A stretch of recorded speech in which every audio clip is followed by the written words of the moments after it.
Copy that.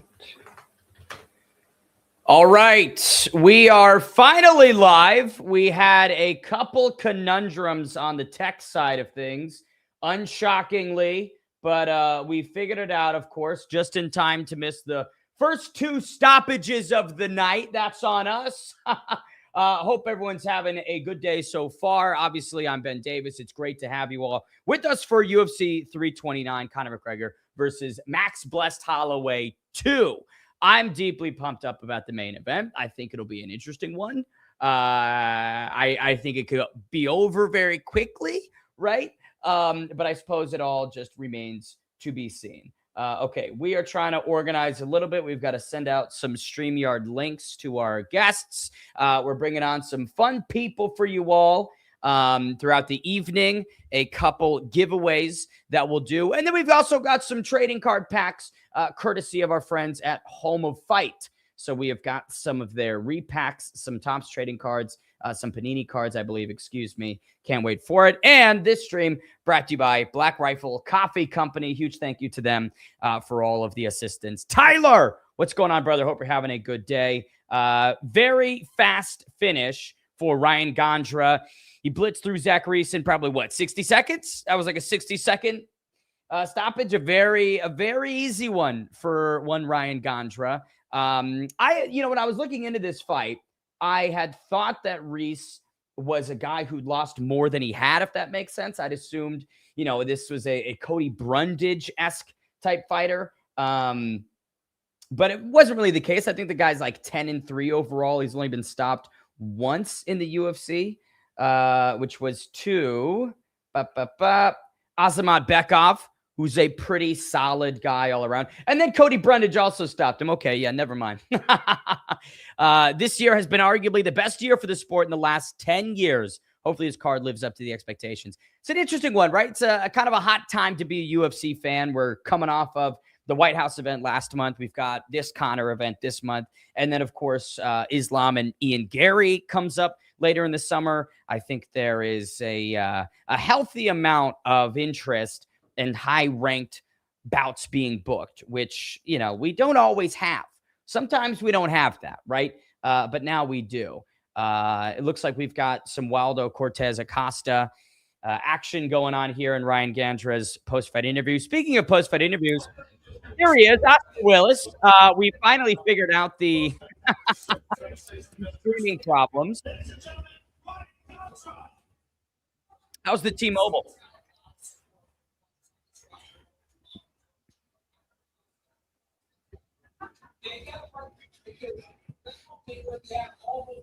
Well, hold on. Have we? Oh, here you go. Can you hear me? Am I coming through? Yes, you are coming through. The internet is... I believe I've sent the live on the MacLife page, so hopefully we have some people watching us. Hopefully we're all healthy. Yeah. It's, if it wouldn't be us if there wasn't some dramatic problem that completely shot us in the foot right when we want to get going.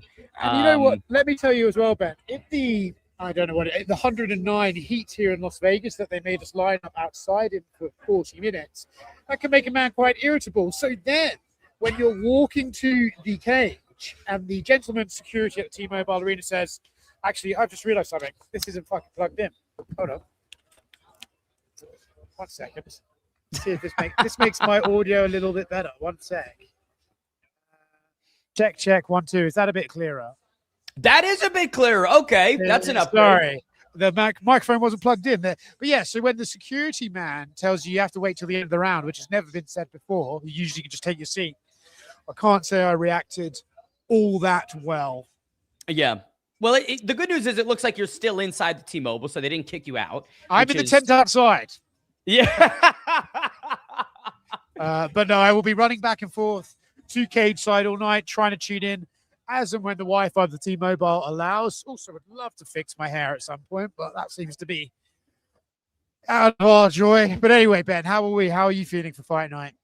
We're good. We have got obviously our fun friends from Black Rifle providing us with Oh energy my to keep God, there us they are. booming. And we've also got an interesting second camera angle. Peep this, my friends. We're going to build a parlay. I'm going to lose money. I'm going to bet. But we've got some fun stuff in store, some giveaways, some guests that we're bringing on, and obviously Oscar boots on the ground from T-Mobile all throughout the night. Okay, so question I have for you, right? This is a huge return. For Conor. I'm not sure. Did you get the chance to speak to him or any of the team earlier today? What's the consensus on fight day? No, the consensus on fight day is usually a lot of sleep for Conor. He will sleep until, I'd say he's probably waking up around now, actually. And but no, it's very much in the team comms off until post-fight. Got to let the guy sort of focus, lock in. I don't think he was at Power Slap last night. Unfortunately, I missed that as well. But yeah, it's been an interesting week, Ben. It's felt like a sort of, I don't really know how to articulate it. It's almost felt like a fun, almost like a tribute act to the nostalgia we had, but it's still very current as well. It's an interesting one. How have you felt about it being vantage point at home? Vantage point back home, obviously it's an interesting time because you've got the World Cup, which is drawing so much attention. And I feel like it has absolutely not overshadowed completely, but, I saw the sentiment from some people that, it doesn't feel like a McGregor fight week. And it kind of didn't up until maybe the ceremonial weigh-ins. I feel like that was really when, you saw some of those big photos snatch a lot of engagement online, and obviously the aura from Conor with the 2 belts. So now I'm into it, but I will say I do hope Erling Haaland also gets through in his respective discipline. We'll disagree with that. What is the score actually in the England game? That's a good, Let me yank it up real quick. I was trying to get on Kubo, and then everything fell apart. It's 0-0. Yeah, I think it's an interesting, and obviously I saw the sentiment as well that the fight week was lacking in some way. Mm-hmm. My response to that is, one, I think a lot of people just don't enjoy this sport as much as they used to. I think everyone's been watching it for a long time and could perhaps be a little bit jaded. So you sort of remember fonder yesteryear, and actually this is as big. I mean, certainly being in the T-Mobile Arena at ceremonial weigh-ins, I realized man, they haven't even come close to replicating or replacing Conor. There's no one else. Ilya, Pereira, no one's filled out a weigh-in like that since. It's really, truly unique what he's done. And they have not been able to fill that void. And in fact, if, things don't go his way tonight and he decides to walk away, something I don't anticipate him doing, of course, I think you would feel the void to go from the White House to Conor to then maybe a bit of a step down, respectfully, in Ian and Islam. I think you would probably feel, that gap. But I also think as well, the reason why perhaps the press conference, which was still very well attended, didn't maybe light up the world, is I just don't think people have as much money as they did in 2016 and 2017. So to come to come to Vegas for a whole week, I don't think is that feasible for a lot of people these days. And the tickets are more expensive. So what, you're going to come and not get a ticket to the fight? I think people are more inclined to just come in Friday, Saturday now than actually come in from Wednesday onwards. No UFC X in town as well, which always helps International Fight Week. There's a couple of reasons why maybe people are suggesting the energy wasn't all that back home. But I think, as you said, ceremonial weigh-ins certainly felt like the spectacle we have come to expect. Do you think that the ticket prices for this return are at a different level than maybe some past Conor fights, or is this kind of the average? Because to your point, I remember seeing so much explosion regarding the high fee to get into this event, but it sort of is like, isn't that just historically he's a hot ticket? It's going to bump up the price attached to it. It is. I just think as inflation grows, so do the ticket prices, right? So I was just looking, there's a couple left, I think the floor seats are still going for 15 grand. It's a lot of money. And presumably those have been lowered already because the fights are on. And I just don't know who's got that sort of cash. Certainly not, you would traditionally say, the boisterous fans who would be strong in voice don't usually drop 15 grand on sports tickets. So yeah, I think even the $25 million gate, there's an element of inflation in that as well. I don't like that we're talking finances. That's a bit strange, but you know what I mean? so Ben, instruct me. How does this live stream work? Can we read comments from people? Do we even want to? Are they going to be pretty aggressive? What are we expecting from this live stream? Typically, right, we are usually getting the comments on StreamYard. Unfortunately, I'm not getting the MacLife's comments, which is the most active bunch. I will be directing my focus to y'all to respond, but for whatever reason, we can't bring those up. But for other platforms like Twitter, we've got Tyler, who asks to read his, which we shall. Our Foes to Bros stream, which we'll bring up. Go follow that channel as well. And then we've got some other fun things that I'll show you while you're here. So we've got some odds for specific bouts on the card that we can. Penis and Wang, your two favorite. Gotta bring up Penis and Wang to kick off the odds portion. And then, like I mentioned, we've got a few sounds. So let me know if you can hear these. Okay.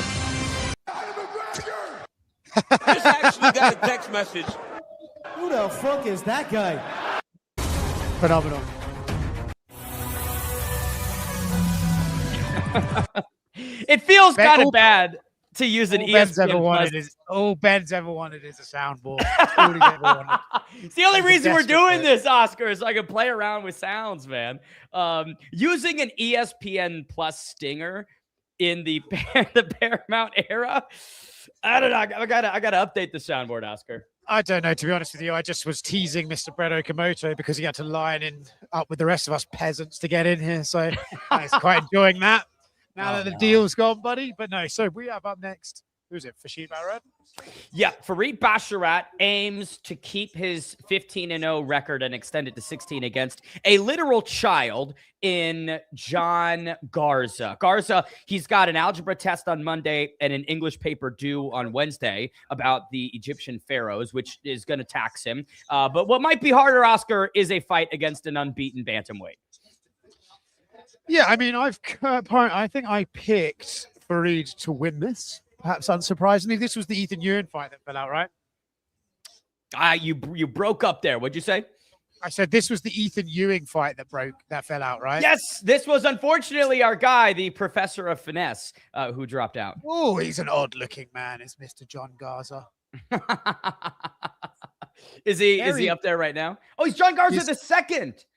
Oh, excuse me. Oh, yes. So now we come to the realization that real life is 40 seconds ahead of your stream. That's going to be quite hard to navigate, isn't it? Oh, boy. Everybody on Kalshi and Poly Market, don't do it.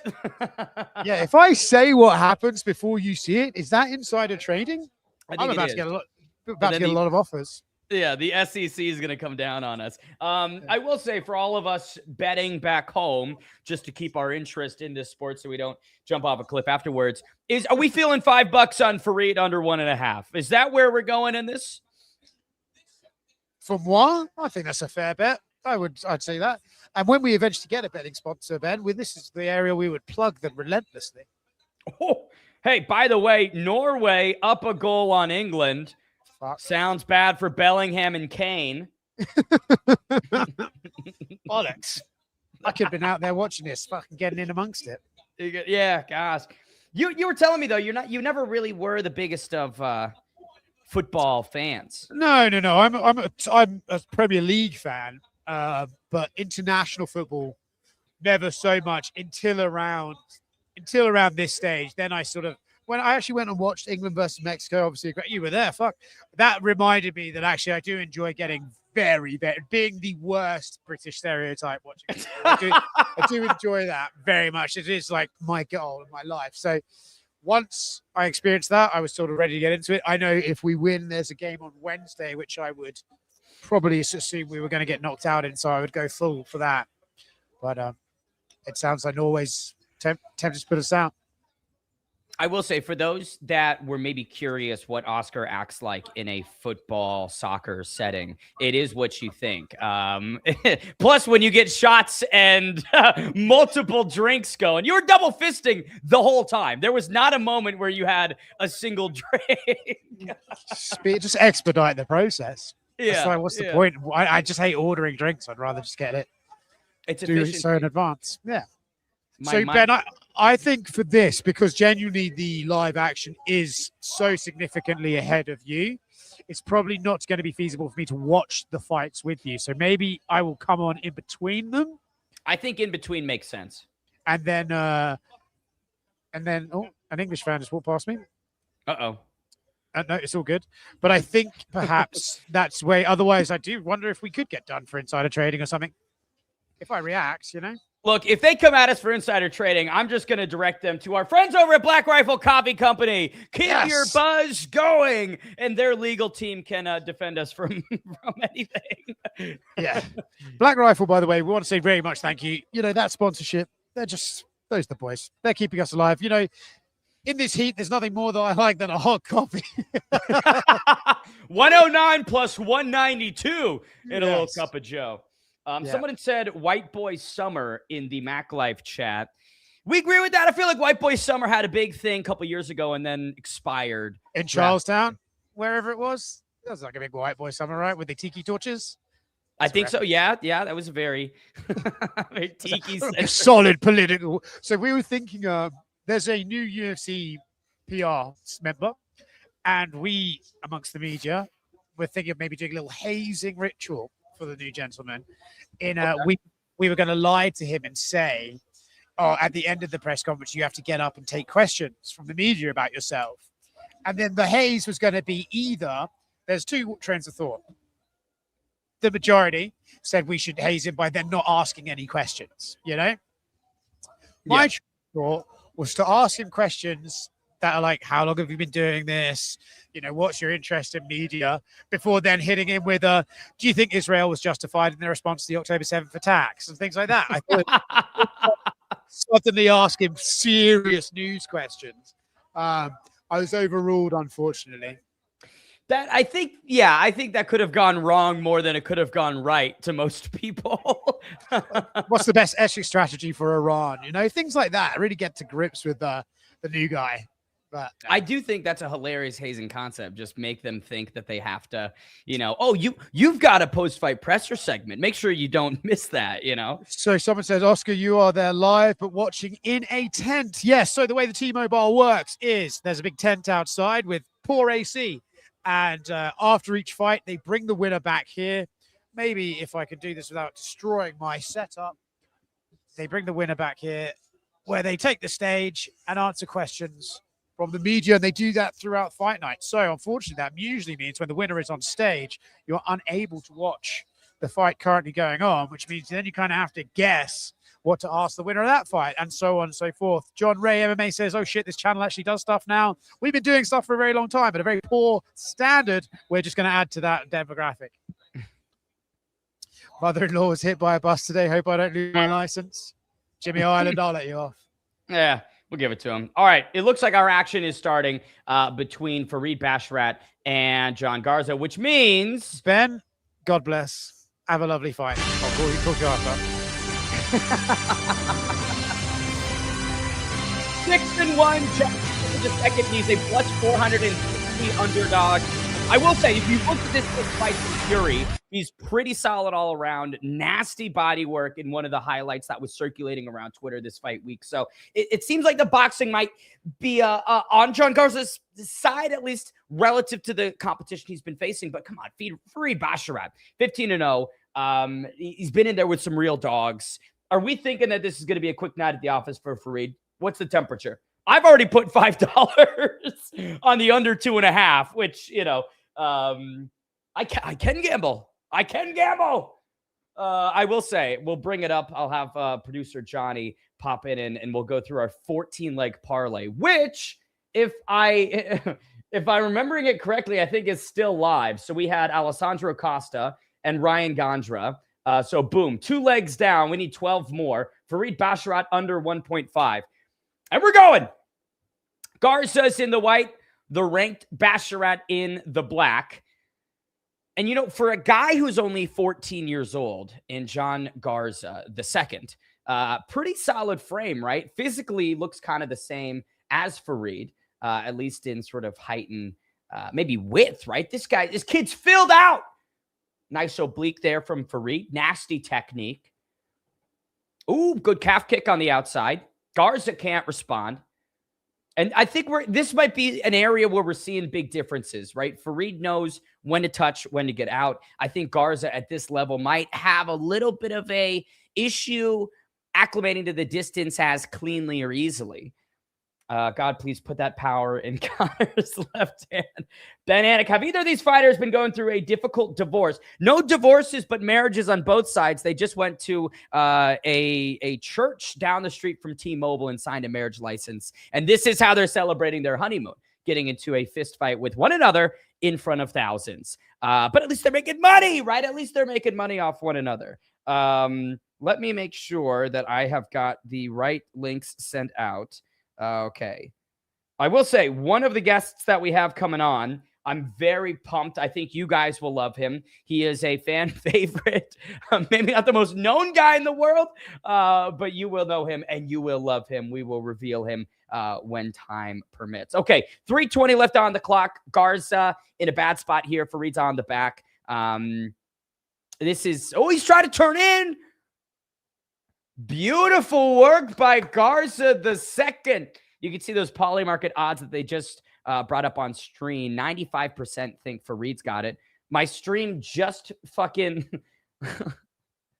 it just reset itself. Come on.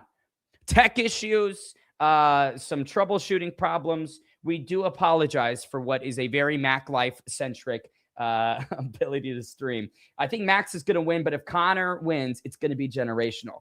Absolutely. I mean, this would be what? The greatest comeback in UFC history. A guy who's been out for 5 years and has not won against elite competition in pretty much a decade, beating a dude in Max Holloway, especially if he knocks him out. I mean, come on, that would be pretty stupendous. My stream has in fact frozen, which is awesome. That is superb. Just what we need right now. That's unreal. Where's the ESPN Plus stinger? Okay, now we're back.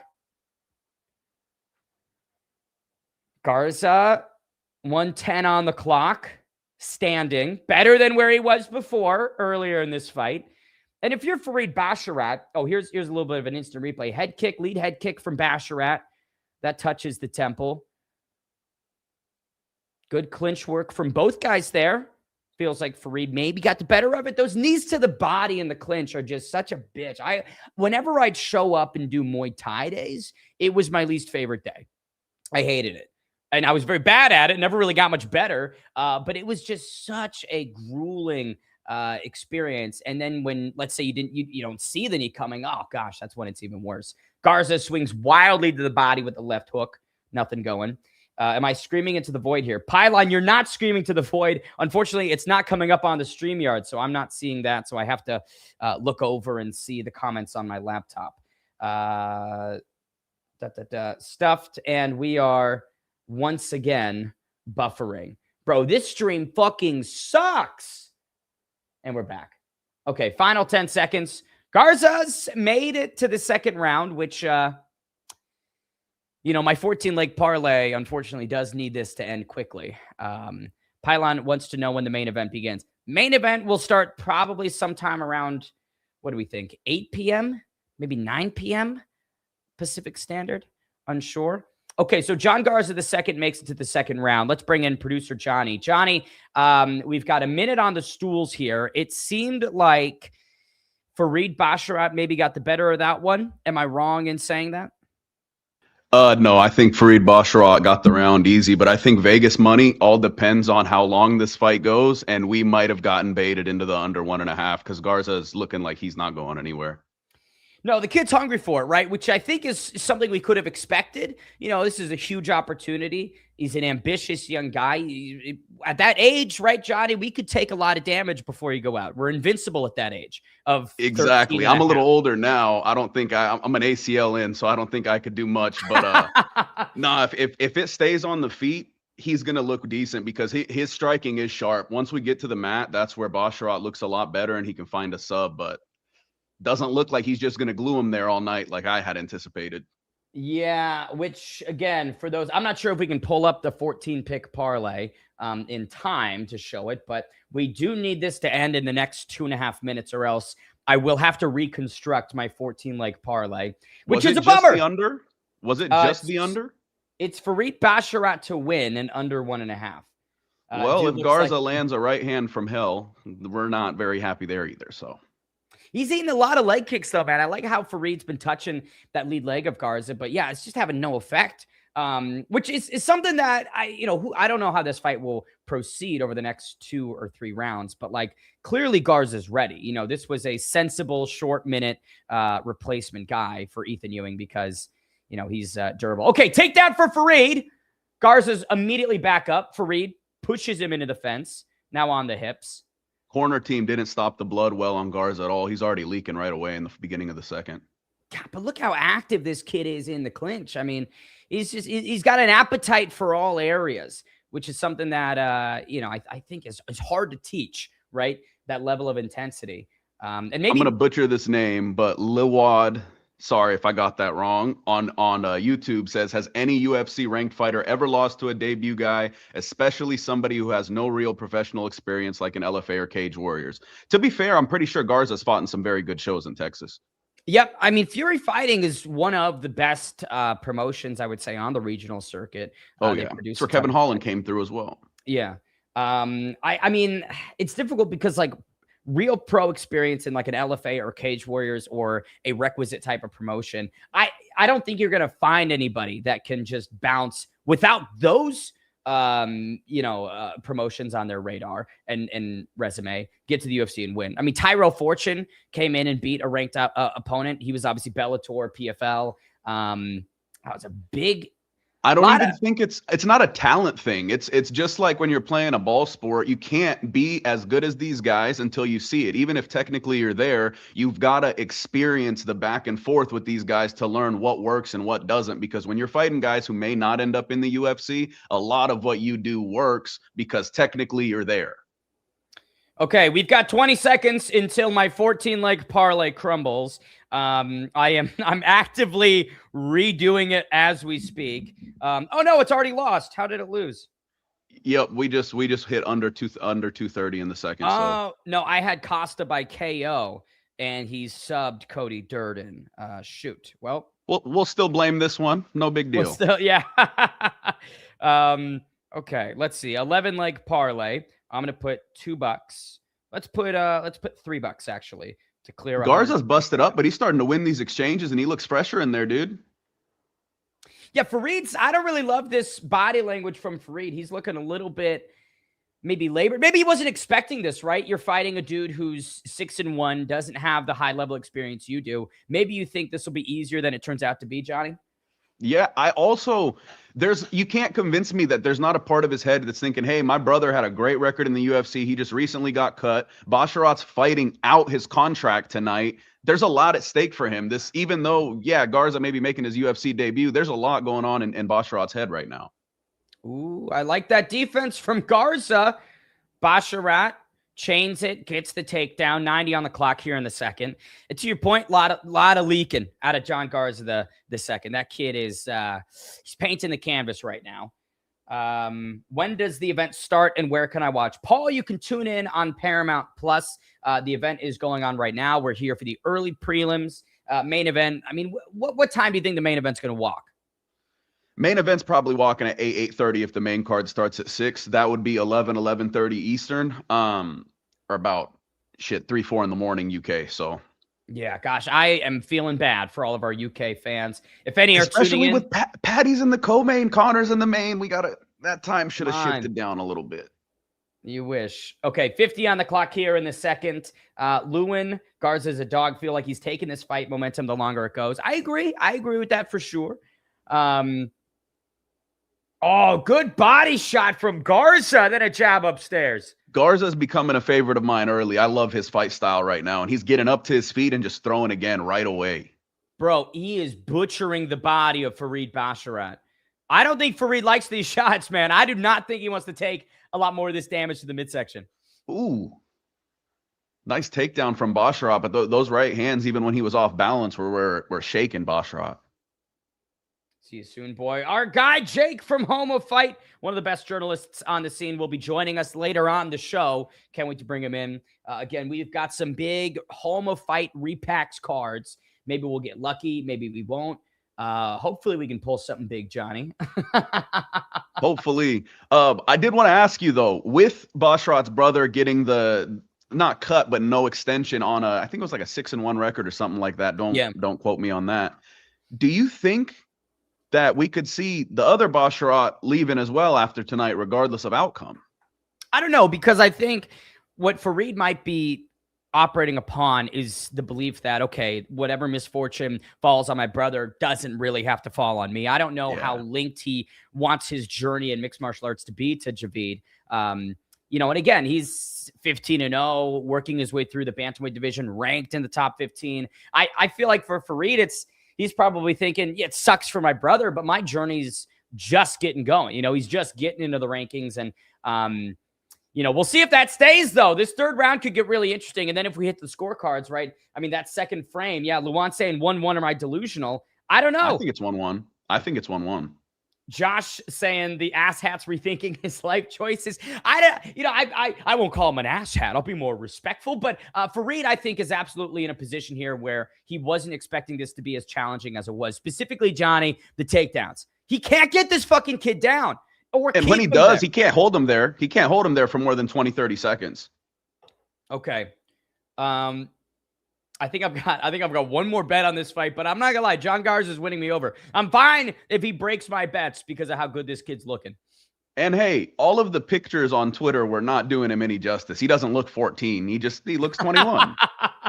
He's a 23-year-old kid. I've been joking and trying to spread some of that false propaganda out of just comedic interests. But yeah, he's like, again, like I said at the beginning of this fight, he's clearly ready. I mean, you're seeing him go toe-to-toe with a guy like Fareed Basharat. Imagine this kid against a lesser tier unranked bantamweight. Like, that has Garza knockout written all over it. Mm-hmm. No timidity either. That's what's really cool. He's busted up. He's definitely taken some damage. He's ending up on his back, but he's on his front foot the whole time. He's not letting the moment get too big for him. He's not becoming a shell. You can see that stat. No leg kicks landed for Garza. A lot of investment downstairs. I like this pressure, though, dude. I mean, he is just sticking on Fareed, walking him around the cage, not giving him a moment. Think, what has Basharat done so far in this round? It's been 90 seconds to nothing. Garza's gas tank looks deeper than Basharat's, which is something that really probably shouldn't have happened if he's on short notice. Basharat's usually a full 15-minute fighter. Bro, everything's landing. Garza is really coming alive here. Whoever commented at the beginning of this in the chat and said, an unknown, unranked guy coming in, debuting against the top 15 and beating him, you might have just summoned a victory for Garza because, dude, he's in the driver's seat right now. We've got some love from Australia Friday, WTF. Good day, mate. Hope you're doing well. Another defensive maneuver from Garza. Good leg kick by Basharat. Where'd the leg kicks go from Fareed, right? He was landing them effectively in the first frame, doesn't throw them until the third stanza. I don't get it. You always got to find a way to quote Mike Tyson. Everybody's got a plan until they get punched in the mouth, and I don't think he wants to eat another one of those straights when he's throwing a leg kick. Or especially, I mean, punch in the mouth, punch in the liver 1 billion times. That'll shut down your game plan. Okay, halfway through round number 3. If you had an under 2.5 ticket, that has been extinguished. Beautiful uppercuts from Garza too, right? You see that instinct from him to rip that back, that rear uppercut every time Fareed's dropping in. I mean, dude, he could literally just win this possibly off volume alone. He's been way more active. I think he took the second, and I think he's clearly in the lead in the third. The sports guy says, you think Garza is going to win this? Perfect timing. I mean, I think he's taking the lead. It's all going to come down to the second round because I don't think Basharat's going to pull this third one out. The Sheffield Sheep. This is boring. What? I disagree entirely, man. This is a very good fight. And now Fareed's getting sprawled on, man. He's having no success in the closing 2 minutes. This would have been a 5-round regional title war if Garza was not 12 years old a couple of years ago. Again, man, he just learned to count last week. Oh, leg kick. Leg kick puts Garza down, and then the nice right overhand from Basharat. That was a nice exchange for him. What's your time at right now? 120. Oh, I'm at 123. I'm a couple frames behind. 16 of 20 on takedown defense for Garza. Make that 16 of 21. But that's really nice, man. He's got a bright future in the UFC if he keeps fighting this way. Baby getaway, what time is the fight? I assume you're talking about the main event that'll probably walk around what, 11:30 Eastern time. Still give the second round to Basharat. 2 takedowns, 25-24 total strikes for Bash. Sports guy, I mean, look, I think it's arguable. I think that is a close second round where you can certainly make a case either way. This is a very necessary final minute for Fareed. I mean, you stay on top, you continue landing ground and pound. Maybe you can erase the earlier 3.5 minutes of getting your ass beat a little bit, right? Could he steal the round here, though? That's my question, because this groundwork is his best of the fight. Not only positionally, but damage as well. Lewin screaming, get up! Get up! Baby, get away. Max and Mac will likely be fighting about 5.5 hours from now. That'll likely be 11:30 Eastern, 8:30 Pacific, or 3:30, 4:30 in the morning in the UK and Ireland. Ooh. I mean, look, I can't deny that Fareed Basharat has been cooking in this last minute. But to your point, Johnny, is it enough? That's the big question. This is a strong ending. That can't be denied. Fight is over. The cards are going to be all over the place because round 2, it really depends what lens you view it through. And round 3 could be very similar. The church pastor. Oh, boy, man. You're going to catch me between fights changing the shirt. Yeah, dude, John, I love that you went top button with it, man. You said, every button's getting buttoned. They can't see the pineapples, man. I don't think a church pastor would wear the pineapples. So a youth pastor, maybe like a cool youth pastor. I'm the cool youth pastor for the John Garza fight. There we go. There you go. Link to watch for free. Hey, Paramount Plus, man, all you need is a standard subscription to tune in. Josh Horn from South Africa, Johannesburg, Pretoria. Where you at, brother? Where are you tuning in from around the world? I mean, shoot, talk about a late time in South Africa, right? It's got to be what, fucking midnight there? Yeah. Man, South Africa, shout out to EFC. Amazing promotion, by the way. Drekus came through there. Roberto Soldic came from there. A few others that I'm blanking on, but EFC is an amazing promotion. Looks like a backstage shot of UFC superfan Theo Von. There's John Silva. John Silva's got my hairline. Yeah, you just got to let it go, man, John. You just got to let that go. You got to shave that shit off, brother. Get rid of it. Once again, make sure you tune in to Black Rifle Coffee Company. Go ahead to their website, pick up some BRCC for yourself, keeping us energized throughout the evening. Iro Machuo says, what's up, guys? Where's that flag? I've actually never seen that flag. International stream tonight. Yeah, drop where you guys are from. Let us know where you're tuning in from and enjoying the fights alongside us. We'll be Here comes the decision. All righty. I mean, Fareed doesn't look too confident. 30-27.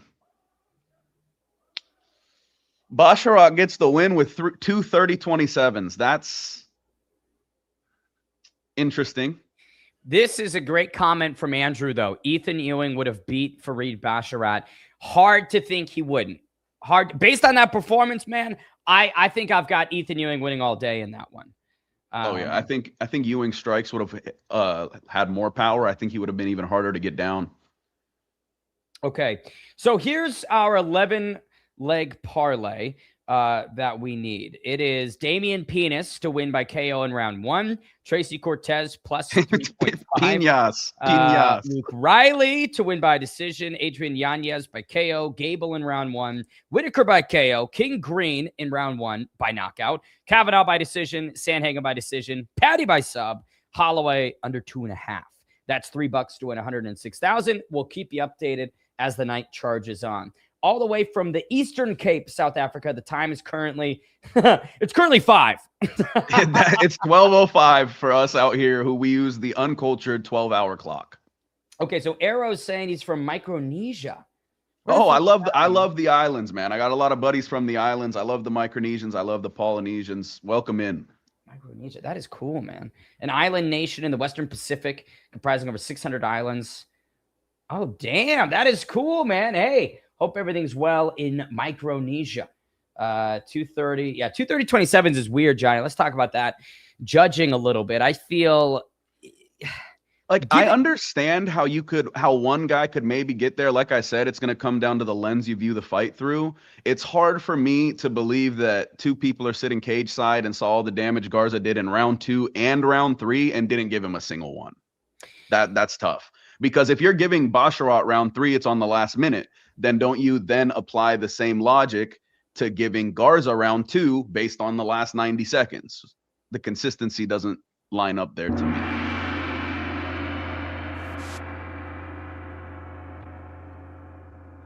You're muted. I can't hear you now. Oh no, Chief, thoughts on Penis looking big on stage? Dude, Penis looks big. Confirm. He's obviously looking powerful, which is the big thing we're going to talk about with this next fight. Cesar Almeida, I think, is such a decorated striker. I've been really impressed by his UFC bouts, Johnny. But a guy in Damian Penis, I just have ultimate faith in. I think we both know why we're pulling for Mr. Penis. I'm really thinking he gets the job done tonight. Also, dude, his physique looks crazy. His physique looks absolutely nuts.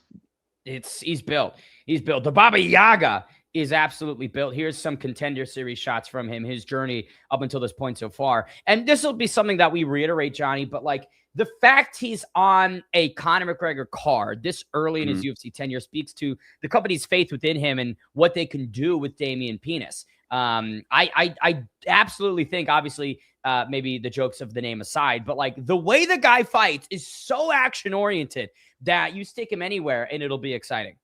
And this is a really perfect fight for him because, yeah, some people may not remember much about Cesar Almeida, but if you recall, either his UFC debut or no, it was his second UFC fight, only his 6th fight overall. He fought Roman Kopylov. That whole fight was stand up. That whole fight was back and forth, and he lost a split decision.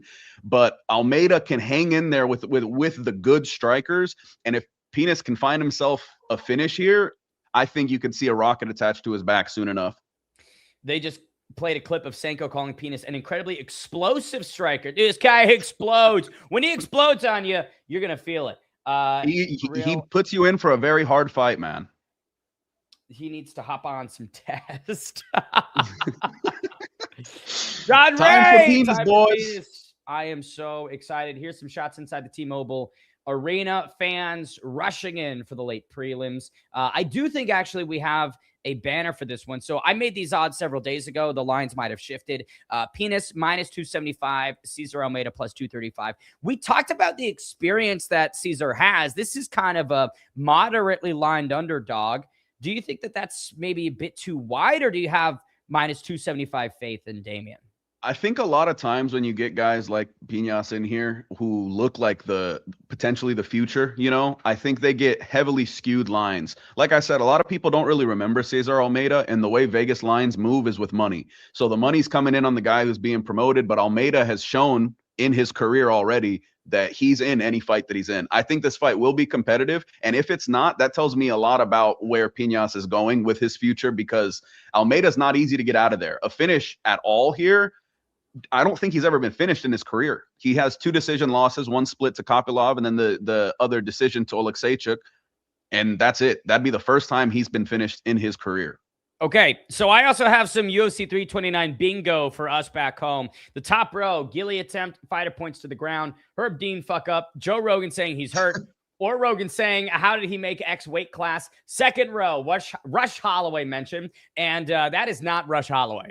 I don't know what ChatGPT was doing. That is not Rush Holloway. A split decision. That looks like Greg Jackson, dude. Yeah. Same thing with Fabiano Busquets, the UFC's greatest translator of all time. Fabiano getting a mention and translating. He's a square, but that's also not him. A call-out, a shitty call-out. I think that's got to be a square. Someone's going to win and call Conor out, and that will check that box. Doctor coming in and checking. Third row, eye poke, low blow, free space. Booing from the crowd, which I'm not listening with audience, so you'll have to let me know. That fourth line is going to be what wins. Look at that fourth line top to bottom. Easy work. Easy work on that fourth line. Crowd boos has already happened. Has it really? Yeah, they booed the decision between Basharat and Garza. Oh, that's not how bingo works. If you all have the same card, then everyone gets bingo. That's the point. We all get bingo. We all win. You try to be creative, at least that's something. Hey, I will try. I will always try. Let's say big upsets of plus 200 or more. If Cesar Almeida wins, we can check that box. Corner saying you need this round, cage, climb out, celebration. DC saying something dumb, and then that is DC. Blood, which I do think we got with Cody Durden, we can check that box. No glove. And John Garza. And John Garza, double check it. Superman punch, spinning back fist. John Anik hitting one of the fun stories, and a 10-8 round. So I am quite confident that we will find some I'm quite confident we'll find a bingo. Hopefully. To pivot back to the YouTube comments, Brian Fullendorf says Max in 2, a 6-week camp doesn't overcome years of cocaine and whiskey. Yikes. But here's the thing. Conor looks ahead of this fight. Everyone's talking about his physique, saying it looks like a fall off. It's not. His physique before was not better for fighting than the physique he has now is. And the physique he has now not only is better for, let's say, this fight, but there's a very clear route back down to 55. People can make all the jokes that they want. Regardless of outcome, it is very clear that Conor took this camp very seriously. And call me crazy. I'm taking Conor. I'm taking Conor in this fight. Oh, really? Yeah. Wow. Okay. I don't see a future at 55. I think however this fight goes, he's definitely going to stay 170 or above. I don't know if he can really even get down to 55 anymore. You don't think they'd push to try and get him down there for Gaethje, or you think they'd bring Gaethje up and do a BMF fight and just say, Charles, that belt's not yours anymore? Probably bring Gaethje up. Then he could do double champ, undisputed lightweight champ, and BMF belt for Gaethje. Comfortable weight class for Conor that's more acclimated to where he's at these days. They both have their legacy belts. I don't know if you saw the Gaethje legacy belt they just released with the red, white, and blue and his name on the nameplates. But yeah, so they both have legacy belts. We can still have a bunch of titles there. Lewin asks, how concerned are you guys about the worst ref in the UFC, Mike Beltran, being assigned to the main event? I like Mike Beltran. Mike Beltran refed my karate combat fight, and he was great, a very sweet guy before and afterwards. He annoyed me during my fight because when we were going over the rules meeting, he was mentioning that any kick basically below the knee was fine in addition to thigh and up. You know, KC used to have rules, then they changed them, then they changed them again, so it was a little confusing. And so I'm throwing calf kicks in the fight, and Mike keeps fucking saying, stop that. And I'm like, Mike, you literally just told me a day ago that that's fine. So that's the only thing with Mike Beltran. But you should have thrown one to him.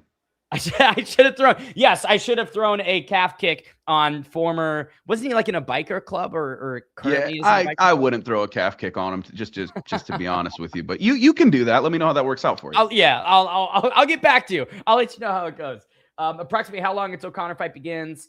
Tartarian, I agree with that. 5 hours, maybe 5 hours and some change. So in the meantime, hang out with us here on the MacLife, a fun second screen experience to boost your UFC 329. The odds have shifted slightly. To close, Piñas is -250 on +210. Live dog, Almeida is 38 and just debuted in the UFC a couple of years ago. That's crazy. Almeida, 38, 14 years his elder, both 6'1". Each came in at the middleweight limit. Piñas, the biggest reach in this one. Now to Bruce. If that gets us like copyright struck, I'm gonna be so fucking mad, dude. Oscar's here. Oh, want me to bounce out and pull him in, or do? There we go. What's up? Sorry, guys, had to tune in to make about 6 or 5 penis jokes. You are looking wet, my friend. No, I think that's just the fuzzy webcam. So you find me alongside MMA Fighting's Jose Youngs. Jose Youngs. It's No Buffalo. There he is. No habla. I can't. No habla. Oh, I he's can't hear you. Yeah, he's being racist about you, Jose. Carry on. So anyway, other than that, what did we think of the last fight? I didn't watch any of it. What did you think? Garza looked better than expected. Kid's a dog. Felt like he was. Give Casey a shout out behind you. Shout out, Casey. I thought Garza's body shots were really frustrating for Reed Basharat. You could tell that the game plan maybe shifted for Fareed as the fight went on. Wasn't getting the takedowns that he anticipated he would get, or the control time, more importantly. So a loss for John Garza II. But man, I'm curious to see what happens with that kid. And talking about kids, the 24-year-old Damian Penis is up now, baby. You've been waiting for this. You've been waiting for penis all night, Ben, and I know you haven't. Don't worry, you'll get some wang after. I fucking love penis. 100% finishing Clip rate. that. But this is, I mean, the wide age gap here is crazy. 14 years between Damian and Cesar Almeida. I mean, in terms of statistics, how often do you beat someone 14 years younger than you? It rarely happens, if ever. No, very true. I was 34 when I beat a 20-year-old in MMA, though. Yeah. But no, to your point, this is a young man's game. And just generally, you see, like, even with recent examples like Israel Adesanya and Joe Pyfer, you kind of get the sense that the older man, 36 or older, just tends to slow down a little bit faster. So yeah, young man's game, unfortunately. A $5 donation from Brian, our friend Brian. Thank you for doing this. For guys like me stuck at work and can't watch the fight, keep grinding, boys. Brian, that's exactly why we're providing this for those. Someone donate money. Or what was that, Oscar? Did someone donate money, or was that just a nice comment? They've donated $5. So we're up $5. Yeah, fucking no wonder MMA Guru does this. Thank you so much. What was his name? This was Brian. Brian Follendorf. Brian, genuinely. That's fucking sick. Thanks, mate. Okay. We had, all right, guys, the live stream's cringe. I'm out. Goodbye. we appreciate less of a thank you to that guy. Yeah. Okay. 3:38 on my clock here. Nothing too explosive has occurred. Penis has not been exploding, Ben. I live in the future. It's actually 2:45 in the real world. Oh my goodness. So how am I going to not react when anything happens? That's crazy, though, by the way. There's a loophole here, and I'm not talking about someone on the card, but no, there's a loophole here. We are going to be the reason they amend that. Like, they're going to be like, oh, Oscar highlighted this for us. Thank you for... It's probably by design, let's be honest. What's been the... did they bring Fareed or Alessandro back? What's going on in the tent? We have not had Fareed. We've had Alessandro Costa, Diego Lopez sitting alongside him. And then we had Ryan Gandra as well. And in regards to comments, can't say that either one of them had too much interesting to share, if I'm being candid with you. The most interesting thing... we got to give a shout out. Charles Johnson just tapped into the stream, said, what's good with us? What's good, Charles Johnson? Shout out, Charles Johnson.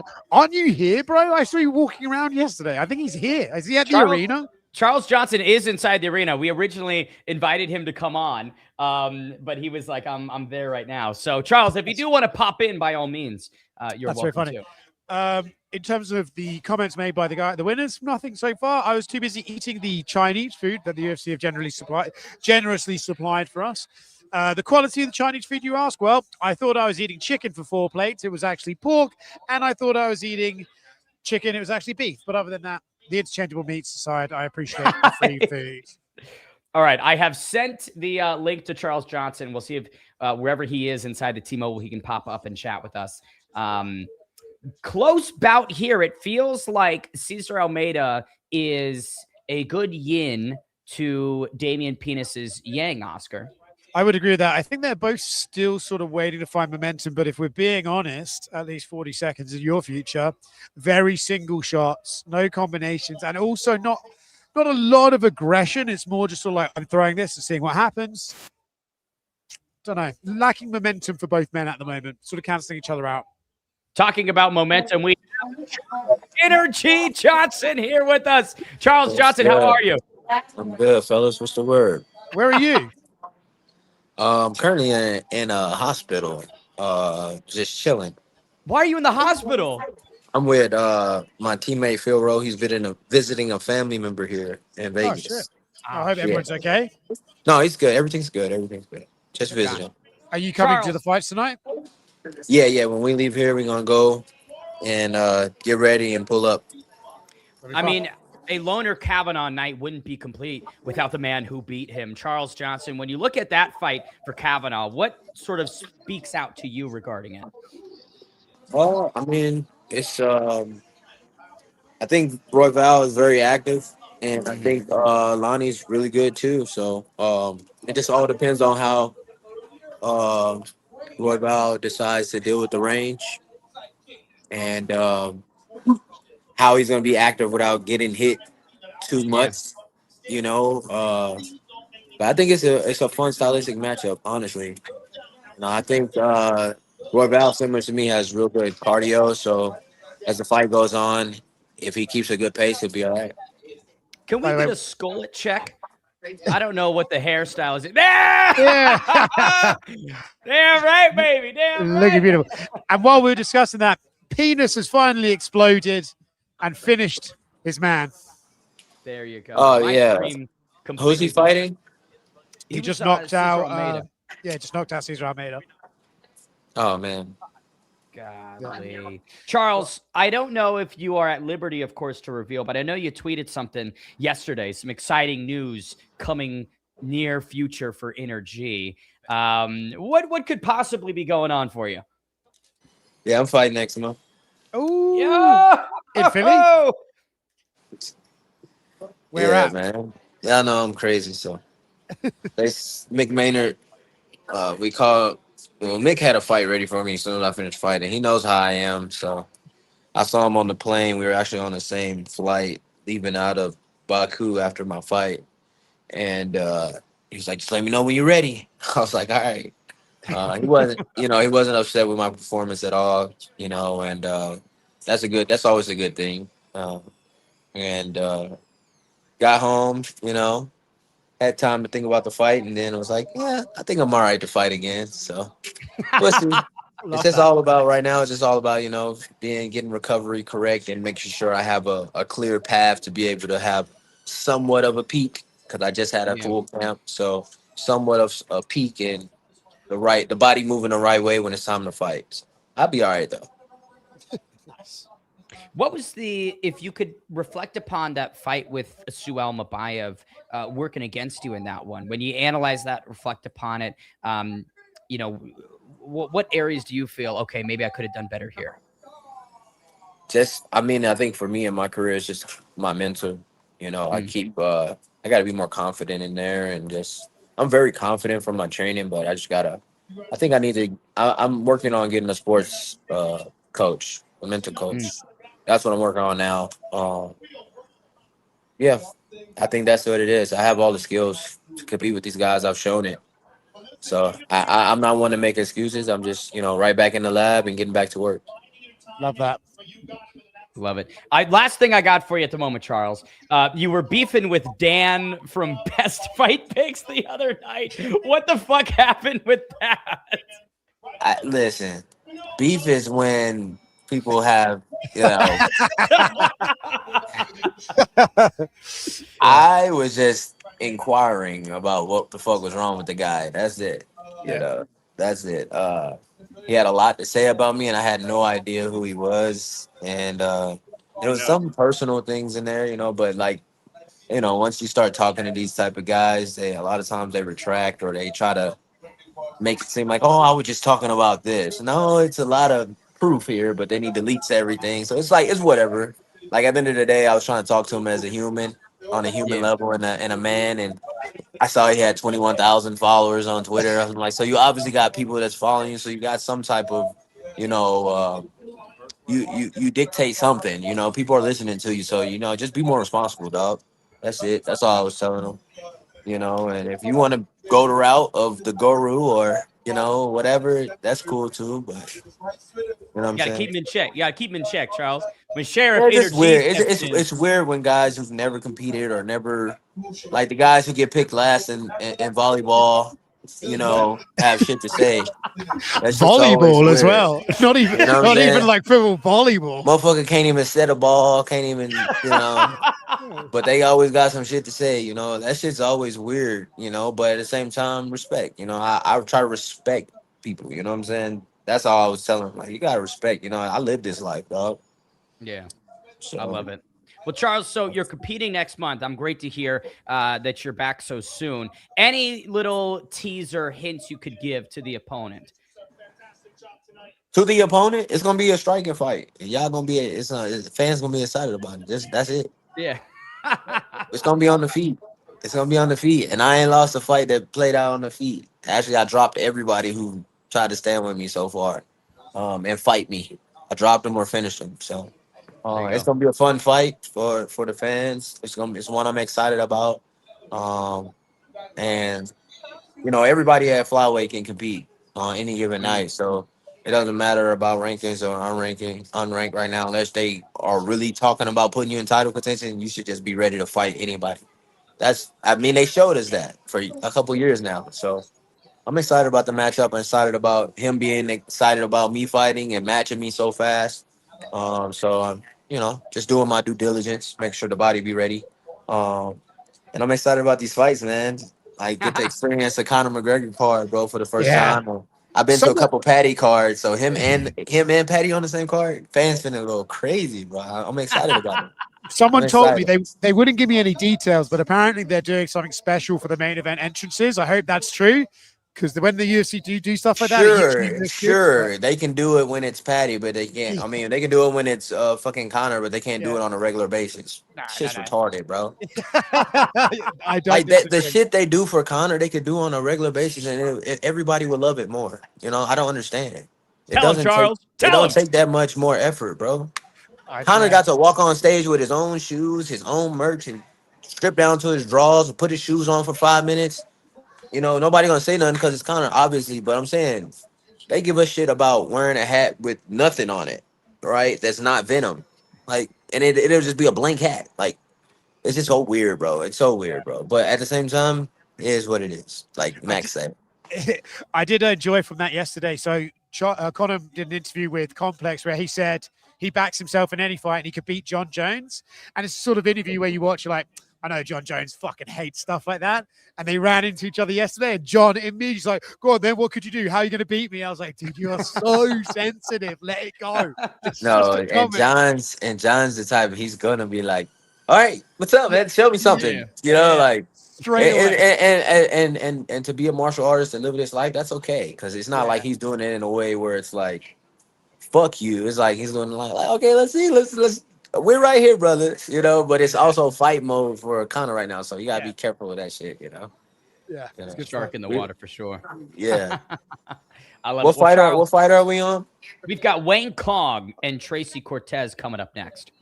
Oh, she came out with the lashes. That shit was hilarious. Dude, I like Wayne Kong's style, man. She got some flair to her.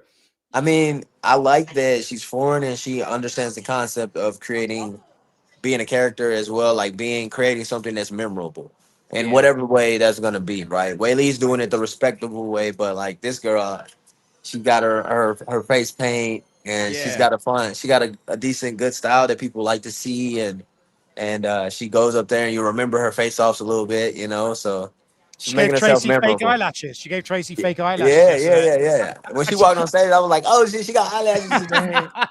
And Tracy took them. Tracy was like, she smiled and took them too. You know, it's like, all right, cool. Yeah, that was fun. So.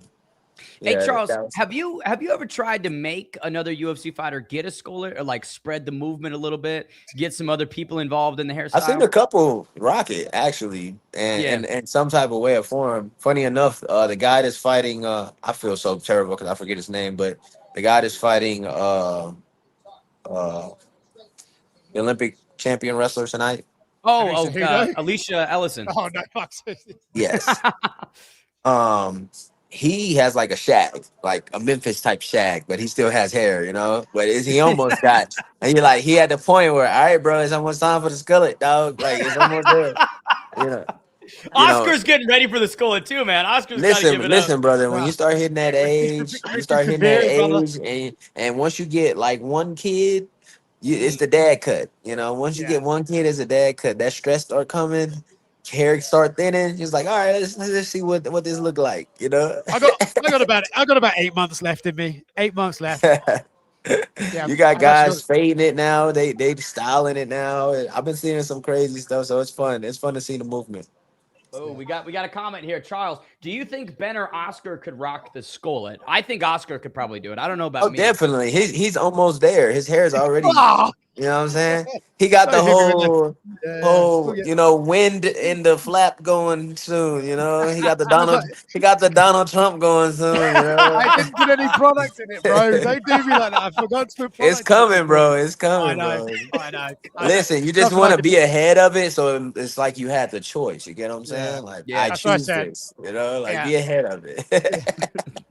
Well, on that note, boys, I'm going into the arena now. I'll chat to you later. Hey. We'll see you, Oscar. All right, peace. All right, bro. Gosh. Charles. Wow, he's at the arena. That's pretty cool. Yeah, he's got to get the cage side, man. We got to get What's up, Johnny? What's going on, brother? If we're talking skullets, the only haircut I'm going to be able to do in 3 years is the skullet. It's the last line of hairstyle. I can't hear anything. Y'all just got muted. Hold on, let me see. Wow.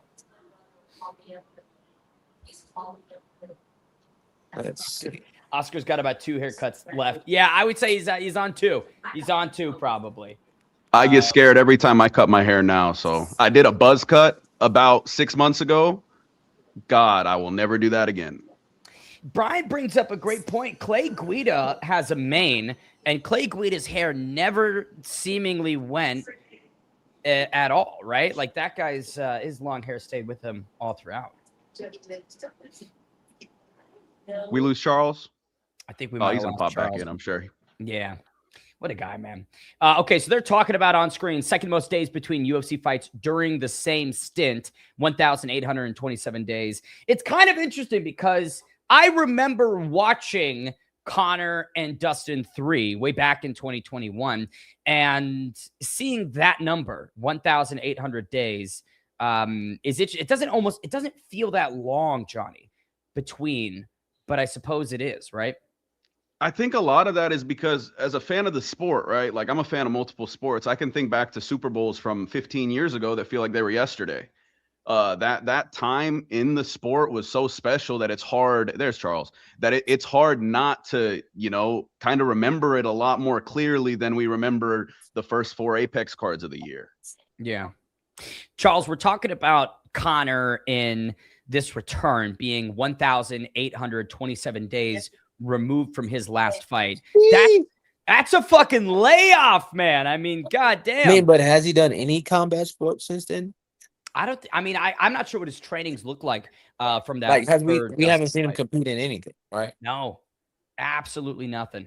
So it's as a fighter who is as active as you are, when you're kind of hitting a few months out from competition, 8 months out from competition, what stage is your body and your mind in, right? Because I feel like you almost forget how to fight.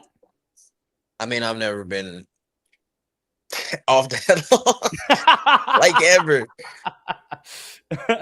I've never been off that long, ever. Not even as an amateur. Like as an amateur, my first year of fighting, when I was just taking fights and didn't know anything about fighting, was YouTube learning. I fought 13 times in 1 year.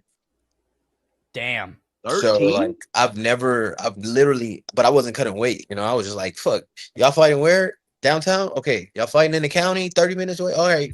Fighting in Kansas City? Okay, let's go. Like it was just like I was just taking fucking fights. And for me, it was a learning process. But I wasn't training full time, right? So this amateur shit was different, right? But I've never taken that much time off, dog. Like I couldn't imagine what that feels like. But also, I can say this. How he's been talking and what we've been hearing, they've done a good job of saying, like, yeah, he's prepared for this. And he is Conor. So it's a reason why we all love to watch him. The reason why, because he was inspired. When he first came to sport, he inspired a lot of fucking people. The way he moved, the way he trained, the way he competed. And so if anybody can figure it out, I'm pretty sure he could. Yeah. Charles, I got a question for you, bro. Me and Ben both do a lot of work with like other shows, and all of them include amateur fights, right? You mentioned amateur and how it's changed. You were an amateur 10 years ago. Not only that, you fought Jose Johnson, you fought Carlos Hernandez, you fought some real tough dudes. What would you say has changed about that side of the game then and now? Honestly, like everybody, it's like boxing now. Like even as amateur, they're trying to protect records as amateurs. That shit's weird. It's like fight as much as you can, train as much as you can, get as much experience as you can. If you lose, fuck it. But everybody's looking for, like, because we have contender series now, it's almost like going to college and trying to prepare for an NBA draft or NFL draft and get scouted for contender series, right? Or tough enough, or whatever the fuck their in is. And so losing as an amateur, I don't get it. Like some of these guys get back in and things like that. So I don't know, man. It's real weird to see how some coaches handle the athletes, but there's still a lot of old school coaches. So yeah, I'm not too attached to the amateur scene right now, but in Orlando we have combat night and we have a lot of amateurs that compete at a high level and that I train with, and I also want to get something out of the sport. So I see guys that are really trying to figure out, if this is for them or not. And I can say that about the guys at my gym. I feel like most of them are really striving for something. And we want them to fight as much as possible, but guys just can't fight even as amateurs now. Like my good friend Gabe Davis, he's in the NFL. He plays wide receiver for Buffalo. I was going to say Bill Speedster, bro. Yeah, He's nice. I got his brother into MMA. His brother's name's Jordan Davis, and he played at UCF. tight end, but he had like a couple big injuries, so he won't be able to play ball no more. But he got into MMA, and he's only been training like with my Muay Thai coach for like the last 10 months. And he looks like he's been fighting for years because he's an athlete, but he can't even get fights as an amateur.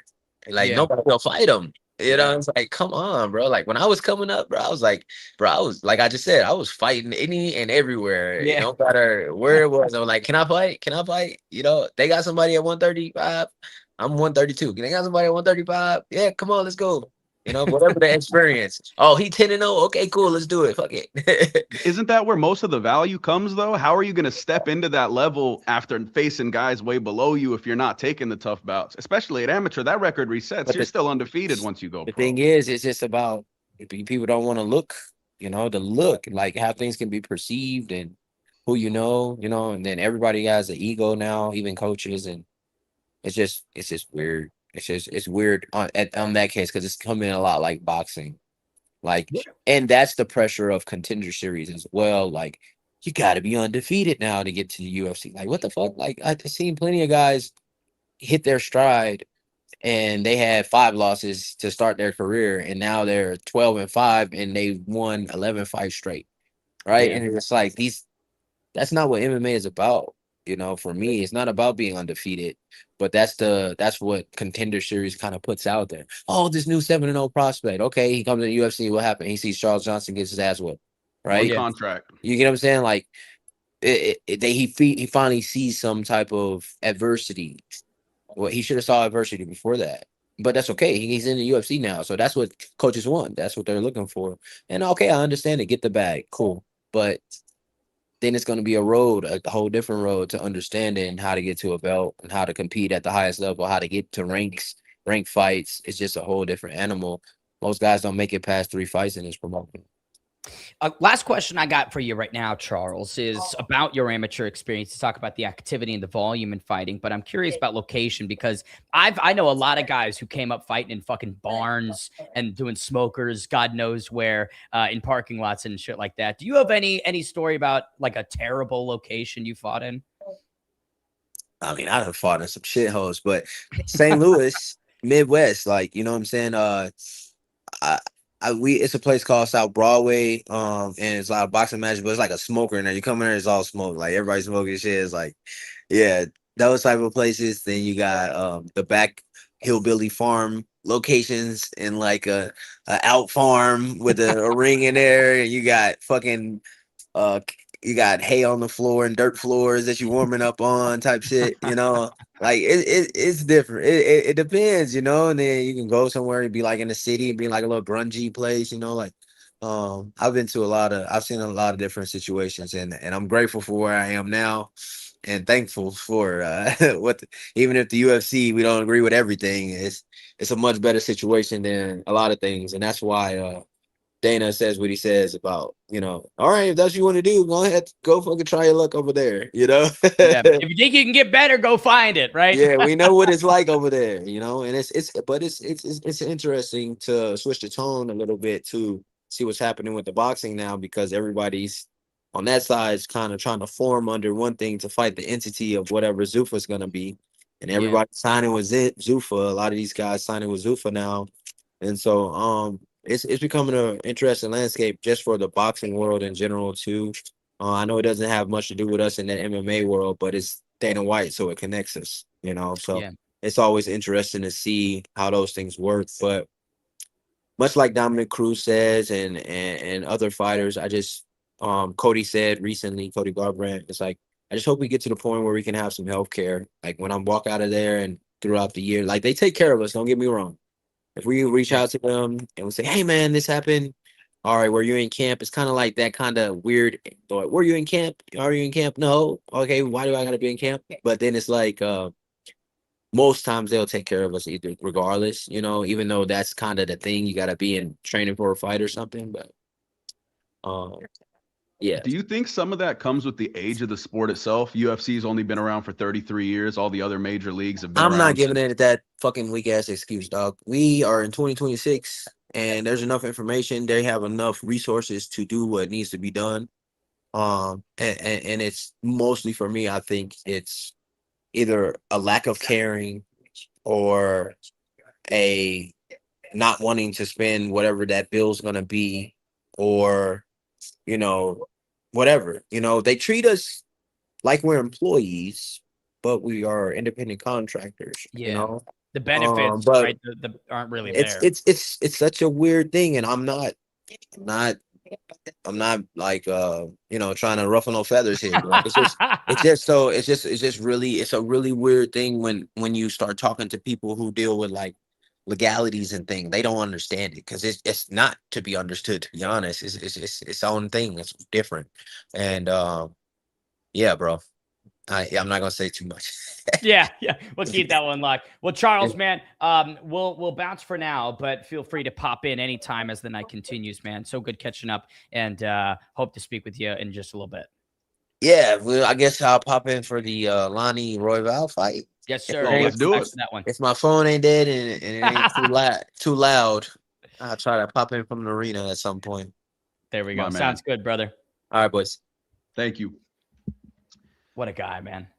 I like amazing little segment there. Took us through the Piñas fight, took us through here. About halfway through a round of Wang versus Cortez. Not too much action here. We've seen some nice calf kicks. Tracy Cortez looks content to stay on the feet a little bit as well. So let's see how this one plays out. Tracy has fought a higher level of competition, right? I don't think that can be questioned, stepping in against Rose Namajunas. Obviously, there was the big meme of her eyelash getting hit off in that fight, but like, it's still live rounds with a former UFC champion that I don't think Wang Kong has necessarily had the experience with, unless you're counting Valentina Shevchenko from 2011 or whenever it was that they fought. In a different sport entirely. Yeah. I beat Valentina, yeah, and I beat John Jones at golf. Right, exactly. No, I didn't. I've never played golf. I'm with Oscar, so. Her lashes will be flying across the octagon. We'll see. Does she have lashes on? Does Tracy Cortez have the lashes on? I feel like her eyes are hard to tell sometimes. Doesn't look like it, though. Not to me. 13 low kicks for Wang Kong through 3.5 minutes. Tries to go on the inside, not happening. It feels like the UFC is really giving Kong a nice push too with the name she's fighting. It helps being from the Asian market, and her fight style is pretty electric, man. Dude, imagine if she knocks out Tracy in this fight. That would be a pretty big statement to make. I don't remember if Tracy's been knocked out. I don't think she has, man. I'll pull up the Tapology right now. I can't remember a time where she was finished. Let us see. Tracy Cortez, 12-3 overall. She has been submitted twice, never been knocked out. Erin Blanchfield choked her out most recently, and then back. Tracy's got a choke. Tracy's working on a guillotine here. That was deep for a sec. Wang worked her way back up. Tracy's working knees now. Why am I so far behind? Good hand fighting, and she escaped the choke. That looked dangerous for a second there. Speaking of danger, here he is once more, Oscar Willis, live from T-Mobile. Banging you from cage side. Just wanted to give my thoughts on that first round. I thought Tracy, as again, showed her toughness. That's right. I'm doing live. Mike Bond's looking at me, giving me shit. Thought Kong got the best of the first round.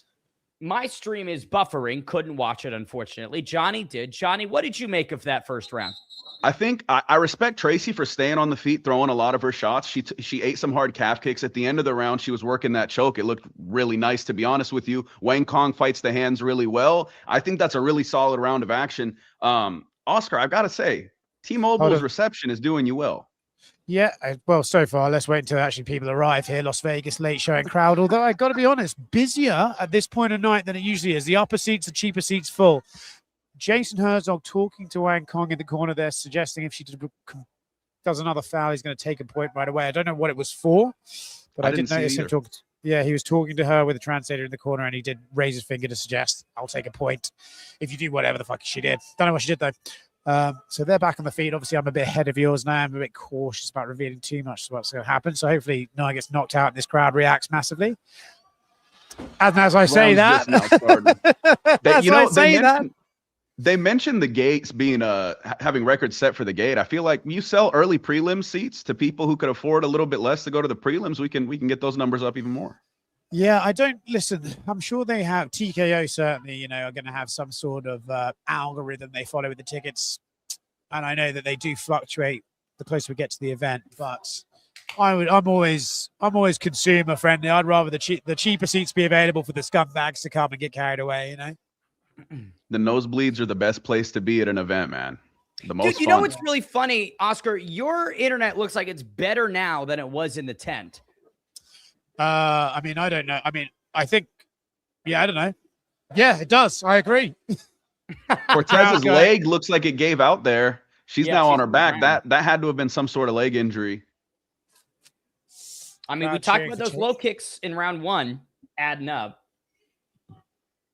Hey, Oscar, can you tell if she's wearing fake eyelashes at the moment or not? No, but I mean, without being disrespectful, I could suggest that she's maybe had some lip fillers recently. You know, that's as much as I want to comment on a woman's body for now. I think out of the two of them, I would say Kong appears to be the stronger fighter physically. Something's going to happen dramatic here, boys, and I'm not going to be able to react. Tracy Cortez would really, really do herself a service if she would learn to check these leg kicks, man. They're all slapping right off that left leg.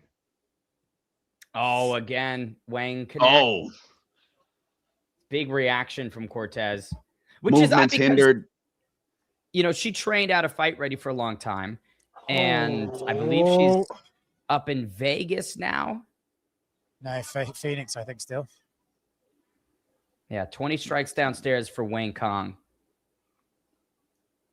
Yeah, see, when Tracy goes for these, you'll see this in a minute. Oh, boys, we have some controversy here. We have some controversy here that's coming your way. Looks like something. Knee to a grounded opponent. Oh, Herzog no. stops the action, and we're going to take a look at that. Another leg kick. Let's see it play out. So about midway through round 2. See how I'm not using names, so you can't tell who I'm talking about. Yeah, Tracy runs into a left hook as she enters in. Tracy's tough, man. She's taking these shots and she's throwing going forward. I'm not going to comment on the technique or whatever, but she's in this fight and she's going for it. Okay, takedown, defended, and Wayne Kong there is the knee to a grounded opponent. Yeah, that one sucks. That's off the dome. Herzog instantly steps in and starts to instruct to Wayne Kong. Cortez looked like she ate that pretty well. I don't know what the damage. Ladies and gentlemen, we have a point taken away. Oh, it's possible.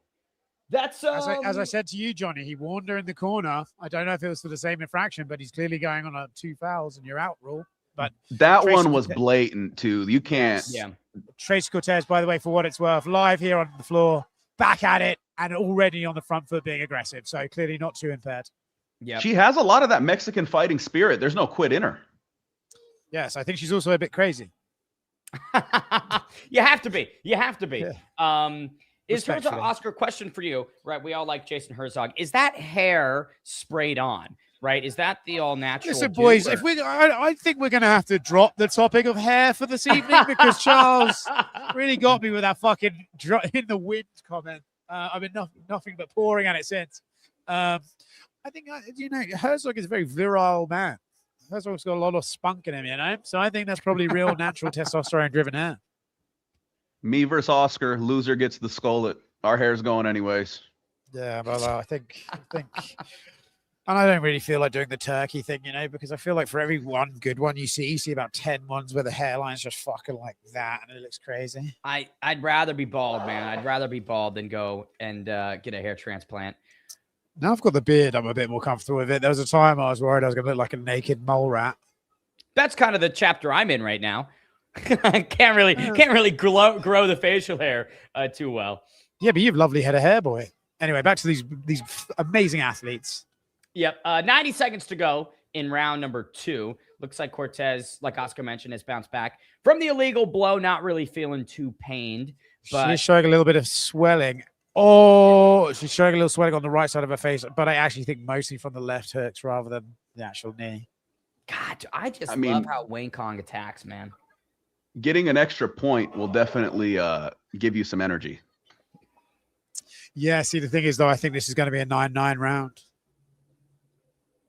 Well, I think my bet is Cortez plus 3.5, so I think I'll be okay if she loses a decision. Oscar, how'd you score the first? I think I gave it to Kong, but I mean, not a lot in it.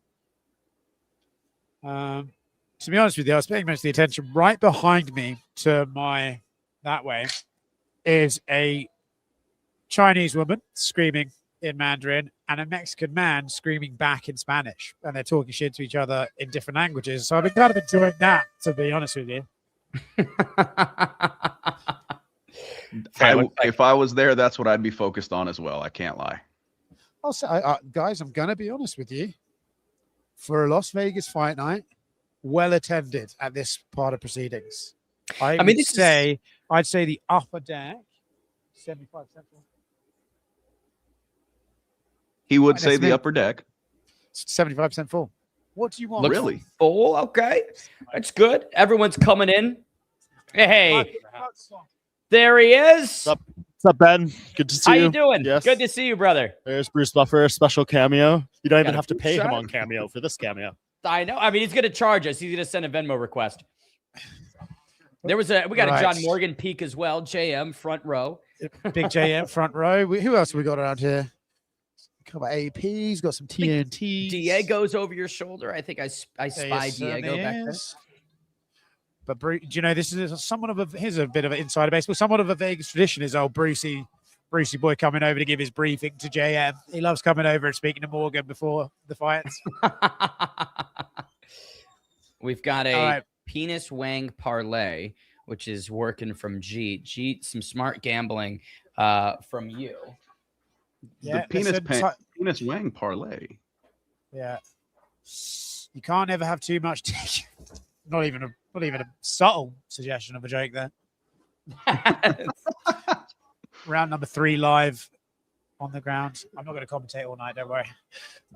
Yeah.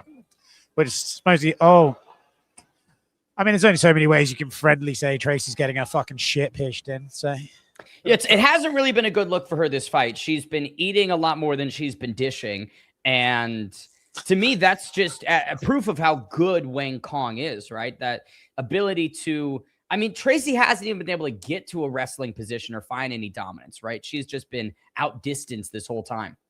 No, I think, in fact, anytime she goes for the wrestling engagement, she shrugged off pretty easily. And I think technically, a lot of Tracy's strengths come in just basically forcing the issue. You know, it's not like she's doing a sort of like 90-degree turn to get these takedowns. She really just kind of gets it through some of her strength and her base. So when that's not working, I think you're starting to see her struggle. She is still, however, to Johnny's point earlier, Mexican spirit, aggressive, moving forward. Got to respect it. Tough. She's genuinely one of the tougher women in the sport, I think. I do think it's funny that Johnny was called a church pastor and then changed his shirt. Oh, I did it twice. I changed to a pink button up. Now I'm wearing the Showtime shirt. So is it just going to be a revolving? Is it going to be a revolving wardrobe? Nah, he hit my insecurities with the youth pastor, and I was like, oh shit, that was the wrong shirt. How is the stream all doing, boys? Are we all happy with the stream so far? I think so. Well. I think everything's good. Obviously, we had Charles Johnson in for a good chunk of time. We've got another guest coming soon who I'm deeply pumped up to speak with. And then concurrent viewership is in a direct climb. We've been going nothing but up. Right now, we got 700 live across all platforms. Currently, total viewers looking solid. Honestly, happy with it. Very happy with it. 700 live feels very good. So don't think it's showing that on the MacLife, but that's pretty cool. I love that we can just have these production meetings in real time. 699 now live across all platforms. That number will boom the further into the card we get to. What was that, Oscar? Sorry, the internet's now getting spotty, I think. Yeah, unfortunately. I will say, hopefully the MacLife viewership climbs as the night goes on. But 76 likes so far in the stream. And ooh, hold on, I've got to tweet out about it. MacLife total viewership is healthy. Live currently, that picks up as the card goes on. Up next, we got Luke Riley, so the English contingent is going to kick in. After that, we got Cody Garbrandt, Adrian Yanez. Obviously, Gable Stevenson's going to be a huge one. And then we got Whitaker and Krylov to close off the prelims. Nice. I'm going to bounce out of this chat now, boys, just to focus on the fights. I'll be back in a little bit.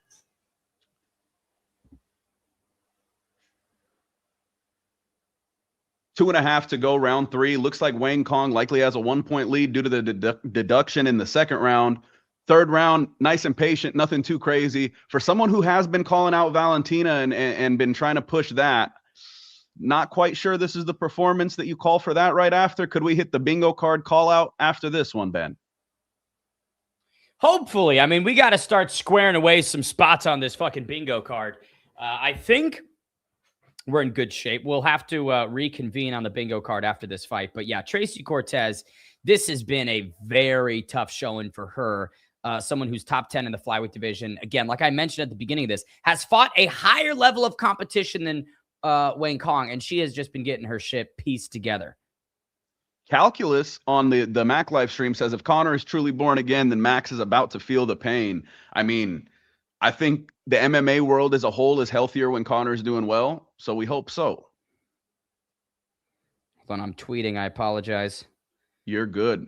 Also, shout out to Mike on the Foes to Bros, shouting out the top button and everything. It's gone now, but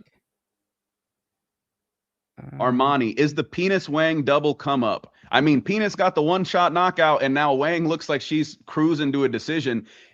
Ooh, nice right hand there from Wang as well. I have to go back and watch Wang versus Valentina in, it was either Muay Thai or kickboxing, but I'm pretty sure Wang finished her. Might have been a decision, but really need to see how that played out, because right now she's having not the most competitive striking match, but Tracy Cortez is in there and she's on the feet, which is not her specialty. So beautiful body work from Kang there on the cage. Tracy Cortez looks like the gas tank is fading, throwing front kicks that don't really reach. And when you're a little shorter, you got to insert yourself into the pocket, not throw from distance as much. The 1-2s aren't going to land the way she's trying to throw them. Tracy just keeps getting clipped anytime she enters, and then certainly at distance. This is all Wang Kong, and I will text her corner, Corey McKenna, former UFC fighter, and see if maybe we can get a little live interview with them after this fight, because what a performance this was from Wang. Welsh standout Corey McKenna. She was actually a really fun prospect. Watched her through the regional scene and then in the UFC. She was a very fun part of the women's roster. Third round is over. That has to be a Wang Kong decision, pretty clear.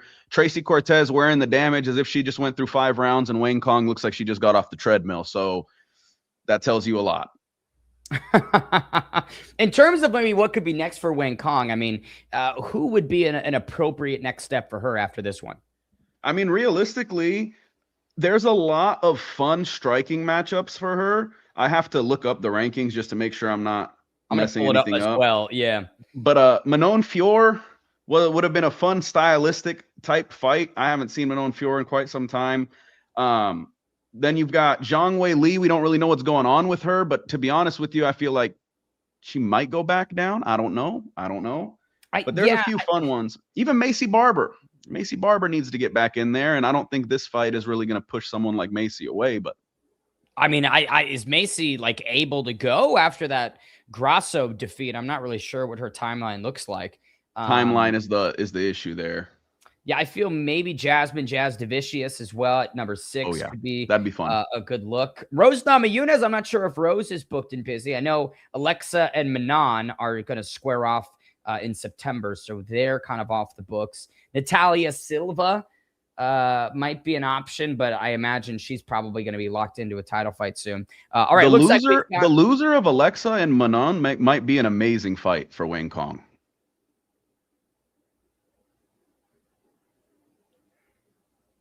Scorecards are in.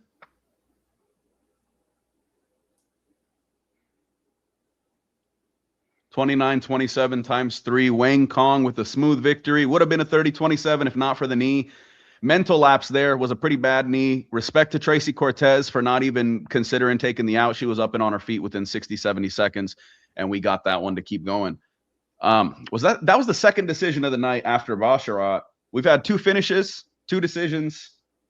Pretty good early prelim portion of the card as we transition. Pretty solid. And like Oscar mentioned, right, a very packed T-Mobile for this stage of the event. Usually it'll filter in the prelims, and then obviously main card gets quite rowdy. But the fact that they're showing up right now, Johnny, I mean, man, that is a good sign for that venue. And he made a great point. He said, you want a little bit more cheaper seats because the diehards will show up. And when you're looking at the venue, the most expensive seats are the empty ones right now. So yeah.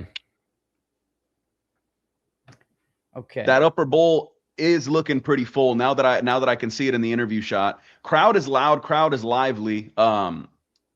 I've got one of my friends is there right now, and he sent me a shot. It looks like the crowd is very live. We just got to fill out that arena. I can't wait to see the scenes for the walkout for Patty the Batty and for Conor. When we hear the Foggy Do again and the notorious transition, oh boy, the walkout alone is worth the price of admission if I could afford the price of admission. All right. For those curious about World Cup viewing as well, looks like in extra time, Norway and England are tied 1 apiece. Which is pretty interesting to see. I believe my 11-leg parlay is still is it still live? Tracy Cortez plus 3.5. Is that? I don't understand the plus 3.5 or minus 3.5. Maybe someone more gambling centric can educate me. But... So MMA spreads are weird. I had a book that would give it to me as long as say she wins 30-27 across all 3 cards, it would pay out. But on most cards, that would be a 9-point deficit, meaning loss. Got you. MMA spreads are iffy. They got to really give people a rundown on that, because when you see 30-27, 30-27, 30-27, you'd think plus 3.5 is a win, not plus 9.5. Well, the good news is Damian Penis getting that first round KO was good. Plus 225 for him to win by KO in the first. That's pretty interesting. I mean, Almeida's never been finished in his career until tonight, and then he got hit with a baseball bat. So yeah, that was a hell of a right hand from Penis. It felt like Cesar Almeida was throwing those inside low kicks, not really setting it up too well. Damian times it's game over. What's a better combo than Pinas to right hand? Nothing else.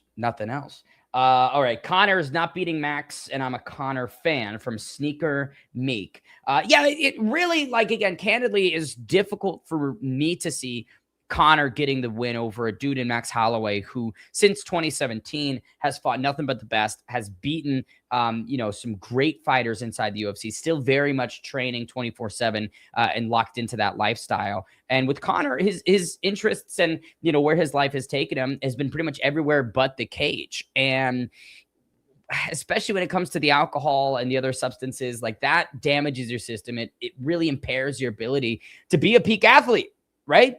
And Max Holloway is nothing but a peak athlete. The one thing that would be interesting, not going to drop his name, but I had a colleague say something to me the other day. If Max has been fighting for a long time, he's young enough, but MMA primes don't work as simple as age. He's been fighting for a long time. And usually when you see someone get eventually their chin cracked, it goes downhill, right? Max responded to the Topuria fight very well, but then in the Charles fight, he was glued to his back, fought very well off his back, even though he lost every single round. He not getting submitted by Charles over 25 minutes is very impressive. But if Max takes if this is the point of his career where he takes a step back, especially up in weight against Conor, who at this point you can't say is a small 170, he's a real 170. Who knows? I think this is a really good fight. To be honest, if I was the UFC, it would be Conor versus Mike Chandler. I really sacrificing Mike Chandler last month against Mauricio Hufi. To me, off-brand Conor. Yeah, it makes such little sense. It was funny to see Hufi say, "Oh, I'm the backup fighter for this one," and he ended his holiday early to be the backup fighter. That was not true. None of that was true. You got to will it into existence, bro. There's not anything I wouldn't do to fight Conor. I'll tell people I'm 36-0. Yeah, I mean they won't believe you. I only need the people who matter to believe it somehow. That's true. If the decision makers are in for that, then that's all that counts. I really, again, we did this whole season of The Ultimate Fighter. Chandler has been a company workhorse, building that fight up and foregoing a lot of, other opportunities. And granted, it's just him looking stupid at this point, right? Hindsight's 2020. You should have done a billion other things, right? But it doesn't really feel. Sometimes you zig when you should have zagged. Yeah. I feel like if the UFC wanted him to have a massive knockout and a more favorable matchup, then that would have been Chandler. And that speaks interest to me, because why would the UFC want to put the biggest name in combat sports against the guy in Holloway, who is such a tough matchup for him right now? It's an odd thing to ponder, right? It's an odd thing to ponder. Do you think some of the thought going into that could have been, if Holloway pulls it out, that could be one of the ways to get McGregor back for a second fight. Win or lose. If he wins, he's fighting maybe Gaethje. If he loses, maybe they do the trilogy and it's a huge fight. Damien, my guy Damien Ferran, I'm here for the blender. Speaking of the blender, we are giving away a Hamilton Beach blender. That is correct. After the main event, we will be putting this on the line for somebody. The way to enter is through Twitter.com. You got to retweet a post. And talking about Twitter, here he is, Oscar Willis. Oscar, Wayne Kong gets it done. She calls out Shevchenko, I think. Oh, what an interesting call.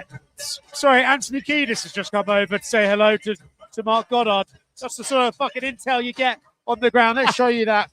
That's him, Anthony Kiedis, John Morgan, and Mark Goddard sharing a little chat over there. Anthony Kiedis, of course, from the now defunct band Red Hot Chili Peppers. Are they still going? No one knows. The reason I logged in was to say we have just had a test for some of the pizzazz they're offering the main event tonight. Expect lots of fog, loud we saw music, the smoke. to be honest with you.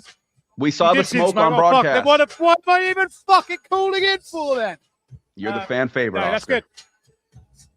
The technology is not it. We'll have to get a live view or something for the next one. But yes, it does seem like they're doing some fog. They're doing some UFC 229-esque imagery for the walkout. Do we know, do we know what song, Oscar? Do we know what the audio might be to the video?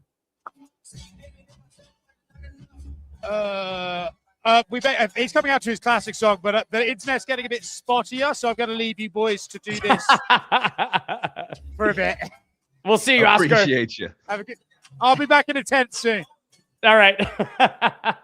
But back to the internet not working us on our side. But yes, back to the blender. First off, I got to give Ben a shout out because he set up a nice little soundboard that I can't wait to hit these. But we are giving away a blender. It's a top quality blender. I was on the phone with him as he went to pick it up. It was from Target, good quality. Look at it, Hamilton Beach. That wasn't that's from store. That isn't the only giveaway. Are you guys gay? Maybe, I don't know. I'm married with a daughter. Yeah, you say that while we're talking about the blender giveaway. You trying to connect something? Is Patty next? No, Patty is probably in about 4 hours, I would assume. I'm in Germany. Let's go, Germany. Henry's mustache. We got 1 a.m. event starts at 3. Main event probably around 6 or 7 in the morning. Henry, I commend you, sir. That is a hellish schedule ahead of you. Okay, Damien got to be the foggy dupe, most likely. Walmart brands are on the line, people. Damn right they are. Don't drop my blender. I will be angry if it doesn't work. Damien, I will keep this blender protected, man. I will keep this blender protected. Where else do you get a blender giveaway on a live stream, though? Never. One of one. Never. Okay, let's take a look at this UFC bingo card, and we can sort of tally up before the next fight what we've got. Okay, so Gilly attempt from Tracy Cortez. Gilly attempt from Tracy. Okay. Dumb fight. Do you think Valentina Shevchenko is a dumb fight for Wayne Kong? I think that's kind of dumb. After that performance, 100%. Okay. Crowd booed at the end of Garza and Basharat. Crowd booed. Big upset. I don't think a big upset's occurred yet. No upsets yet. Did we get a 10 round? Warning from ref. Warning from the ref. I should have put takes a point. That would have been more appropriate. Some of these are a little subjective, right? DC is saying something dumb. If you guys are catching anything, right? Any weird words from the commentators, let us know. Don't think we've got like those comments come when we get to the main card and the excitement's there. That's when we get the annex stories and the DC dumb fights. Oh yeah. Gosh, I mean, we are kind of checking off a couple here, right? I wish I printed this out. That would have been a lot more, a lot smarter. But of course, this was the worst planned live stream of all time. The worst show in MMA. What else would you expect? It's what we do. It's what we do. Okay, next up, the fighting Hawaiian Kai Kamaka III, who I would say has had a very solid last couple of years. Obviously was in the UFC at one point, then found himself back on the regional scene where, you know, I think he became a tough enough champion in that stretch. let me just double check. Yeah, riding 2 victories. So beat Dakota Hope 11-1 in his return to the UFC back in April. Lost a split decision to Diego Brandao, who's on a stupid career renaissance. Lost to Brendan Loughnane in PFL way back in 2024. But beyond that, I mean, he hasn't been beaten since 2022, right? So this has been a very good stretch for him. I think, Johnny, to like fix what was wrong in his career. And while he's not the youngest of people, oh no, he's 31. So he's right about the age physically, right? You think where this all clicks together. Hasn't taken too much damage. So unlike Max, who's in his mid 30s, but he's probably past his prime due to damage taken, Kai is not. The one thing that I really think boded well for him is he stood in Vegas. It's not like he had to, nothing changed. He stood at Extreme Couture, a world-class gym. He fought Loughnane, who's really good, honestly, UFC caliber at the time he fought him. Also, he's fighting tough guys. Diego Brandao, by the way, what? How? Insane. What?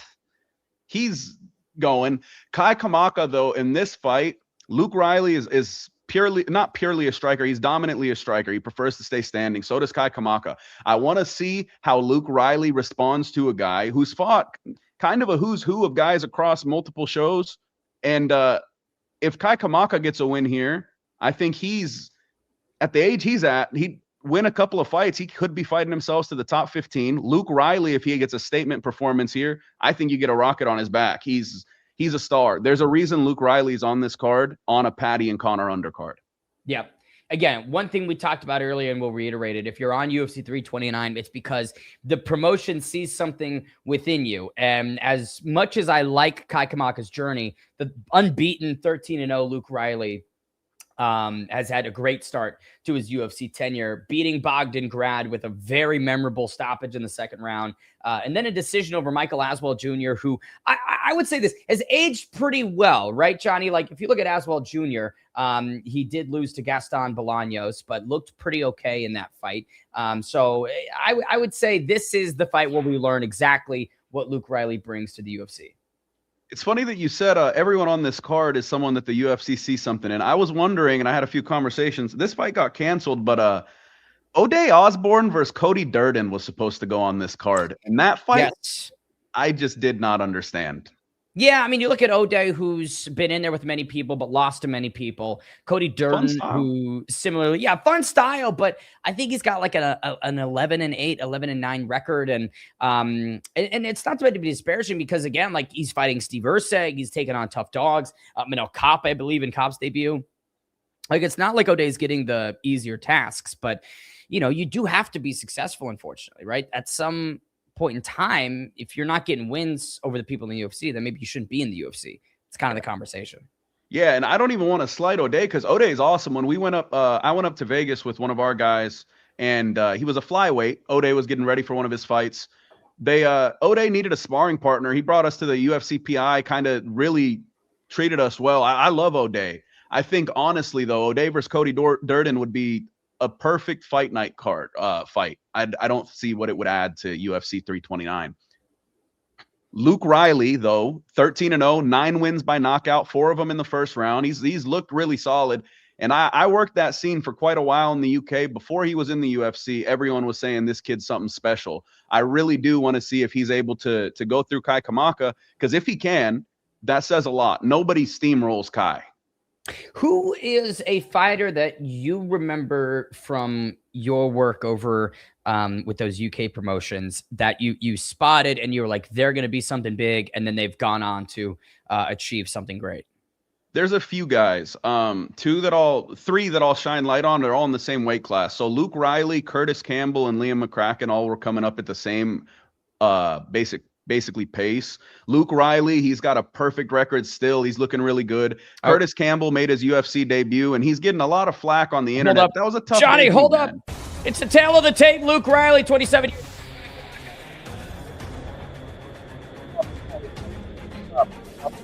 Come in at the featherweight limit. Even on the reach, we'll see if Luke can maintain the unbeaten record. Here's Bruce. But yeah, Luke Riley, Curtis Campbell, Liam McCracken were all kind of on the same trajectory.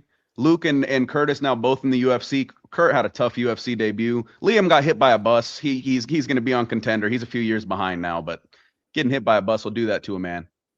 I mean, yeah, it's shocking that he's alive, right? That's kind of the consensus is with with a bus hitting him. I don't know. I mean, most people would have died probably. Yeah. Okay. Kai Kamaka the third, 18-7-1 record, a plus 200 underdog. If he wins, it will satisfy our big upset card on the bingo. Tremendous live commentary, Ben and Johnny. Bravo, guys. Calculus, thank you so much. Hope you guys are all having a great evening and excited for this UFC 329 card as much as we are. I'm pretty sure both of you guys could pull off a great Don Fry mustache. Henry Mustache, our German friend. I wish I could get you. You got a pretty good face. I butchered my mustache, man. I had a big one, and then I was clipping around the lip, and I went, and oh man. So I got to do the half Dagestan beard now, but it's coming back in. Got to get the pencil. Dude, go pencil. Go full like Fred Durst, early 2000s look. No, I can't do that. I can't do that. I can't subject myself to that.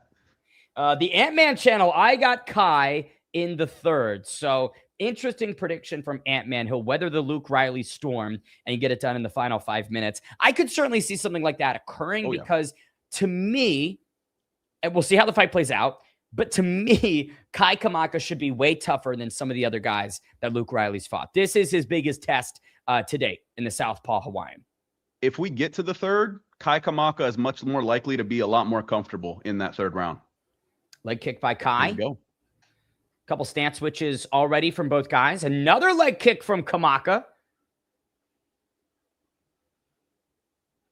Left hook. Somehow you went from behind me to in front of me. Gotta love it.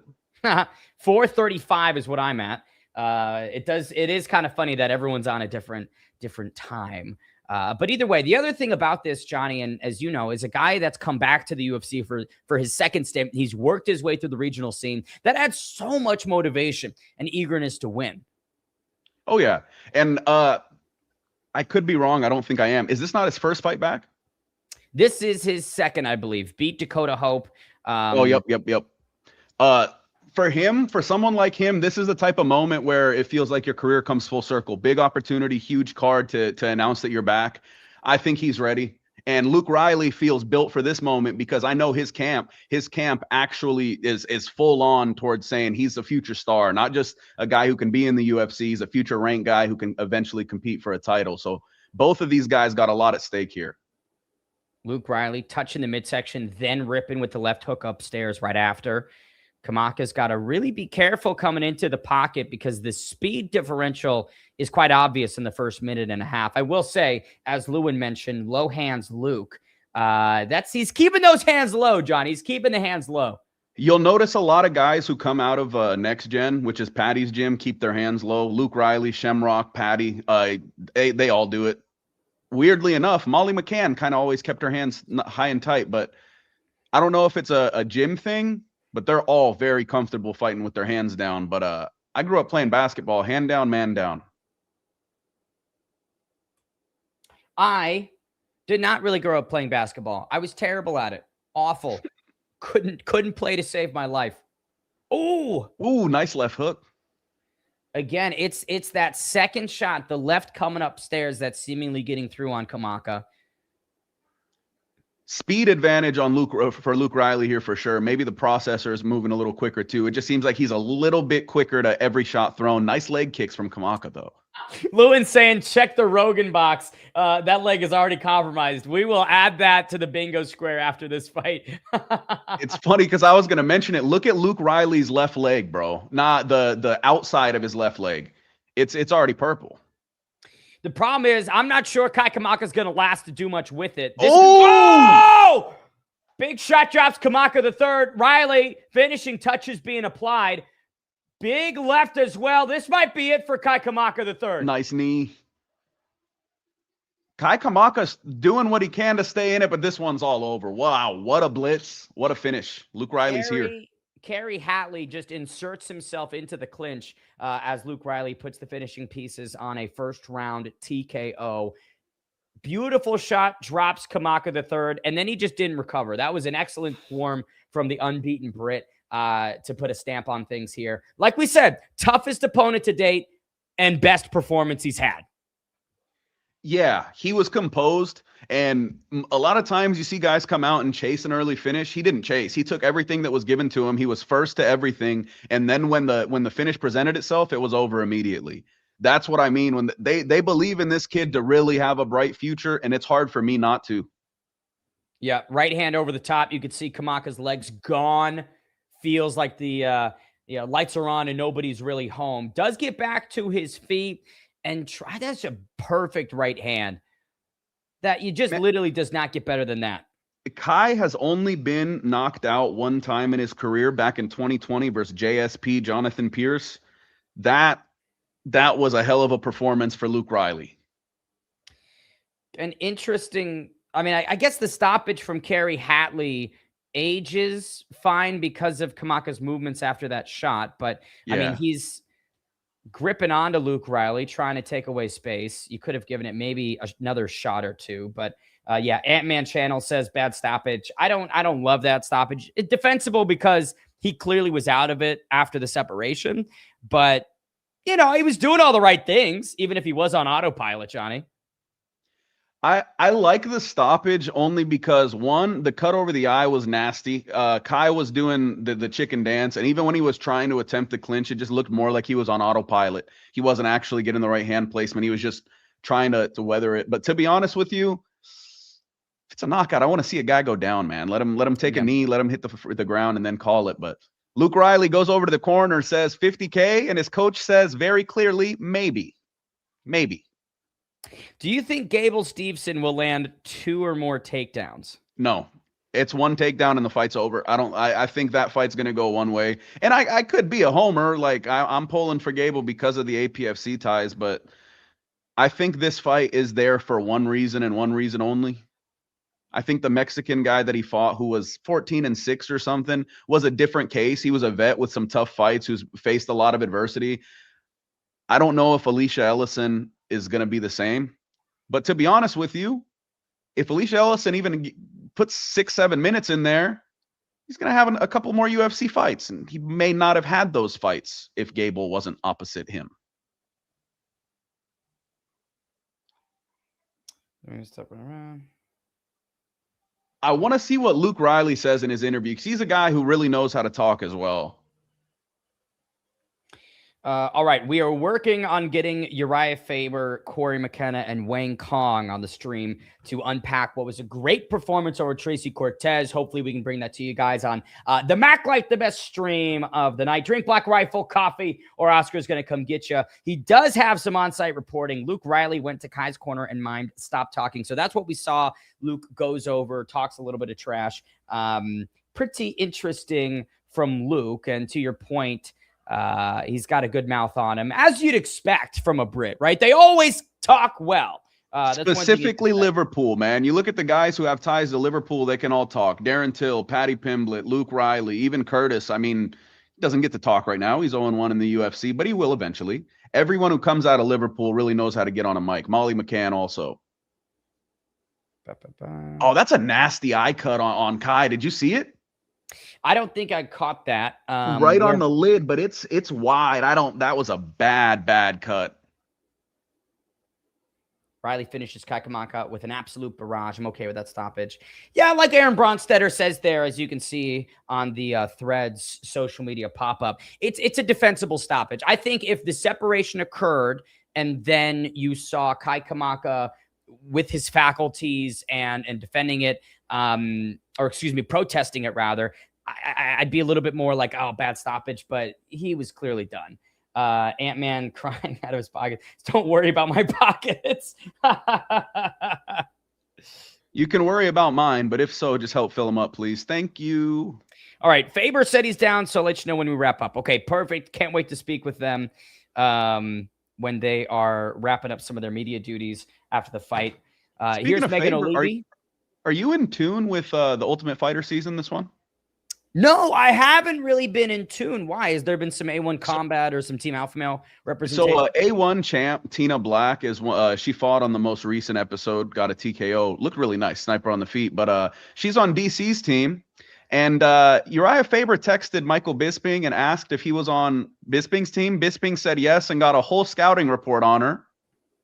And I thought that was hilarious. He literally gave the scouting report on how to beat his own talent to Bisping because Bisping just omitted the truth. Damn. It just goes to show, right, maybe where the Ultimate Fighter product stands with some, both inside and outside. I don't know about you. I wish that the Ultimate Fighter was very different because I think it could be successful if it took some pages out of more traditional reality TV books, not even just in the sense of let the guys drink in the house, because I think they still do. I don't think that that's the only factor you need. I wish that there was just some more, I would say, functional, like reality TV tropes, maybe games, daily challenges, things that eliminate people beyond fighting. And I know that what you're going to say, that's a crazy thing. Speaking of crazy, here's Oscar Willis. Oscar, cage side in T-Mobile, how are you? I'm good, thank you very much. I thought I was impressive by Luke Riley. He actually fought one without taking 100% of damage himself. Very rare. He walked over to Kai's corner afterwards and did that towards them. I wonder if maybe he'd seen some comments before the fight that he didn't appreciate. But the one thing I really wish he was maybe a bit more energetic in his post-fight interview. Very sort of lackadaisical with his words. I thought he had a real opportunity to drive it home. But the win is the win. And we have a little contender on our hands there, a fun player. We were talking about Kai Kamaka III being Luke Riley's biggest test, and experienced dude who's been successful in the last couple of years on the regional scene and then in his UFC return against Dakota Hope. Was that the performance you expected from Kai? I feel like, he got blown away pretty effectively. No, I thought that was going to be a much closer fight. To be honest with you, I thought that was going to be another war for Luke Riley, that he would eventually come out on top, was how I saw that. But I thought he was going to have to work for it. Actually, very clean boxing, lovely couple of combos to the body as well. And then that straight right, technically perfect. I could maybe say the referee jumped in a bit sooner than you'd expect, but Guy was out on his feet afterwards. I don't think any real injustice there. That was my thought too, right? Kai wasn't protesting. He was clearly still buckled and dazed and confused. And if he did immediately address Kerry Hatley and offer up a "what the fuck are you doing," I would be more on the line of that's a bad stoppage. But he was on autopilot, unfortunately. Yeah, I mean, this is where being on site covering this gets a little bit tricky, because I'd like to go and speak to Luke Riley right now, but I also want to watch Cody Garbrandt versus Adrian Yanez, and I have to make a decision which one I want to do. And then I want to speak to Adrian Yanez or Cody Garbrandt, but I want to watch Gable Stevenson. Such trouble. The life of an on-site reporter, Oscar. Your challenges, your But I tell you what makes every time better. This guy right here. There he is. Oh, no. We lost Ben, but shout out to Brett Okamoto, one of the absolute best reporters in all of MMA, and has been for a very, very long time. I certainly wouldn't go that far. I would certainly say he's capable. He's capable. But he's a very dear friend. We've lost Ben. That's unfortunate. Why did Ben die? What happened to Ben? Ben's hiding under his table right now. I mean, he literally saw Brett Okamoto, shouted, "Oh no," and then disappeared. And I don't think it was a myth. That actually in excitement, he knocked his computer over, man. That's what he did. You think the table bumped up? You think there's something to do with that? He's in a sprint to get everything back in order. Okay. Well, we look forward to seeing Ben. I guess I will stay tuned from ringside. What else do I have to tell you? Filling up. I think it's probably same sort of. Did you hear any of the exchanges from Luke Riley in the corner? On the TV at one point, it looked like he went to his own corner and said 50K, and Paul Rimmer hit him with a maybe. It did look that way.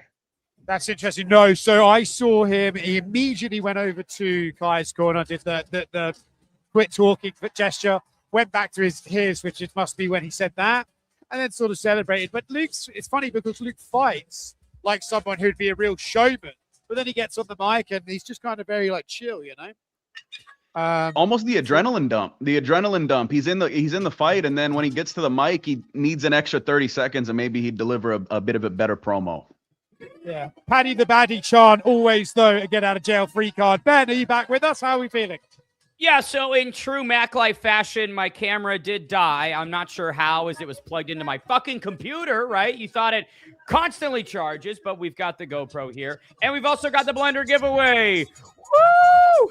Make sure you get in on the blender giveaway. All you have to do is like and retweet my post on Twitter, and make sure you like this UFC 329 live stream. Make sure you guys are following Foes to Bros on all social medias as well. Head to the Instagram, head to the Twitter. We've got a lot of special stuff incoming with Foes to Bros before back to Oscar. Yeah, these two are better at doing all that shit. I don't really care what you do. Just watch the stream. But then I just want you to, Ben, I want you to know that the way it looked was I showed Brett Okamoto on camera. You went, oh no, and then disconnected. That's what it appeared to be. Well, please let Brett know, as he sits next to you, that was not the case whatsoever. I love Brett Okamoto. He's a great guy. I'll give you some live. Boogeyman Brett. He's looking at his calendar. You're the most important thing worth discussing. You're the only thing worth discussing here. All right, UFC 329. Okay, boys. I might go get some coffee. Have we mentioned our beautiful sponsors in a while? Have we mentioned our beautiful Black Rifle coffee sponsors? Speaking of our coffee, guys, we've got Black Rifle Coffee Company sponsoring us. Go to the appropriate links and buy now. This is the Dark Roast, serving premium coffee to people who love America. Set sail with this majestic Dark Roast. I'm not reading it all. Or you can We're sponsored by a coffee company. Freedom Fuel, baby. Some Freedom Fuel. Heavily bodied roast with a kick of freedom. Keeping us energized throughout tonight's stream. I love freedom, brother. I did buy, so they've also got these like mocha espresso cans. I bought a like 24 pack, was going to drink that tonight. It doesn't arrive until July 18th, so that one's on me. Okay. I thought that it was overnight shipping, but Amazon Prime did throw a curveball at me. Would you like to see the watch I have selected to wear for the Conor McGregor fight? Yes, I think we do need to see that. I think it's very appropriate. You know, a little roulette. It does spin. It does spin. I mean, it's obviously not that good because it's from fucking China. But, you know, other than that, I thought that was the most appropriate thing I had. Can we guess how much that watch costs? Was that $30? He said from China. That kind of gave us a hint. I think it may have been 53. But, you know, actually, it's funny because obviously I've been at every Conor fight since UFC 205, and I wore the same suit to each fight. That suit no longer fits me, guys. I tried it on today. It was not unable to be worn. Put it in the Louvre. Yeah. All right. I'm going to bounce back. I'll speak to you in a little bit. See you, Oscar. I do got to say, Ben, I need a little bit of energy. So I'm ordering some Black Rifle coffee. There you go. Make sure you guys order some Black Rifle. You need it. You got to have it. You got to love it. And the blender giveaway. Make sure you head to my Twitter and get in on the blender giveaway. Okay, up next. What fight do we have coming up? Yo, Yanez and Cody Garbrandt. Man, I'm bummed that we're not seeing the walkouts for this one. Or any of them. You know, as much as I am enjoying the Paramount era, Johnny, it does feel like there's a couple typical broadcasting elements that we just miss out on. The walkouts are very important. To most fans, they want to see the walkouts. They enjoy that. So when we're getting ad placement or conversations and then magically we're in the cage, it takes a little bit away from that fight. Especially like Cody Garbrandt, he's a couple losses away probably from no longer being in the UFC. Let us see it in case, you know, it is his last walk. I don't know. I mean, he's coming off of a win, right? So I feel for Cody, he's finding some possible career, not resurgence necessarily, but like the level that he's at right now. I think he's still very much able to compete. Adrian Yanez is coming off of so he's coming off a draw to Ricky Simon, which really should have been a TKO stoppage. Then before that, a split decision to Daniel Marcos, which was a weird one, right? I feel he's against 1-3-1 in his last 5. Yeah, it's tough. Yeah, I mean, for Adrian Yanez at one point, a really hyped prospect way back in 2020 to 2022, then a setback to Rob Font, a TKO stoppage to John Martinez. Did get back on track in 2024 with a TKO over Venetia Salvador. But like I mentioned, the split to Daniel, 2-year layoff, draw with Ricky. You know, he's an incredibly nice guy and a very talented fighter. But yeah, Johnny, he can't seem to find that momentum that he did 4 or 5 years ago. It's crazy because people always compared him to Jorge Masvidal, right? And if you look at Masvidal's career, early on, he took a lot of losses. He had to really face some adversity and then had a late renaissance. maybe he's following the Masvidal blueprint. I don't think that's the case, but fan-friendly style, this fight should be very fun. I think it's going to be essentially a boxing match with a couple of low kicks thrown in. But if he can right the ship here, that draw to Ricky Simone, like you said, it should have been a win. It should have been a win. So a win here over Cody Garbrandt, I think, puts you in position to at least, get a bigger fight, keep climbing your way back up. A loss here would be really rough because 1-4-1 in your last 6 is never something you want to look at. No. Cody Garbrandt, 35 years of age. Adrian Yanez, 32. So to your point about whether or not, Adrian can maybe find that career renaissance, I'm less bullish. I'm less bullish at that age. Did Conor fight that? No, we are several hours away from about a 4, McGregor fight. 3.5 to 4 hours from Conor. Do we got Randy Costa? Let me text him and see. I chatted with him earlier today. What I will say, this beautiful soundboard, I've been waiting for this all night, and the opportunity hasn't presented itself, so I'm just going to go ahead and present it myself.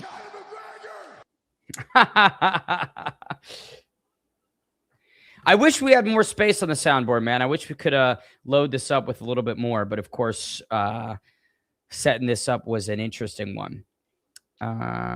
Well, the blueprint is there, a lot easier to add on than build from scratch. What else on this card excites you, Johnny? Is anything else that's popping off the page that really has your attention? Oh, yeah. Gable is an obvious one. I'm probably more excited about the Whitaker fight than most just because I'm a big fan of his. I also am a fan of Krylov's, and I think no matter what, one of these guys has life at 205 that they didn't have before. It's a very big win for Krylov, or it's Whitaker getting back in the win column. And for someone like Rob, all you really need is a win or two, and then you can have the biggest fights in the division. It's not like 205 is chock full of guys who are waiting on opportunities. There's a lot of big fights you can make for Rob at 205. And Krylov's been around so long that if he wins, honestly, I'd just be really excited to see a guy who's been around for, it has to have been 10, 15 years in the UFC and see him get a real big opportunity as well. He's definitely fought the who's who, right? To your point, Krylov has been on the receiving end of some tough nights and then also has upset people in the past. I remember Dominic Reyes was able to get back on track against him.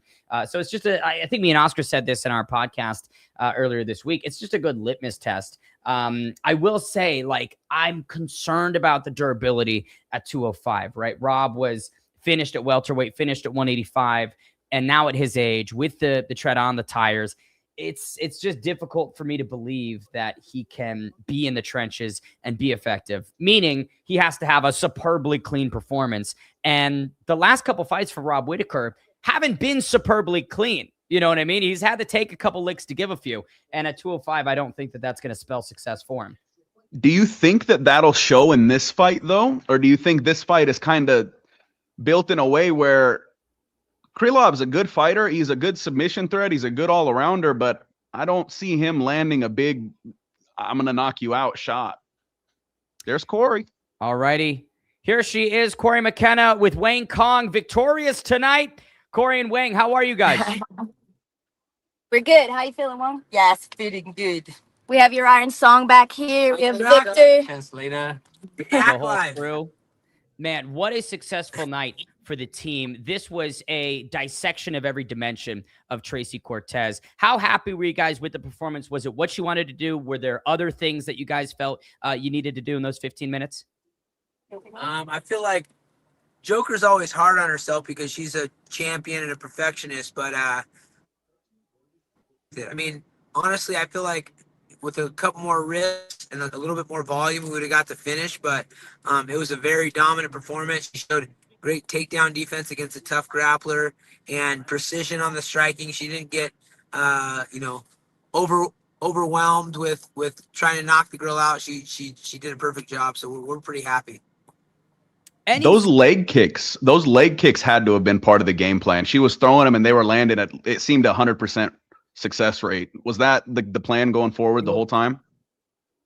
Yeah, poor Corey and her husband Hector, and I got a big old pad, but we all took a lot of kicks to the lower leg.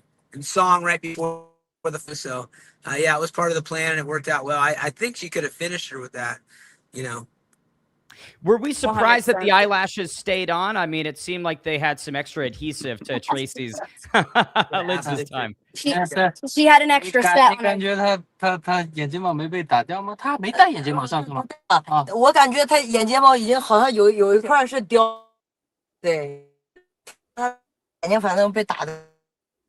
Yes, she a little part of her eyelash came off, maybe because the eyelash she gave to Tracy is too good quality. You never know. But yeah, but yeah, she did a surgery on her face. Definitely, that's what joke I believe. Free facelift. Yeah. What are the I gotta celebration? say, Sorry, Uriah. oh, go ahead. Yeah, I was just gonna say Tracy and her whole team were really cool this whole week. Her and Joker shared the sauna together, and they were in the UFC PI together. So, Joker had to get the trash talking up to get the fight, but once they're in face to face, they're both very professional. So it was cool to see. What was the biggest weapon of Tracy Cortez that you guys were drilling, preparing for, ready to shut down? And did that appear in the fight, or did Tracy not utilize it?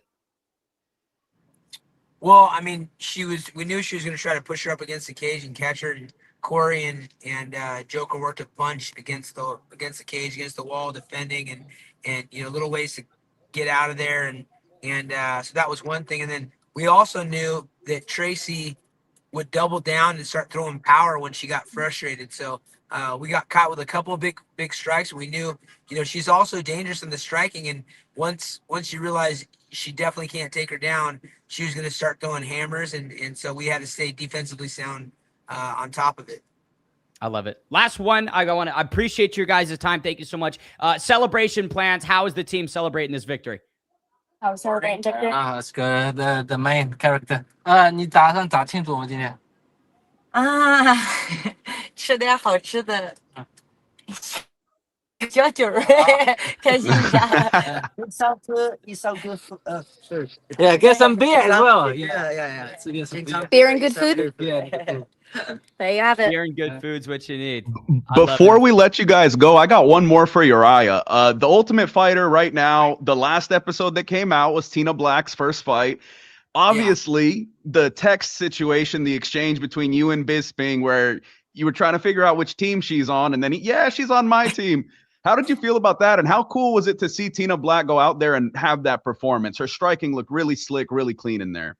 Oh my gosh, Tina Black is a menace in the gym. I mean, nobody enjoys going with her when it comes to sparring, and so I knew she was going to be a killer. But yeah, Bisping's little Weasley ass. I mean, they didn't tell the whole story though.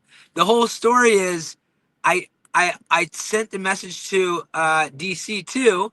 First, I sent it together, and Bisping was joking like he had her before they even picked teams, and then I text DC. He leaves me on red. Then an hour later, he says, "Is she good?" And meanwhile, Bisping responds right away, "Yeah, she's on my team," and blah blah. So I was like, "Oh, Bisping," like it was just the opposite reaction you would think. So that's why I was tricked. And I mean, the truth was, I just was like, if you got to work on anything, work on this. But Tina's been with us for 6 years, man. She's fucking good. I'm taking her to win the show. Yeah, she'll be winning the show, I think.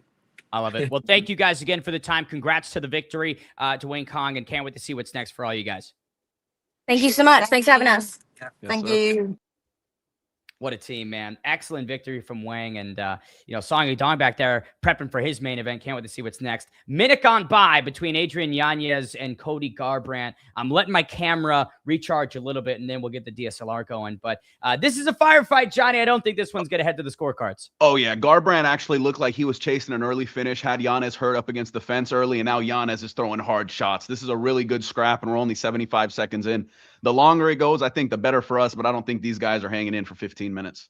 Cody Garbrandt's chin is such a topic of conversation, right? But, I don't think he's been knocked out in a little bit, right? I mean, it's certainly taken some years removed from the last time he was put away with the pause.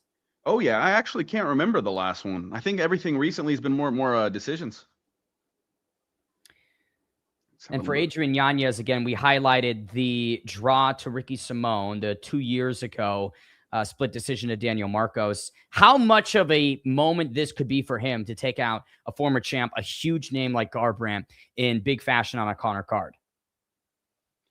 5 years since Cody was last knocked out. If Yanez could get that together and get a TKO stoppage here, that would be honestly probably the highlight of his career to this point. And then that would be the statement to, hey, I'm coming back up the ladder. Yanez had a time where he was on the rise, then he plateaued, then he sunk a little bit, but this would be a statement. Oh, nice right hand from Yanez. Yep, Cody's backing up. Adrian's on the charge here.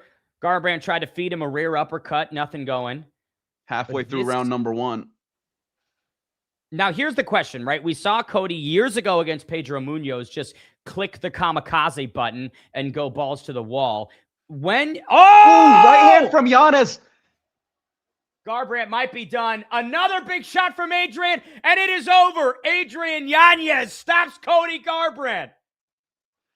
Interesting stoppage, but I think it's the right one. Yanez came out and he fought a good fight. He took damage. He gave it back. He stood in the pocket. Both of these guys came to fight, but man, I was hoping we get a few more minutes, but Adrian Yanez, what a shot. What a shot. It just shows the power that Adrian Yanez has. And again, we talked about Cody's durability, maybe one of the more fragile chins possibly at this stage of his career. But Adrian Yanez, welcome back to the UFC in such a big way. Kyle 300 in the YouTube chat says, I got one dude on my mind. All right, here's another look at it. Cody rushes into the pocket, maybe gets a little bit too close, squared up, eats a right to the jaw, and you can just see equilibrium goes, backs off the charge. I mean, geez, that one was kind of almost on the temple, Johnny. Yeah, that throws your equilibrium off, and you could see the loss of balance. Right when your feet are not responding, you're there, but you're not there. We got SMZ Walla saying Max is going to win by a 3rd round TKO, and Simkez asking when the main event is on. We're probably under 4 hours now. We're inching our way up there. Pacing on this card hasn't been too bad. No, they've been moving and grooving, and that could slow down as we get into the prelims, right? They want to drag it out a bit more. You saw the finishing sequence there. Cody was trying to tie up. Yanez just wing and hooks over the top and clips him both on the chin and the sides of the dome. Kind of reminds me almost of, gosh, what was the Beneil Dariush fight? I think it was the Armin fight. Or no, it was the Benoit Saint Denis one, where they clinch up. Benoit just lands one big strike and turns Benoit off. Kind of looked possibly like that. I feel like that was a good stoppage. I can't fault Herb Dean on that one, so that bingo square will remain unchecked. Yeah, no, I think that stoppage was perfectly fine. What I hate to say is that the pacing has been so good, but with only 2 prelim fights left and an hour and 10 minutes to the pay-per-view, we're going to get a decent slowing of the action here. They're showing a replay. Yeah, that right hand from Yanez landed right on the temple of Garbrandt. You could tell Garbrandt's disappointed, but he couldn't even stand up afterwards. Once the equilibrium is thrown off, you're kind of out of there. Great fight. That was an amazing 4-minute firefight. And now up next, we got Gable Stevenson's debut. Ant-Man says early stoppage. It could have been. I mean, honestly, it could have been. But once your balance is gone from a shot to the temple like that, it's a matter of time. If the round would have ended, he may have had enough time to get back to it. Oh no, Cody's got the gloves off. Cody's got the gloves off. It looks like he may be leaving him in the cage. Oh, that's what I said before the fight. I had a feeling that Cody was almost on his way out, and if he does indeed leave those gloves in the cage, that would be awful.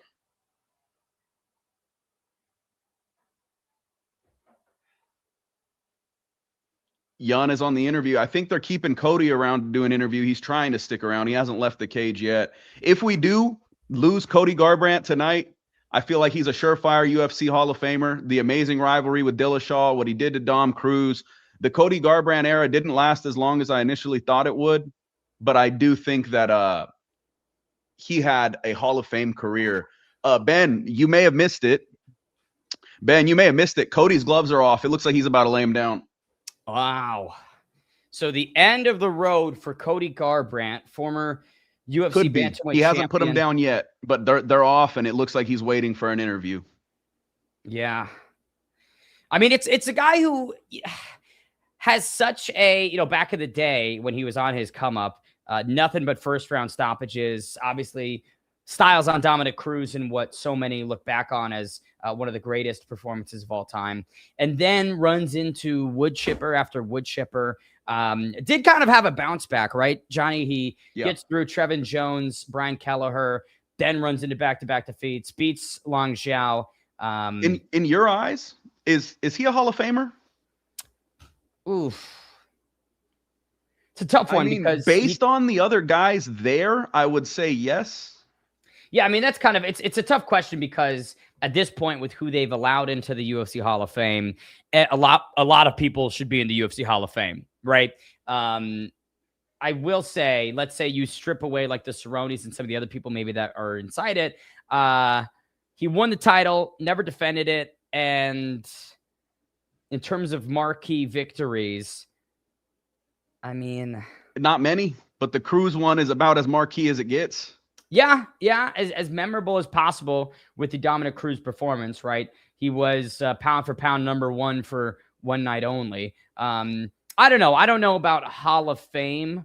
Maybe you could put that performance in the Hall of Fame against or Dominic even the fight Cruz. in the fight wing. True, maybe. I don't know. I mean, I feel like, again, like the Hall of Fame is just an unbelievably subjective thing. There's John Morgan getting some front row access to Adrian Yanez. Okay, to your point, I believe right before I ran off to the restroom once again, you were talking about how there's about an hour left in that prelim window and only 2 fights, correct? Yep. All right. I would have given Cody the interview. He had the gloves off. He didn't leave the cage until everyone left the cage. There's time for it, man. Yeah. I was gonna say if you could take 3 minutes to chat with Cody Garbrandt, maybe I'm torn on his Hall of Fame candidacy, but at the very least, a post-fight interview in his retirement, if that was the case. Exactly. Video package. Ben had his restroom break. I'm gonna run and take mine, and I think my Black Rifle coffee is here. So I'll see you guys in a few. There we go. Ant-Man says early stoppage. You feel early stoppage for the Cody fight, or was that a different one? I feel like that was an okay stoppage. I mean, you think about the big shots that Yanez had on Cody before that finishing sequence. I didn't see it getting better for Cody. If that was in reference to the Kai Kamaka Luke Riley one, maybe a better argument there. Deus Vault, Glassjaw Cody goes out. It's tough, man. I mean, I feel like when the durability starts to go, and you can no longer trust on your ability to handle shots inside the pocket at range, everything else kind of falls apart. It's the glue that holds it together, is especially right at the highest levels of fighting, being able to take damage. And unfortunately, you can't do that forever. And I feel for Cody, he's I mean, coupled with maybe not the greatest of chins, defensive instincts also are something that are lacking at times. Again, I mentioned that Pedro Munoz highlight, and jumping into the pocket, going blow for blow. It's just never a smart strategy. Like, even if you did have more power, even if maybe you run that 9 times out of 10 and he's the one that clips Pedro and puts him down. It's just like, why, Just bet my savings on Alicia Ellison. What do we think about this fight?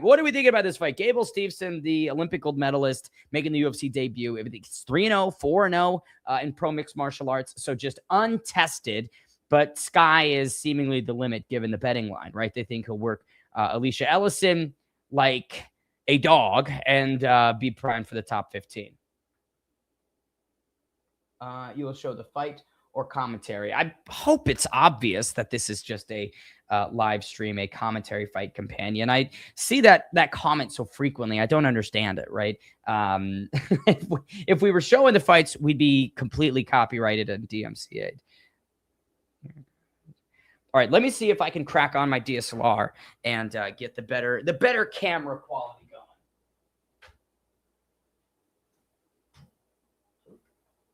Put that there. Let's get this going here.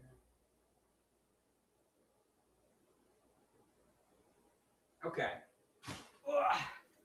Let's switch it. Okay.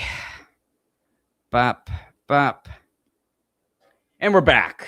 Okay. Should we have planned this live stream a bit better? Absolutely. We 100% should have, and that's on us.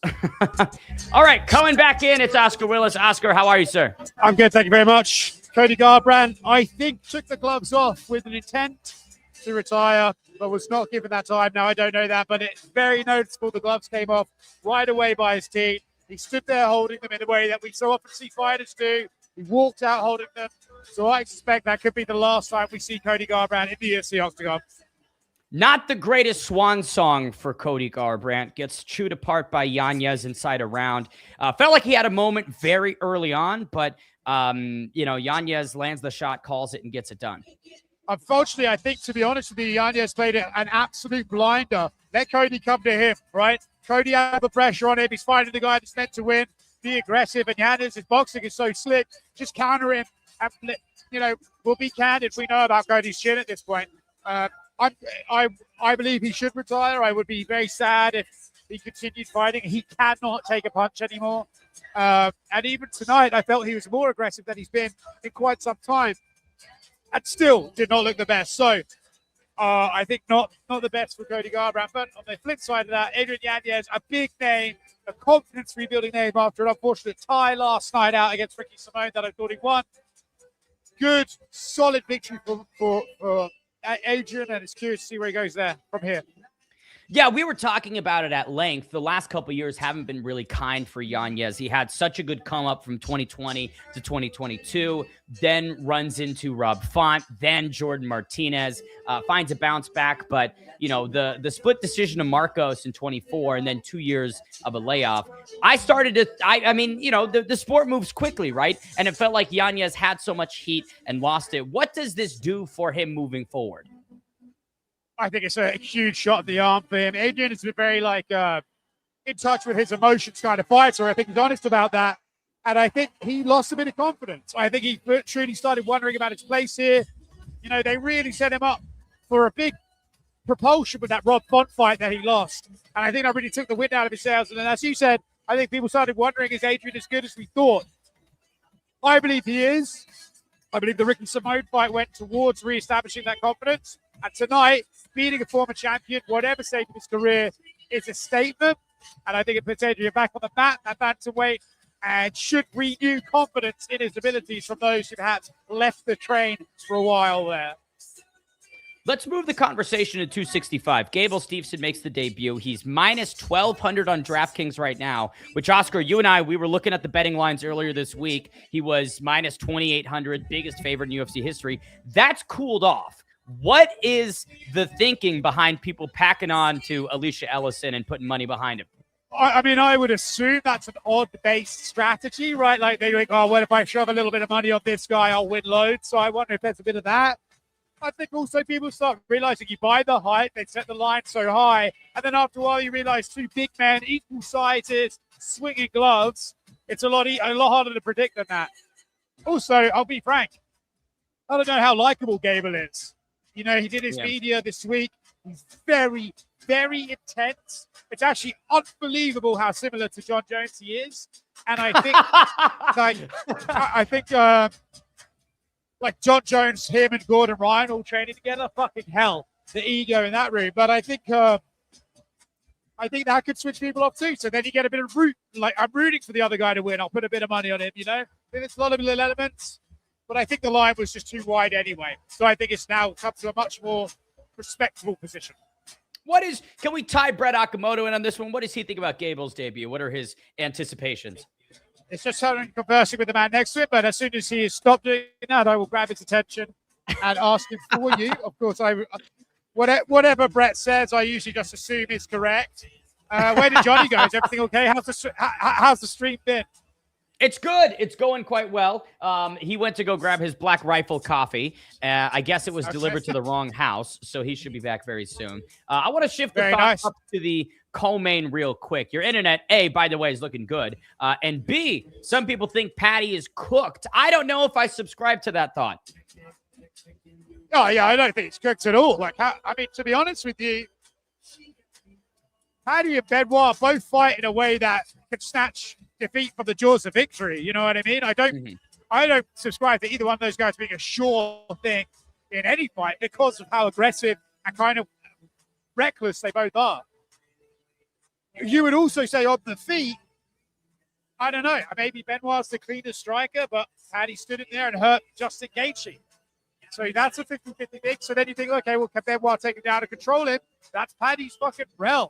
So I think that's a very hard fight to call, to be honest, especially over 3 rounds. We did have Uriah Faber, Corey McKenna, and Wayne Kong join via StreamYard.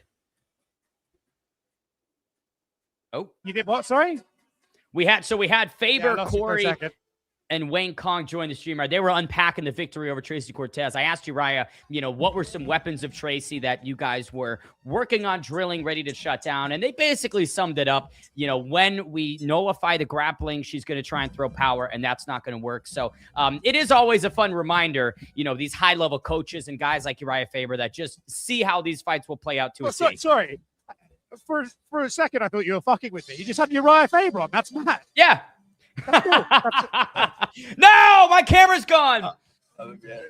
Dude, is it the same camera? Yeah, I don't really get it, man. This fucking DSLR is like perfect, and now unfortunately, you're gonna just have to use. Oh, well, now I see one frame of you making a very weird face. Yeah, you're gonna have to just GoPro it. That's so irritating. Now listen. Brett, would you mind jumping on stream for a second? I want you to. Ed wants you to give your thoughts on Gable Stevenson. What's my thoughts on Gable Stevenson? His debut, Brett Akamoto. His debut. Big time favorite. I did not think he looked particularly good in his last fight before coming in the UFC, but then he told me this week he had walking pneumonia. So I suppose you're not going to look too good in a fight when you're dealing with walking pneumonia. Do you think it's crazy how similar he is to John Jones? He is very similar to John Jones in many ways. Yes, I would agree with that. I love it. Brett, in terms of your thoughts on this co-main event, Paddy Pimblett, Benoit Saint Denis, people think it's going to be a walk in the park for Benoit. I don't necessarily believe that. Do they think it's going to be a walk in the park? I was actually surprised that the lines on the co-main event are like even. What do you think? Well, he was saying that a lot of people think it's going to be a walk in the park with Benoit. I don't see how anyone could say that. I think it's 50-50. I kind of thought that the line was going to be higher, but yeah, I was surprised that it was. I was surprised it's closer, but I agree with you. Yeah, I was pleasantly surprised that the line was as close as it was because I thought like you, Ben. I thought people thought that Benoit would win, but no, the betting odds at least are very close. John Ray, goddamn, that's a thank handsome you, John Ray, man, no homo. Yeah, He doesn't need to say which of the three that he's talking about. He It's already just very knows. obvious, He already right? knows. It's Brett Akamoto. Brett, thank you for your time, brother. I appreciate you a ton. You're the man, Ben. Love you, buddy. Love you too. All right. We are working. Sorry, darling. I didn't want to hurt your ears by ripping it out, I know you're a sensitive guy. 1 second there, Ben. Just some of the hijinks we have here on Media Row. I feel like Dan Hooker almost got Benoit Saint Denis with a guillotine, so Paddy definitely can. I agree with that a ton, G. I rewatched that Dan Hooker Benoit fight, and Dan Hooker was doing so much better than I recall. On the feet, really a step ahead from Benoit, and doing good defensive work with the grappling. So I don't know. I feel really good about Paddy in this spot. Yeah, so to be honest, I think Paddy will probably win, but I just think there's just reached the victory for both. I don't see that as a one-sided fight at all. What do we think then? So, Mr. Ellison, what's his first name? Alicia Ellison. He has come out with a absolute screw face on, as we would say in the UK. He'll be mugging his way to the ring. He also won over the media, being the last man to weigh in at official weigh-ins, walking into the room and shouting, "I apologize, I'm on black man time." And we all thought that was very funny. And here he is. Listen, upsets are few and far between in MMA, but if there has ever been a year where it might happen, it could be here. And then what a fucking statement that would make for Mr. Ellison. Well, yeah, in terms of like monumental defeats, I feel Gable Stevenson losing in this position on a Conor card. There's been so much discussion about him. That'd be one of the Booze for Gable Stevenson on the way to the ring. Wow, the T-Mobile crowd not on Gable Stevenson's side. That's, is that interesting? Are we surprised? I think there's an element of the John Jones connection. There's an element of how Gable carries himself. And frankly, I think in a similar way to like when John Cena or Roman Reigns were on top in the WWE, people got sick of them. I think there's an element of the UFC fans feeling like, you're not going to be able to force feed us this guy. I feel very similarly to Bo Nickel. They didn't like, people didn't want, like, you're not going to tell us this is the guy, we'll decide. And I feel like there's a lot of similarities with Gable here. So I'm not surprised at the reaction, to be honest with you. But to that point, if Alicia Ellison wins, he's a fucking hero overnight. Yeah, there's a lot to gain for Alicia Ellison. A guy that we talked about earlier this week, Josh Hokett, maybe stole a lot of the available hype in the heavyweight division. Is he in attendance? Is Josh Hokett at the T-Mobile right now, Oscar? Do you know? Josh Hokett is not in attendance, but John Jones is giving Gable a pep talk, whispering lovingly into his ear. Yeah. I am, Ben, I'm going to sign off. I'm going to watch this fight, but I'll call you right back after, okay? As you should, Oscar. Have a good one. Okay, so Gable Steveson, 2020 Olympic freestyle wrestling gold medalist, two-time NCAA Division I National Wrestling champ with Minnesota, undefeated thus far in his pro MMA career, and surrounding himself with nothing but the best, right? You're talking about gyms that have deep stables, and John Jones knows exactly how to take this prospect and translate him and acclimate him to mixed martial arts. Now, Brett pointed out an interesting thought, right? He had pneumonia in his most recent fight. I don't know. Is it like, that's such a crazy excuse, right? I've got pneumonia. It could be true. It could be false. I didn't see a positive pneumonia test. You don't know. Anyone got a link to share where I can watch fights? Can't be asked about paying.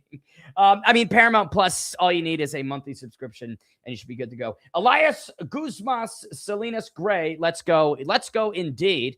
John's reminding him to go for the eyes. I do think John Jones might be instructing, hey, you can bend the rules, you can break them even, and there won't be any problem. All right, Gable Steveson inside. Did you see Gable's interview? They gave out where he was saying if anyone wants to talk shit, tail of the tape, Johnny, shut up for a second.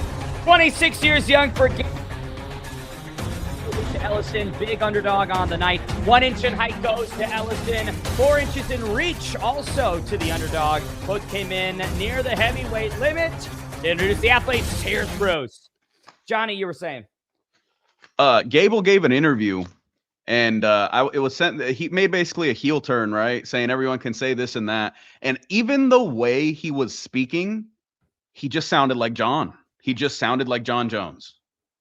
Yeah, I feel like Gable's one of those guys who, again, with his media training throughout his wrestling career, knows all the right things to say in front of a camera, knows the boxes to check when he's facing an audience. And like Oscar mentioned while you were gone, that's kind of worked maybe to his detriment. But talking about a heavyweight that I am deeply excited about, we have Alvin Goozy Hines here ahead of the Gable Steveson and Alicia Ellison fight. Alvin, how are you, my friend? Hey, let me switch my camera around.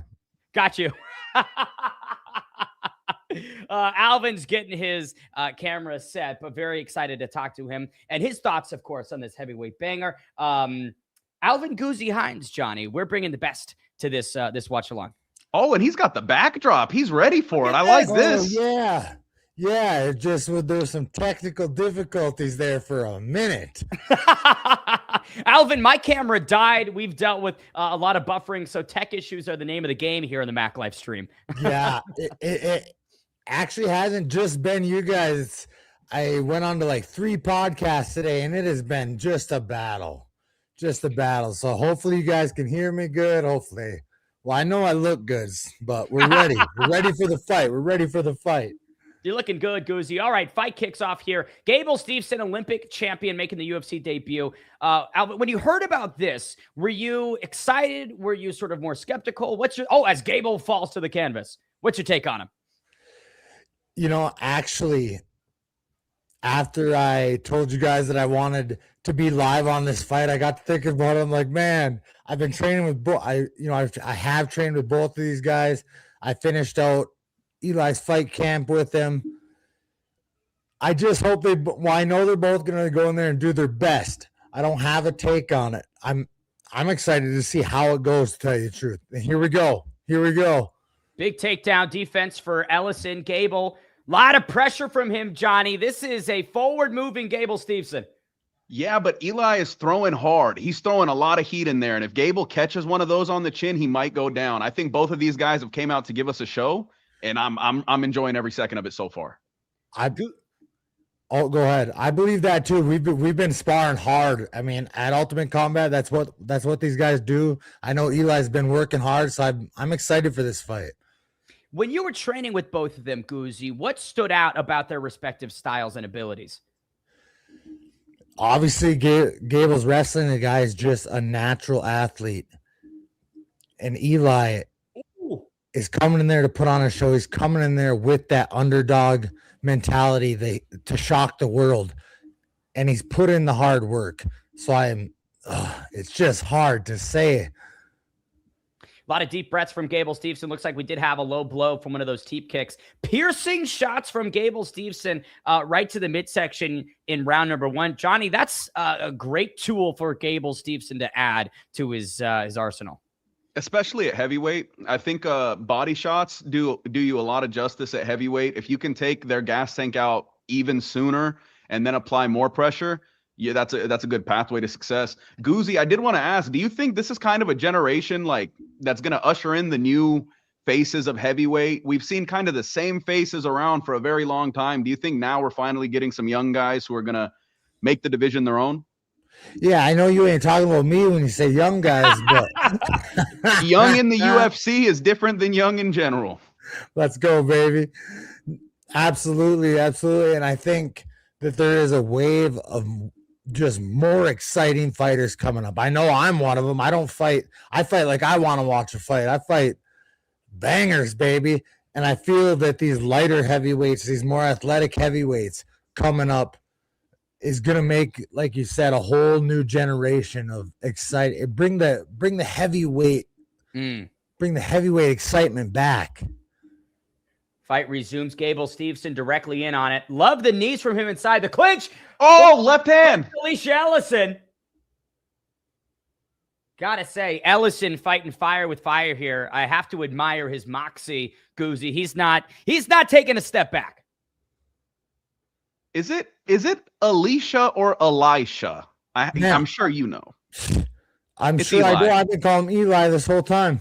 For like months. Here we go. More snapping kicks up to the center. Now goes high. Gable Stevenson hasn't utilized the takedowns as much. Getting it done with the hands possibly as he tags Ellison again. Gable's conditioning is looking good. He's throwing really hard here, but he's still composed. Pressure stays on. Oh, Ellison's out. Gable Stevenson silences Eli Ellison in round 1. Under a half round bettors are really disappointed. That fight ended at 2:31 of round number 1. Just over. Oh, man. Guzzi, what do you think of that? You got it in front of you, it looks like. What did you think of that fight? I know I'm happy for both of them. I just when it's guys I know how much work goes into these fights, camps. I always know one of them's got to lose. One of us has to lose. And it's just, I'm happy for both of them. They both made money. They both made money at the end of the day. That's one way to look at it. Here's another look at it. Looks like Eli Ellison eats a big left hook as he's returning to his feet, and that basically gets the job done. There's a look at a right hand that also crumples Ellison. I was really impressed by everything Gable Stevenson did. Loved the kicks, loved his effectiveness inside the clinch. You can see these knees to the head and then a follow-up 2-1. Is a vicious kid, Guzzi. That's a vicious kid. Yeah, he's got a future, and well, we all knew that. We all knew like what kind of athlete he was, what kind of drive he has. I'm just a little choked up because I care about guys, especially For what it's worth, when you've been training with them, and then how much it switches if they ask me to fight him is crazy. For what it's worth, Eli looked good. It was a short fight, but he was throwing hard shots. He was finding a home. He sprawled well on the takedowns. We can't say that Eli didn't have a good outing for himself. It's heavyweight. You get hit big, you might go out early. But I think Eli had a very respectable showing from his end. They both, yeah. Who do you guys think is Gable's gonna fight next? Hokit? I mean, that would be a fun fight. It feels like Hokit wants Alex Pereira. I wouldn't mind if you give Gable a top 15, like a Sergey Spivak or maybe a Marcin Tybura, something, lower down the top 15 just to get that ranking next to his name. That's what's up. I like that. I think Hokit might actually politic his way out of that fight for now. It's a bigger fight when Gable's got a number 5 or something next to his name. I agree. That would be a moneymaker. Guzzi, I know you are back in action very soon, my friend. Are you on that Oklahoma card, July 18th? I am the Oklahoma card, baby. I am the Oklahoma card. Gosh, what's fight camp been like for you, man? How's it been getting back in action? It's been amazing. I've been down at Ultimate Combat with these guys. Me and Waldo, he's probably one of my favorite guys to spar. Yeah, it's rough. It's rough some days, and a lot of guys would shy away from that. But I tell myself, man, if I get better against him, these other guys won't stand a chance. And we just put out volume, hard work. Camp went great. It wouldn't matter who they switched my opponent to. I would have took the fight. So I'm just excited to be back, baby. July 18th.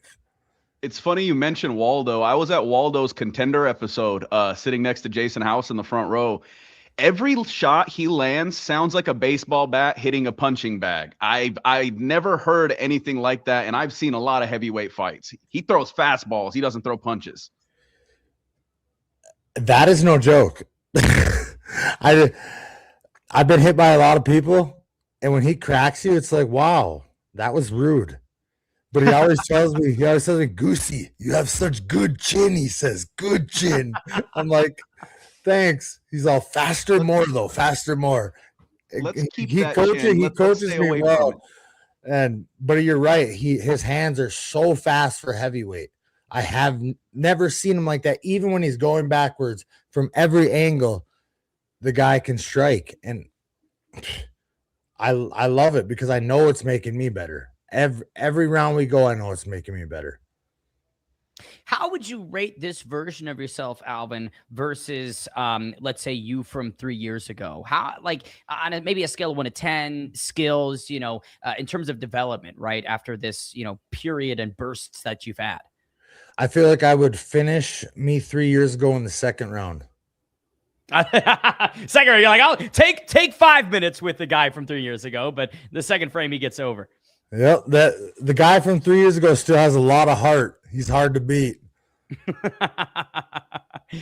This guy coming up in front of you on July 18th, obviously not giving away too many details, but is there any weaknesses that you're looking to exploit?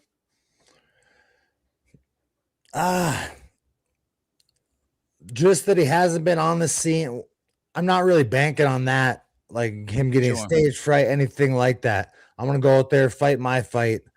I know my conditioning is better. I know I'll be able to push the pace. I know that I have a good chin. And the pace that I push on people, it just tires them out. Yeah. It tires them out. I can keep marching forward. I can keep throwing. And I can keep just fighting with a lot of heart. Yeah. I know it's going to break him. I almost broke Deniz in the third round before I poked him in the eye. I'm coming there. I'm coming to make a statement. I'm hungry. I haven't been back in over a year. He's not going to be able to keep up with me. I love it. The train keeps chugging, baby. The train keeps chugging. I think I want to say you've spoken about this many times before, and I'm not sure if we've ever chatted about it, but the nickname Goozy, man, I absolutely love it. I think it's hilarious. Where did this originate from, for those that don't know? A lot of people ask me that. They think it's a fight name, but it's actually, I look like the cartoon, the Mr. Magoo. A little bald guy. Yeah, yeah. That's what I looked like when I was younger. Not the cutest kid.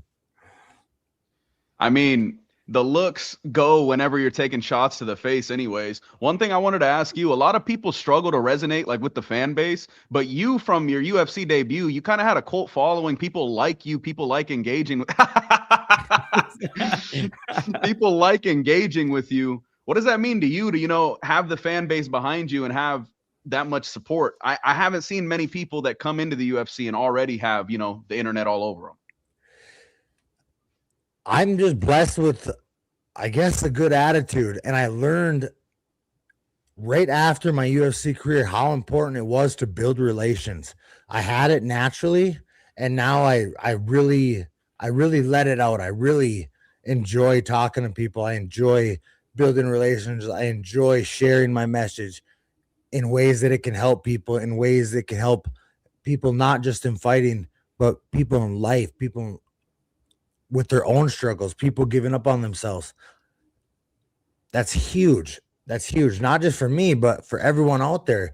You need to share your message. You need to learn how to make relations. It creates so many opportunities that it's something that I love doing now. A man of the people. Let's go, baby. Obviously, Alvin, you've got a lot of tread left on the tires and boxes that must be checked in the heavyweight division. But I'm curious, what passions do you have beyond fighting? When it is all said and done, what does the next chapter look like for you, if you've contributed any thought towards it? Oh, man, have I? I'm giving a TED Talk on it in October. Let's go. No, full-on TED Talk? I am. It's October 26th at the Star Center in Tampa, Florida. And it's about teaching fighters to plan for their financial future, to plan for an identity after fighting. Let's go. So that fighters know not just what they're going to do, but who they are and what makes them happy, and set that up during your fighting career and not when it's too late. Knowing what's next eases the transition out of the sport, I would assume. Yes, I'll give you a short piece of it right here. Oftentimes people ask me what percentage of fighters go broke. But that's the wrong question. Because losing money, we all know that's recoverable. But when you lose yourself, that's much harder. So the real question is, what percentage of fighters leave the sport not knowing who they are, not knowing what they're going to do next, not knowing their identity beyond the cage? And that's what I'm here to fix. And it's something that I know that I teach that works, because I'm not looking back at a career that's already over. I'm not standing here as a retired athlete.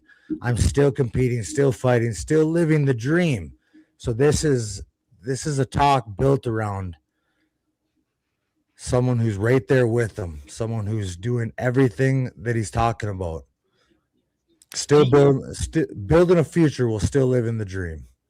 Hey, the building tomorrow in the present, baby. You get to tomorrow today. It's a great question, though. And I do think, so many fighters have those challenges, but then they don't have the answers. Do you remember maybe the inflection points for you where when you looked in the mirror, it was hard to look back, or you were faced with these big challenges and obstacles? What was that moment like for you that occurred?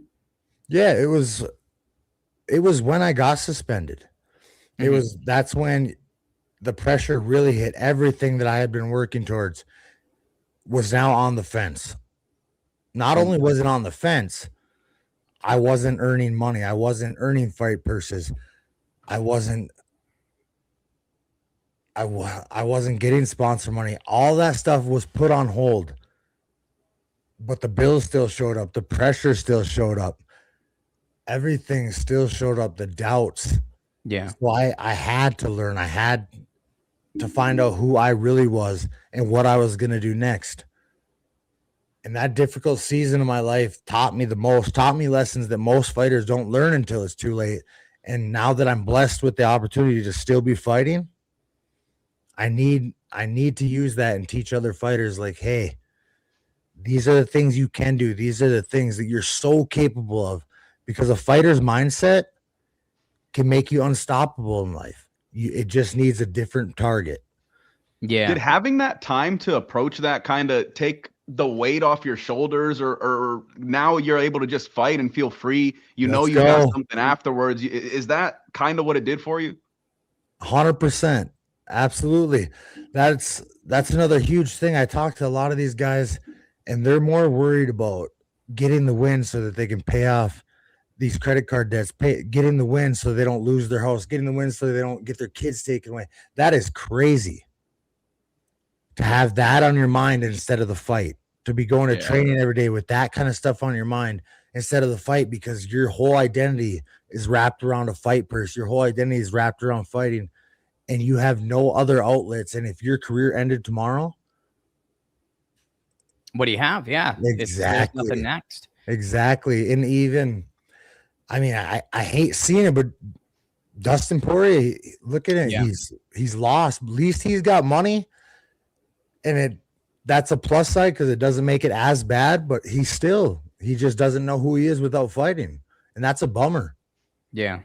Who is Alvin Hines without fighting? If you were going to summarize yourself and remove the combat sports, how would you deliver that? I thought you would never ask.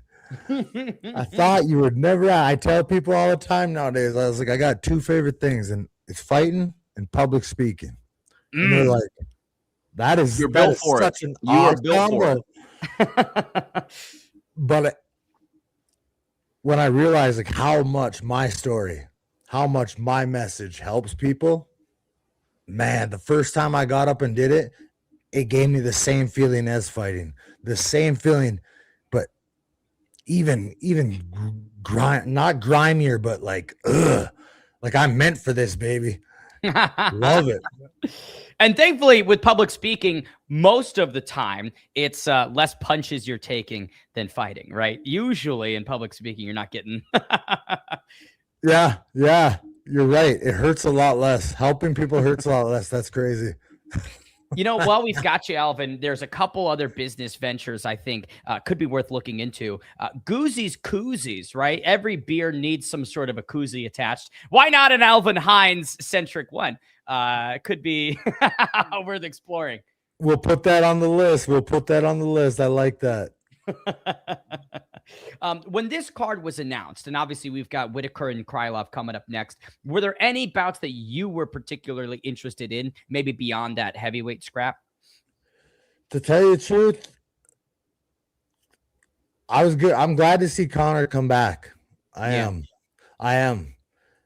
But as of right now, I don't even know if I will stay up and watch it because I've been so sick the last couple of days. Yeah. It's been rough, but I wanted to watch. I was excited for the heavyweight fights. I'm excited that Conor's back. I didn't even know Pimblett was on the card until I was at the practice rooms at the New York. We were hitting pads in there, and I looked on the list. I was like, oh, man, Pimblett's on here. Feels a little under-promoted, right? Yeah, I didn't even hear his name, but that's because Conor's on there.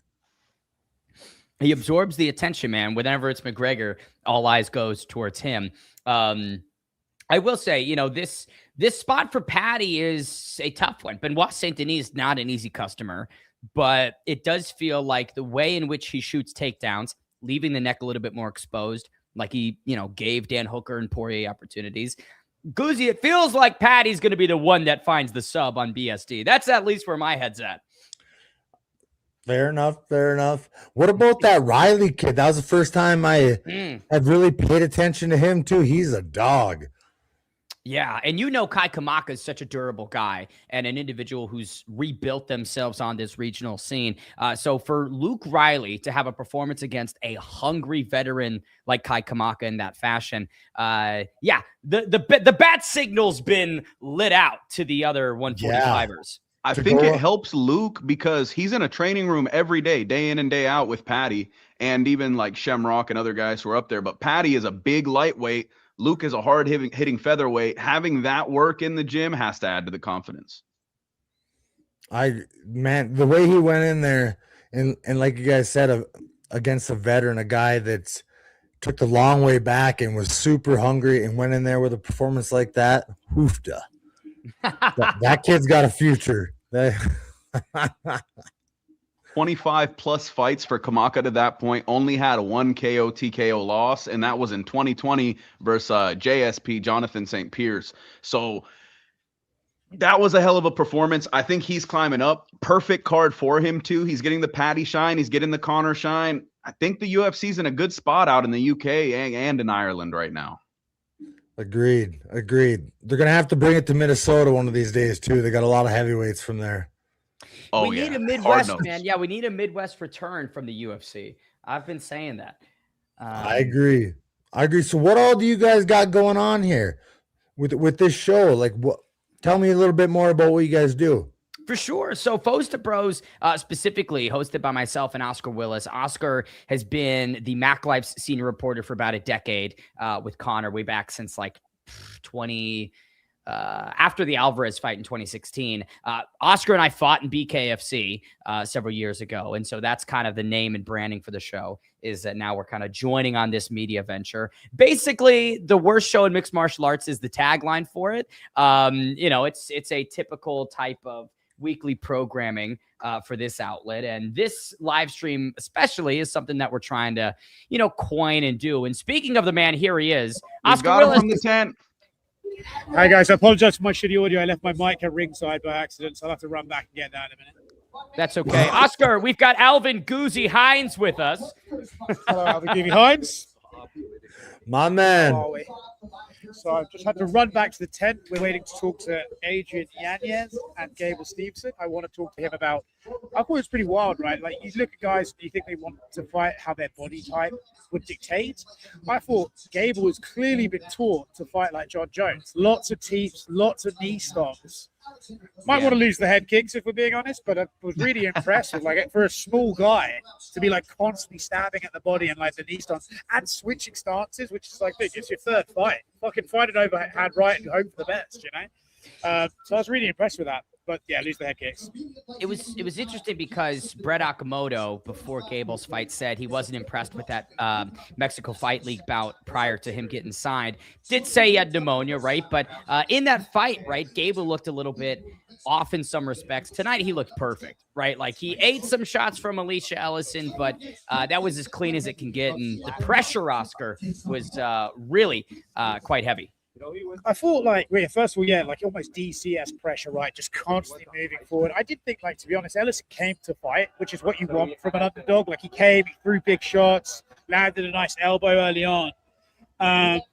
And I think Gable's the stuff to work on, like his head movement, not that great, understandably. But I also think Gable's going to struggle in a bit because he's almost like too athletic. And there are times where he goes to throw and he's like almost off balance because he like explodes so hard. It kind of needs to just measure himself a bit and measure the distance a little bit. But this is all stuff that will come with time. And he's clearly very, very coachable. It was a very cool image just for me on Kate's side to have him there and John Jones right behind him. It was a little bit like on the fucking past and the future right next to each other. And I did wonder, to be honest, how much John would try and insert himself into it, but he was pretty good. He was pretty chill, kind of stayed back a bit. So, yeah, it was cool. It was a cool debut, and he answered the questions for now. Oscar, what was the reception cage side for Gable Stevenson? Stevenson? Little bit of a boo for him when he came out. There was some boos, mixed reaction when they announced his name, and then fucking got a nice knockout. You're obviously going to get a cheer then, aren't you? No one gives a shit at that point. So, yeah, but I found it interesting. Like I said to Ben before, maybe a bit of a Bo Nickel thing going on with fans, or a bit like, you don't tell us who we love, we decide kind of vibe. But listen, you knock people out, people going to love you. Let's go. It did seem in the finishing sequence, right? Gable looped in and found the hole to put Alicia Ellison to the canvas and get it done. But I got to say, that's not – listen, it pales in comparison to Goozy Hines, baby. Alvin, I think next month, July 18th, Alvin Hines back in action. Oscar, I imagine you got to be pumped up for Alvin. Yeah, bro, I'm fucking for sure, dude. I'm looking forward to it. I've got to say – it's weird that I'm actually live on site, but your backdrop is better than mine. Yours is more professional than mine. You got the whole flag and everything, dude. I know. I've just got Jose Youngs looking fucking grumpy as shit. Where are you? Are you in Vegas right now, Alvin, or are you back in the Midwest? No, I'm in Vegas. I'll be here till 2. I fly out Tuesday to Oklahoma. Fuck yeah. I love it, man. I think Right, gentlemen, I'm gonna have to bounce off. We're gonna have our fighters up here on stage. Of course. Oscar, we'll talk to you in a little bit. Alvin, I'm pretty sure I saw you a couple weeks ago at an LFA event in Phoenix, Arizona. Is that correct? You did. Yeah. What? You are bouncing around more than a pilot, my friend. If a pilot's those bouncing, were super good seats at that LFA fight. I'm always grateful when them do that. Ed, Mark, and my manager, they always get me good seats when I want to go to an LFA fight, and I always appreciate that. It's always banger fights there as well. Did you catch Genesis Cejudo's fight? I believe it was a post-limb, but did you stick around for that one? Post-limb. I think, let me see, because obviously they had so many issues with the main event that week, unfortunately. So Henry Cejudo's, I think it's his cousin, but she came in there and the girl. Came in there and smoked that chick in like 30 seconds or something like that. Yeah, 11, I did 11 see that. seconds. You gave it a little extra credit. 11 seconds. Is that what it was? Yeah, 11 seconds. That's why I always do my neck exercises, so I got a hell of a chin. Exactly. I can take those early shots, right? That's right. I ain't going out in 11 seconds. That would be, man, I couldn't imagine going a whole camp and then eating canvas in 11 seconds. That would not be the best. Let me see here. I believe I've got it up. Let me try a little better there than the Jose Aldo situation. I think doing it in an amateur bout is a little. Yep, here it is. Here we go. All right, so Genesis obviously in the pink. This was at LFA in Phoenix a couple weeks back. I wanna say she's Henry Cejudo's sister, but yeah, just ridiculous finishing instinct. Clearly, her opponent. I mean, the first punch that Genesis lands, you could tell that there's just a lack difference. Yeah, lack of ability to handle it. So I'm very excited to see what we talk about next generation of heavyweight. The next generation of Cejudo is clearly pretty solid. Oh, here we go. For what it's worth, working through the promotions I do, her opponent, Lisa Melendez, I'm familiar with. Her camp is actually pretty high on her, and she has a lot of local support. So from what I've heard, I haven't seen a ton of hers, but from what I've heard, she's supposed to be a really decent fighter in her own right. So 11 seconds taking her out, and it's not from small-time coaches. They're good coaches. She's out of Jackson Wink. So I think that was a really impressive performance for Cejudo, because it's not like Lisa's in, a backyard gym or something. All right, the light heavyweight debut of the Reaper, Robert Whittaker, former UFC champ, heads up a division to try and realize some late-stage success. He draws Nikita Krylov. Alvin Hines, your take on this one? I know that you were interested in watching this action. Yeah, actually, trying to see my camera there. I've always liked Whittaker, even when I really didn't watch UFC that much. Whenever he would come up or pop up, I'd always check to see how he's doing. So that's where I'm leading with this one. But then again, I'm not the best at calling fights, but I sure like watching heavyweight fights and light heavyweight or wherever the hell these guys are. I don't like Krylov's already landing hard on Whittaker. This is. I'm at Johnny. What time you at? I'm at 4:23. Same here. We're finally evened out. You're no longer in front of me. Alvin, what time are you at? Oh, yeah. I was wondering what was going on that last fight. You guys are a little bit ahead of me. I will say the size difference is so apparent. Nikita Krylov, a big 205er, Whittaker coming up, formerly at 170 in the early parts of his career.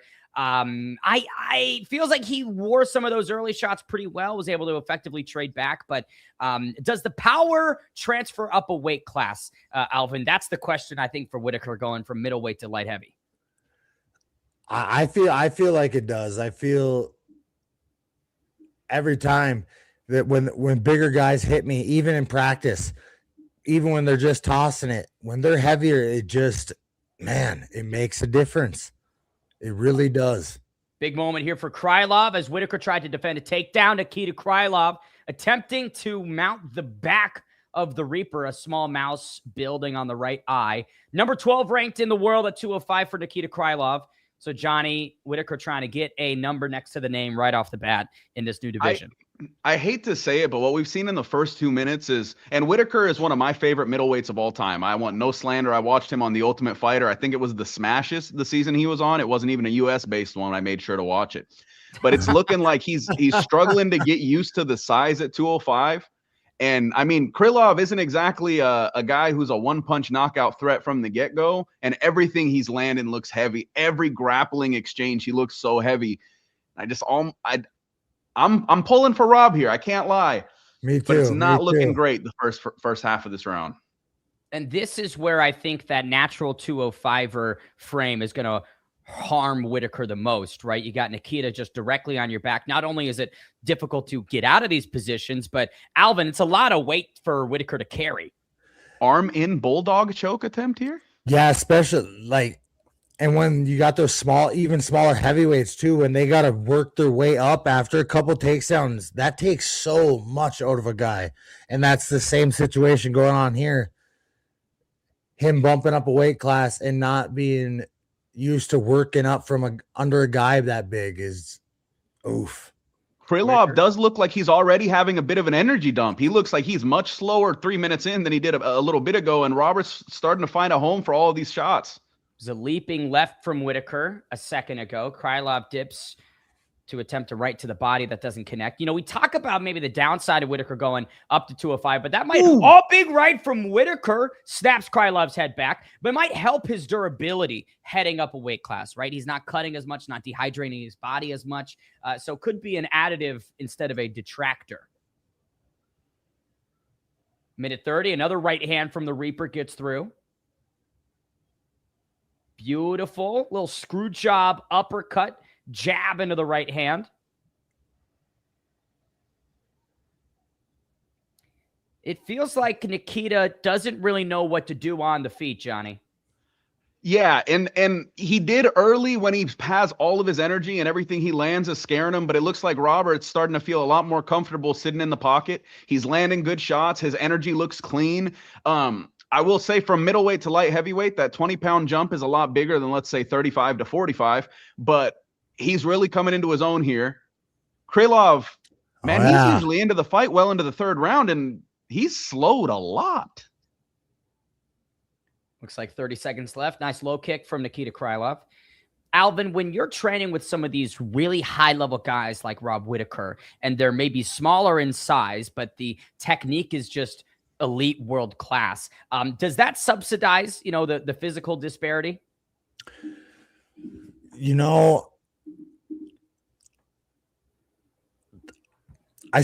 The biggest difference I felt, I sparred Johnny Walker when I first got to Vegas this winter. And that was the first time where I really felt the striking difference. I guess with Strickland too, I did. But with Johnny Walker, I don't know if I was having a bad day or if it was just that much better at striking than me. But I was like, man, I'm just going to start bombing overhand rights. Screw it. Rocket will go with the nuke. No, but it's a good point there because you come up with all the technique and all this and all that. But when you're going up to heavyweight, I feel like the margin for error is so much less. And even if you're technically so sound, you're landing here, you're landing there, you're winning minutes, you're winning rounds. But I think at heavyweight, you can win a bunch of rounds and all you got to do is eat one overhand right that someone's been throwing for 15 minutes, finds a home, you're going to sleep. Yes. What he threw at the end there, that 1-2 head kick, I like that. I like that kind of stuff. I like head kicks. If Deniz would have stood still a little bit and let me kick him in the head, it would have been a lot cooler. If I try to throw a head kick, I'm pulling a hammy and sitting in bed for 3 weeks, but that's neither here nor there. Yeah, I can guarantee you on the 18th, there's going to be some coming up. Some goozy head kicks, man. I better see that flexibility, Alvin. Let's go. The first time I head kicked someone, I was so happy. Because I had been talking about, I was like, man, I'm gonna head kick this guy. And there's a couple times my coach was like, hey, stop throwing head kicks when they're not there. I was like, bro, they were there. I want to see a goozy cartwheel kick. Oh man. I haven't been drilling the cartwheel kick, not that much. Yeah, but that 1-2 right into a head kick. Ooh, I like that. Lands in sparring. That one's gonna come out. And that's a vintage Whitaker combo. I mean, he's landed that on damn near everybody. The way in which he enters that combo is just. Wait, pause. Is that Theo Vaughn and Drew Brees on commentary right now? They've got the UFC 329 sidecast, it appears. Theo Vaughn, Drew Brees, and Dean Thomas, the UFC's analyst, look like they're providing some alternate stream as we're providing alternate stream to the event. Whitaker, we talked about Krylov slowing down. Whitaker on the back foot a little bit at the beginning of this second frame. Feels like Krylov's found some second wind.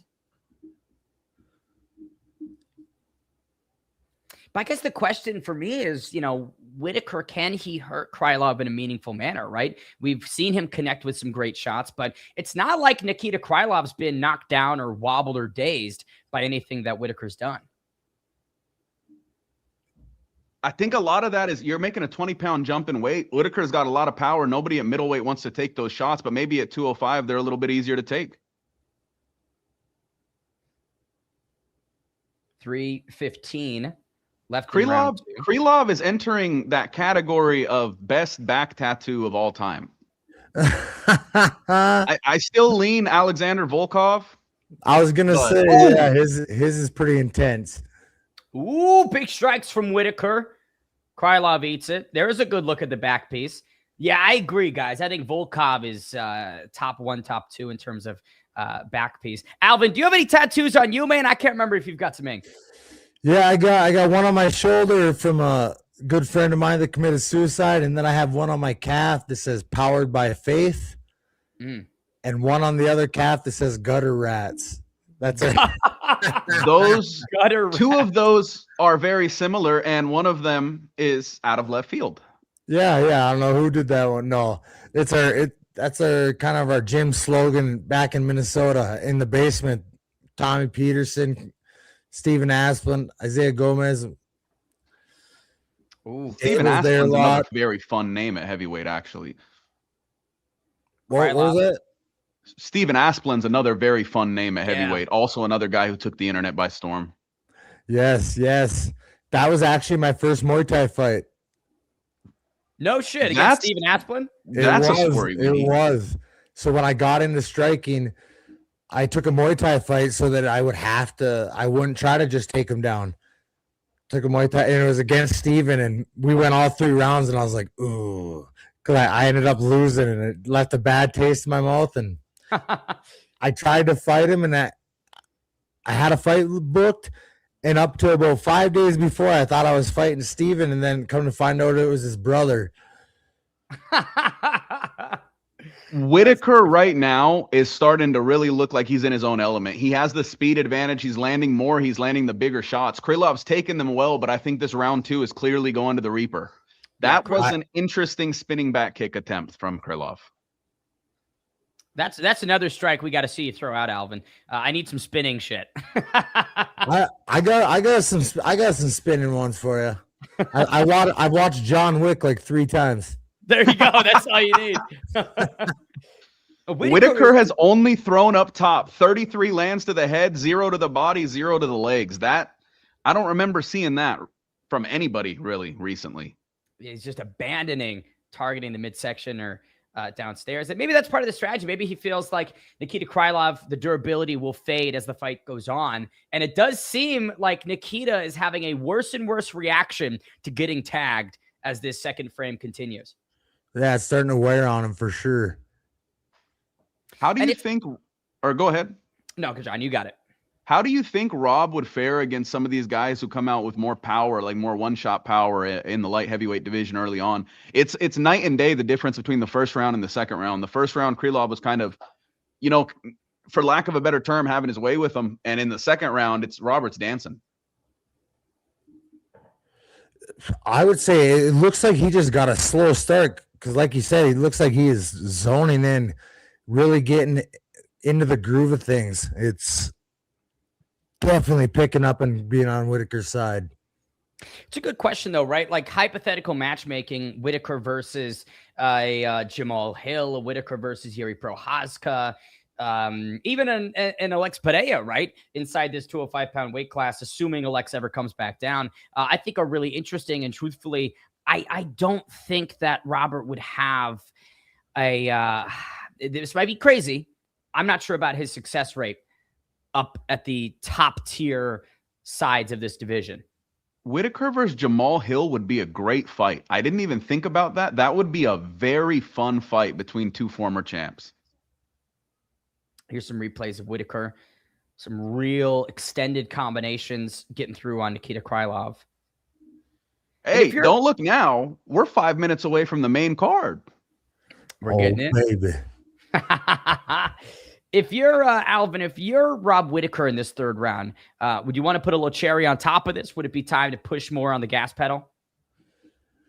Absolutely, especially towards the second half of the last round. But that's just me. That's what I'm gonna do every fight, whether I know it's in the bag or not, baby. That I think I always like. I don't like people just coasting to the end. If you got gas, push it. I mean, if you got in the bag, don't take huge sacrifices, but don't make it boring either. People come to watch a fight, baby. Let's fight. Yeah, exactly. Krylov, that tells us a lot as to why the fans do like you. No matter what, you can always see who's like that and who's not. For some reason, if Guzzi's got a full gas tank and there's 15 seconds left, I don't think you're taking a step back and circling the cage. Absolutely not. It looks like when you hit all the buttons on the Mortal Kombat remote.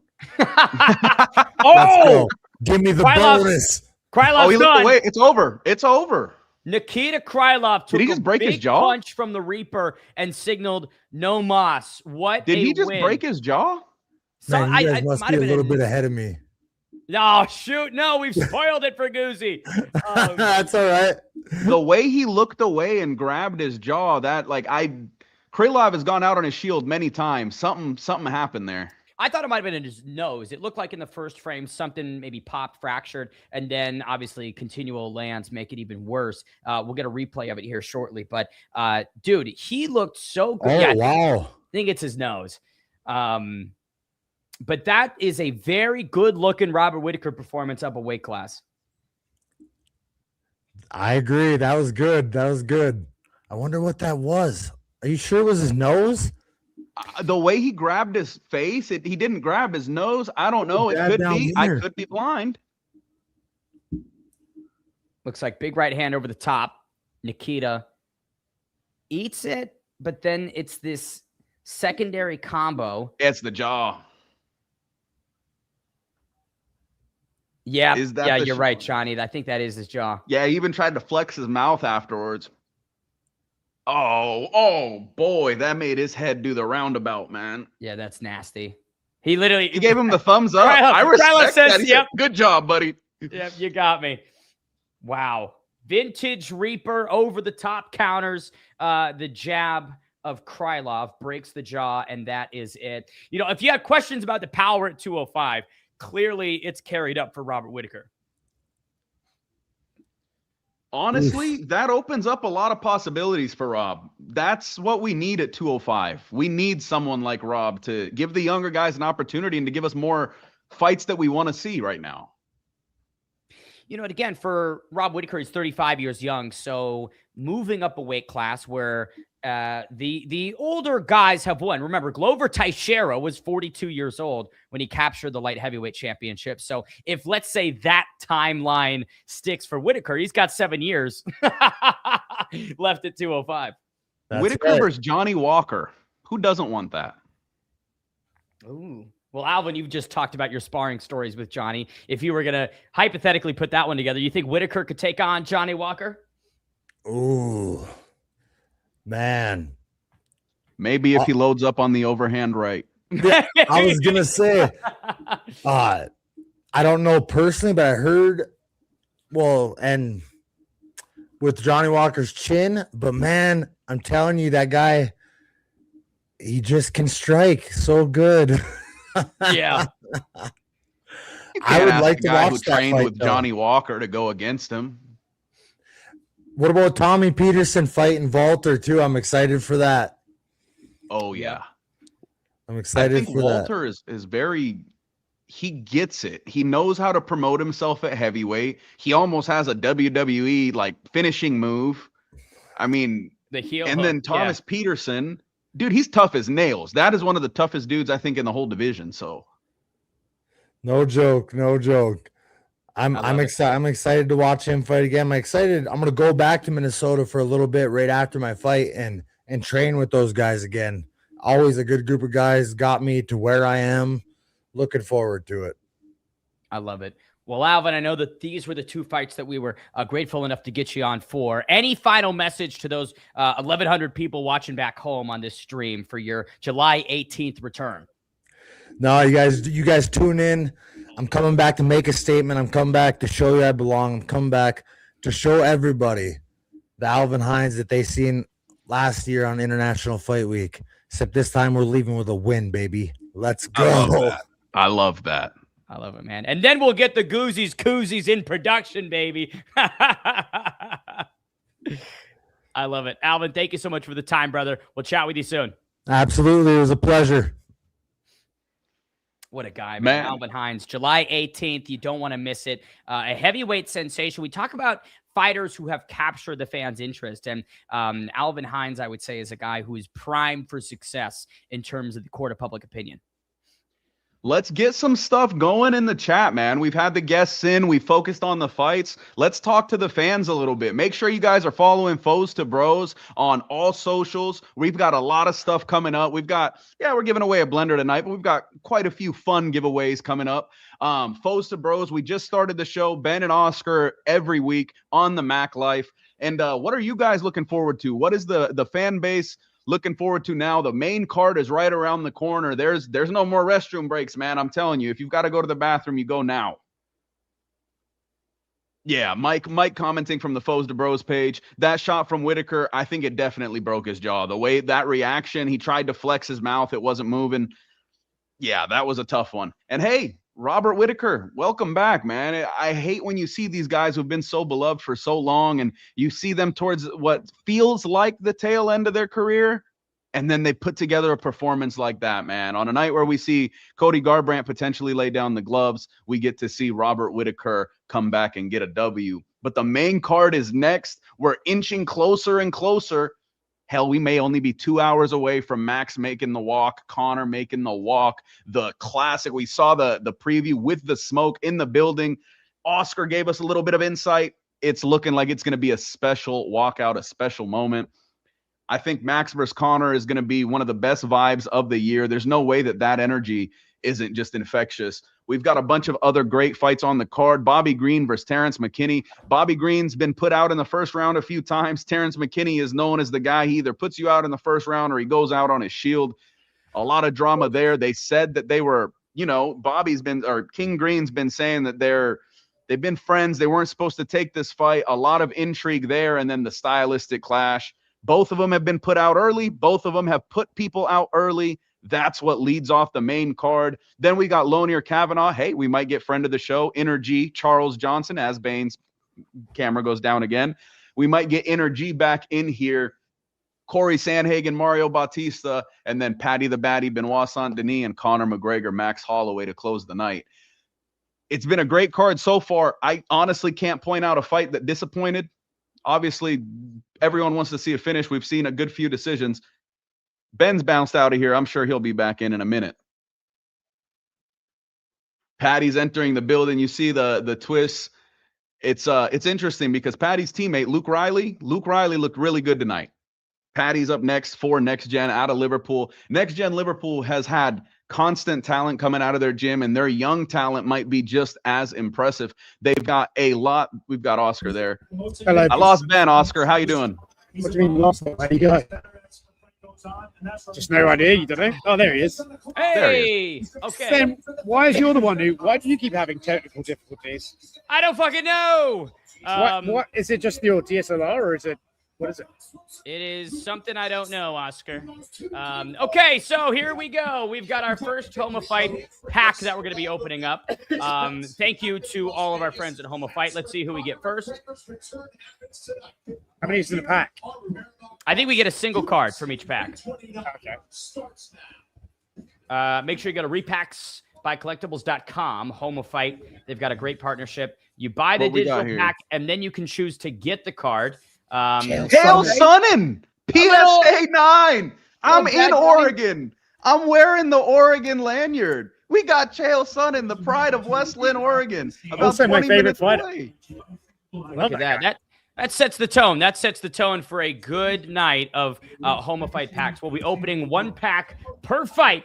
And the main event, we've got their elite pack on offer. So stay tuned. We've got some big openings, as well as the blender giveaway. We're still giving away the blender. When do you decide about the blender? I don't know. We'll figure it out. Probably after the main event. You gotta get the main event rush. Everybody wants the blender. We can't rob them of their chance. I guess Adrian Yanez just coming back here talking about his KO win over Cody Garbrandt. Very cool. Love Adrian Yanez. Nice guy. What was he saying about that fight, that victory? Basically, that he got his confidence back after the Ricky Simone fight, and he strayed from the game plan in the first minutes, but eventually got back into it. And he wasn't originally going to counter. He was going to go in there and try and knock him out right away, but then felt Cody's power and speed in the first 30 seconds. So he sort of just chilled out and let the finish come to him, which turned out to be the case. Turned out what he should have done. Love it. I will say we tried to get Drew Dober to come on for this next fight. I felt like that would be pretty appropriate given he's fought both King Green and Terrence McKinney. Didn't occur. Drew hasn't opened my messages. That's okay, Drew. Still love you. Do you have any sort of relationship with him? I've got none. 4 DMs I've sent him over the years. None of them have even been read. So okay. But I will say this is a fun fight in that it's probably going to end within 8 seconds, right, guys? But before we get there, can we take a moment, because in MMA everything passes so fast. We get to experience another Conor McGregor fight night tonight. Like, realistically, every single fight he's been in, I can remember where I was, the energy where I was, everything that was going on. And just to be able to experience Conor make that walk again, I think we got something really special tonight, something you really can't duplicate. Yes, and I'm hopeful that there's apparently they're going to put a bit of facades, a bit of smoke and mirrors into the entrances. I think it'll feel special when he walks. And I wonder, I remember now, whenever Anderson fights, you get this sense of like, oh wow, greatness is walking, and you get like a moment where you appreciate it a bit more than you perhaps you did during the first initial run. And so I think that's what. Oh, Jesus, made my camera worse. How greasy are my fucking fingers? Yeah, that's what I'm hoping. Anyway, that we just get a moment where everyone can sort of. It's funny because appreciate the in-cage stuff, if nothing else. It's funny because a lot of guys scratch that greatness, right? Adesanya, Usman are two that come to mind. But when, like you said, when Anderson walked, it was a special moment. When John Jones walks, it's a special moment. But when Conor walks, we're in a different ballpark. It's a different energy. I don't want both of us in the air. Yeah, completely agree. So he's leaving. I'm going to go ahead, Ben. We'll get your quick thoughts, Oscar, on Whitaker at light heavyweight. Unsure if you covered it, but great performance in the sense of the stoppage, but didn't really love him at 205. I'll hit you up in the morning. I thought certainly it took him a while to get into it, right? I thought the first round was a little bit rough from what I was able to see because Adrian was on stage with us. I don't think he looks like that much of a different fighter, except perhaps slower. Yeah. That's not great. And I think his body was like, if we're going to be candid, his body was pretty soft. So yeah, I don't know. I don't know if maybe this is just literally still adjusting to that weight class. He did get the finish. You can't really hate on that. I don't know. But yes, there are concerns for me too. Alrighty. Well, we'll let you get back onto it and bring you back on after this next one. Ben, my daughter wanted to be on TV, so she gave a wave because my wife, ever so supporting, has me on the big screen, and now she feels like she was on TV. So you fulfilled a wish today, my friend. There we go. So at least how you do. Maybe we'll get her on an APFC broadcast and make it happen in a more meaningful manner. Get her on the commentary booth. You can see there. Look at that smoke. testing the smoke and the pyrotechnics out. I do think it will be an all-time Conor McGregor walkout. He's had some good ones. It does seem like they're shaping up to make a great one. Let's turn our attention back to the UFC bingo. Have we gotten a bingo yet? Have we gotten a bingo? We have a Gilly attempt. We don't have a fighter to the ground, a split decision. Those first 2 rows are out. Yep. Herb Dean, he's on. The 3rd row is out.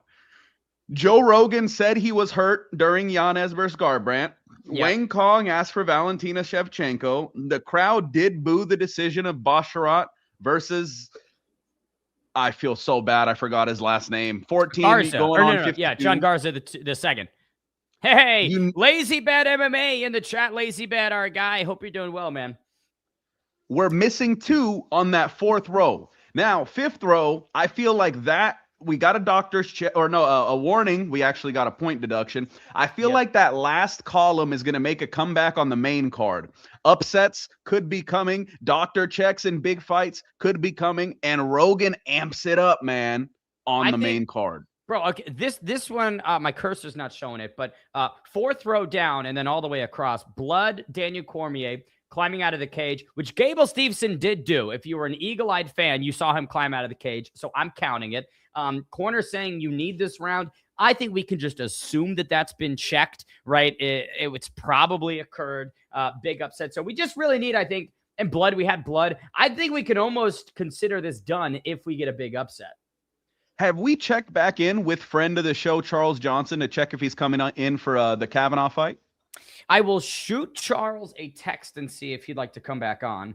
That is in 2 fights. I'll text him after this fight, after King Green and Terrence McKinney. Luis. Oscar's back. Hope Haley Atwell gets her time to shine in Doomsday as Peggy. We might have another guest joining us for a very brief message, so just keep an eye out for that. Okie dokie. My eyes are peeled. I'm basically on here to chaperone him if he arrives or not. Oh, it's okay, fair. What has there been anything surprising inside the venue, Oscar? Anything behind the scenes or in front of the scenes that's been odd?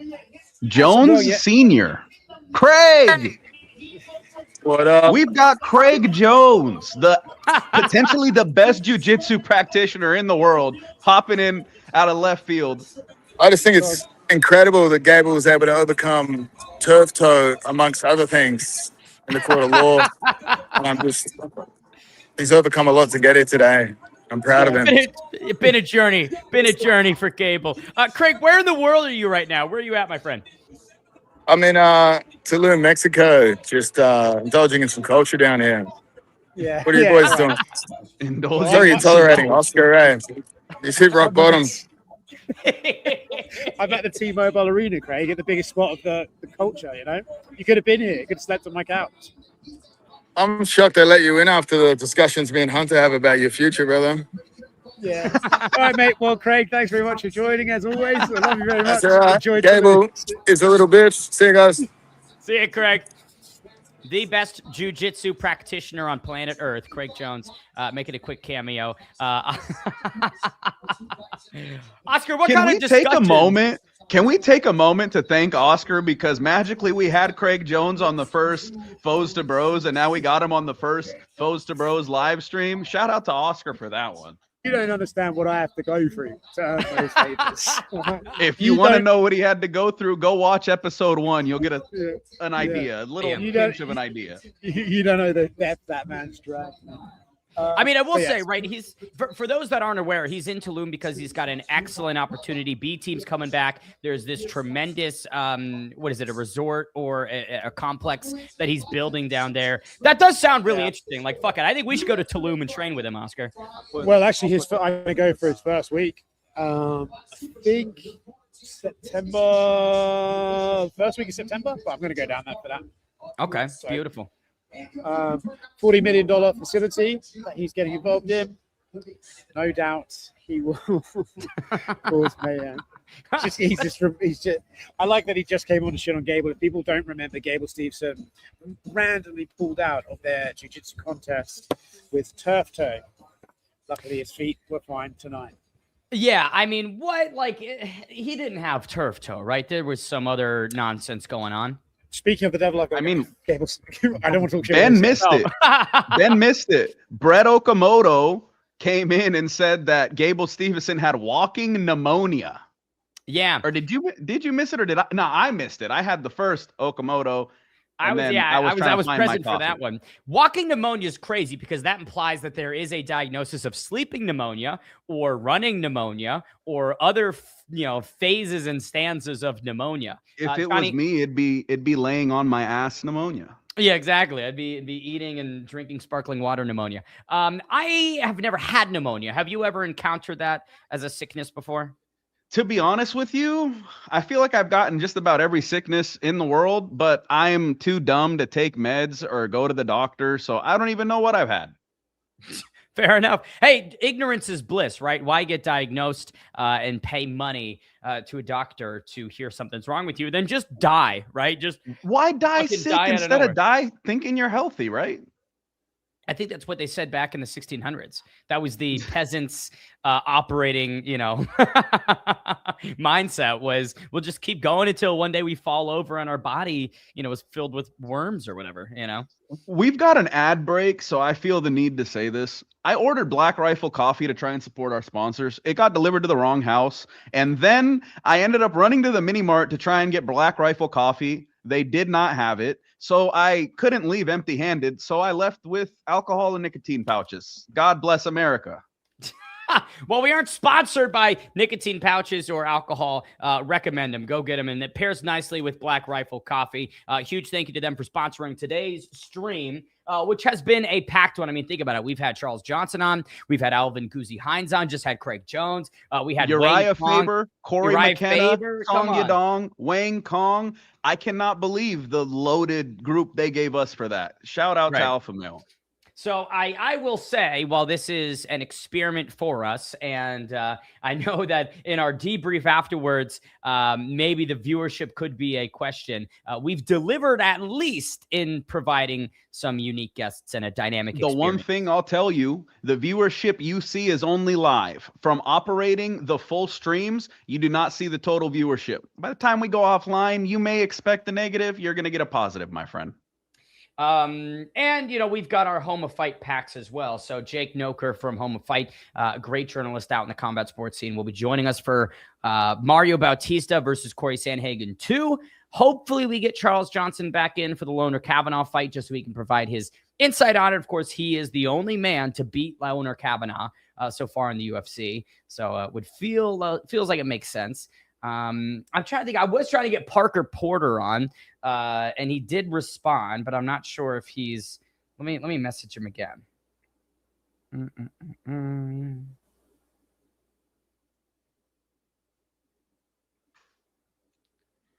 Check your phone, my friend. Yep, I'm checking it. I see it. I appreciate you, brother. Ultimately, England also, we were tuning you guys in earlier, in extra time, netted the winner, Jude Bellingham. England is going forward. Will they be bringing it home? Jeet makes a good point. Yeah, Loney, that's how you pronounce that. I apologize. I've been exposed. I'm a fraud. Nah, but Loney's one that I'm interested in as well because we saw Luke Riley kill it. Loney, a lot of people don't recognize that Luke Riley, Loney, Patty are all in the same room. Loney's a killer. If you lose to let's thank you. Sorry about that. I mean, look, it's raining with your hot takes, baby. You're bringing down the rain. It's raining for hot takes. High five. But yeah, Loney Kavanaugh, right?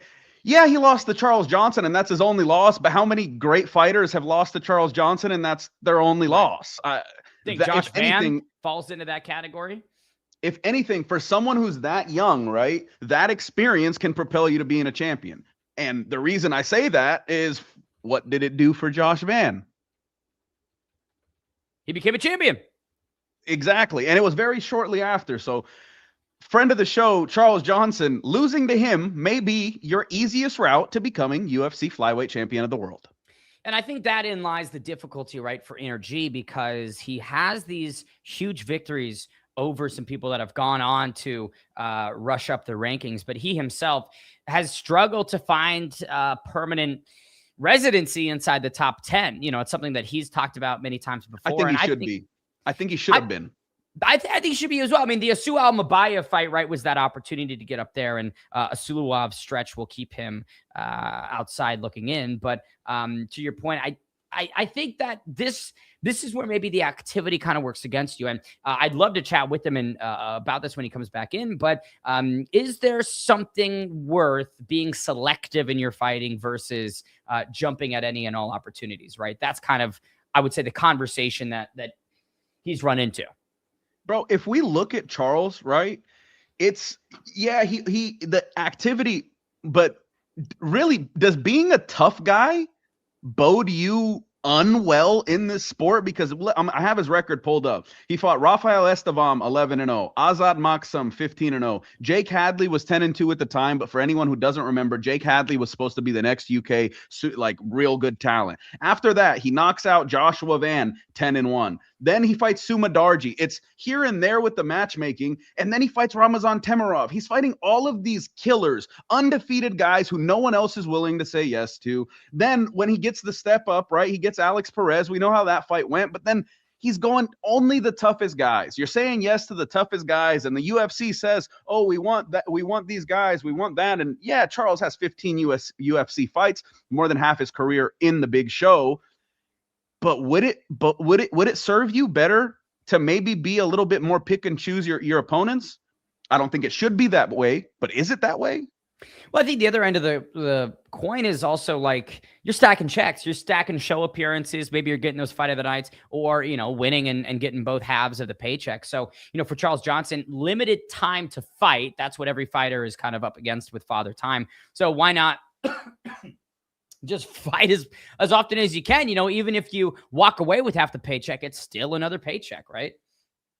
And it's I do clear feel that you earn favor with the UFC. Yeah. Like there's no way maybe they'll cut some guys off a 2-fight losing streak. They're not going to cut the guy that says yes every time, wins the majority of the fights anyways, and there's no fight he would turn down. All right, Terrence McKinney, shortest average fight time in UFC history, 216 through his, I believe, 7 or 8 bouts so far inside the UFC. But he comes up against a King Green who is such a tenured fighter that most people forget. You know, he's been around for a very, very long time and has seen just about every kind of style. I feel this fight should be leaning a little bit more towards King Green. He's coming off of the submission victory over Jeremy Stevens, coming off of beating up, oh gosh, I just looked up the kid's name. Terrence McKinney, Daniel Zellhuber. He has 13 UFC fights, bro. 13. Okay. 13. I've forgotten 4 of them. No, that to me, he sounds like a 6-7 fight guy. That goes to show his activity is crazy. And look, when you basically build yourself around being a 5-minute fighter, and that's not meant to disparage Terrence McKinney. He himself goes balls to the wall from the get-go and searches for the first round or bust victory. I do think you can kind of turn around and fight more often because most of the time he's gotten the win. You know, I think it's maybe 60% of his UFC fights he's ended it dramatically in the first. So yeah, but not to pivot, but we've got a great YouTube comment on the MacLife. I can't pronounce the name because I'm pretty sure it's abbreviations both ways, but sure. Anger Gerg says, as a McGregor fan, this is the most nervous I've ever been before one of his fights. I have no idea what to expect, and I'm genuinely wondering if I'll have the guts to watch when the cage door closes.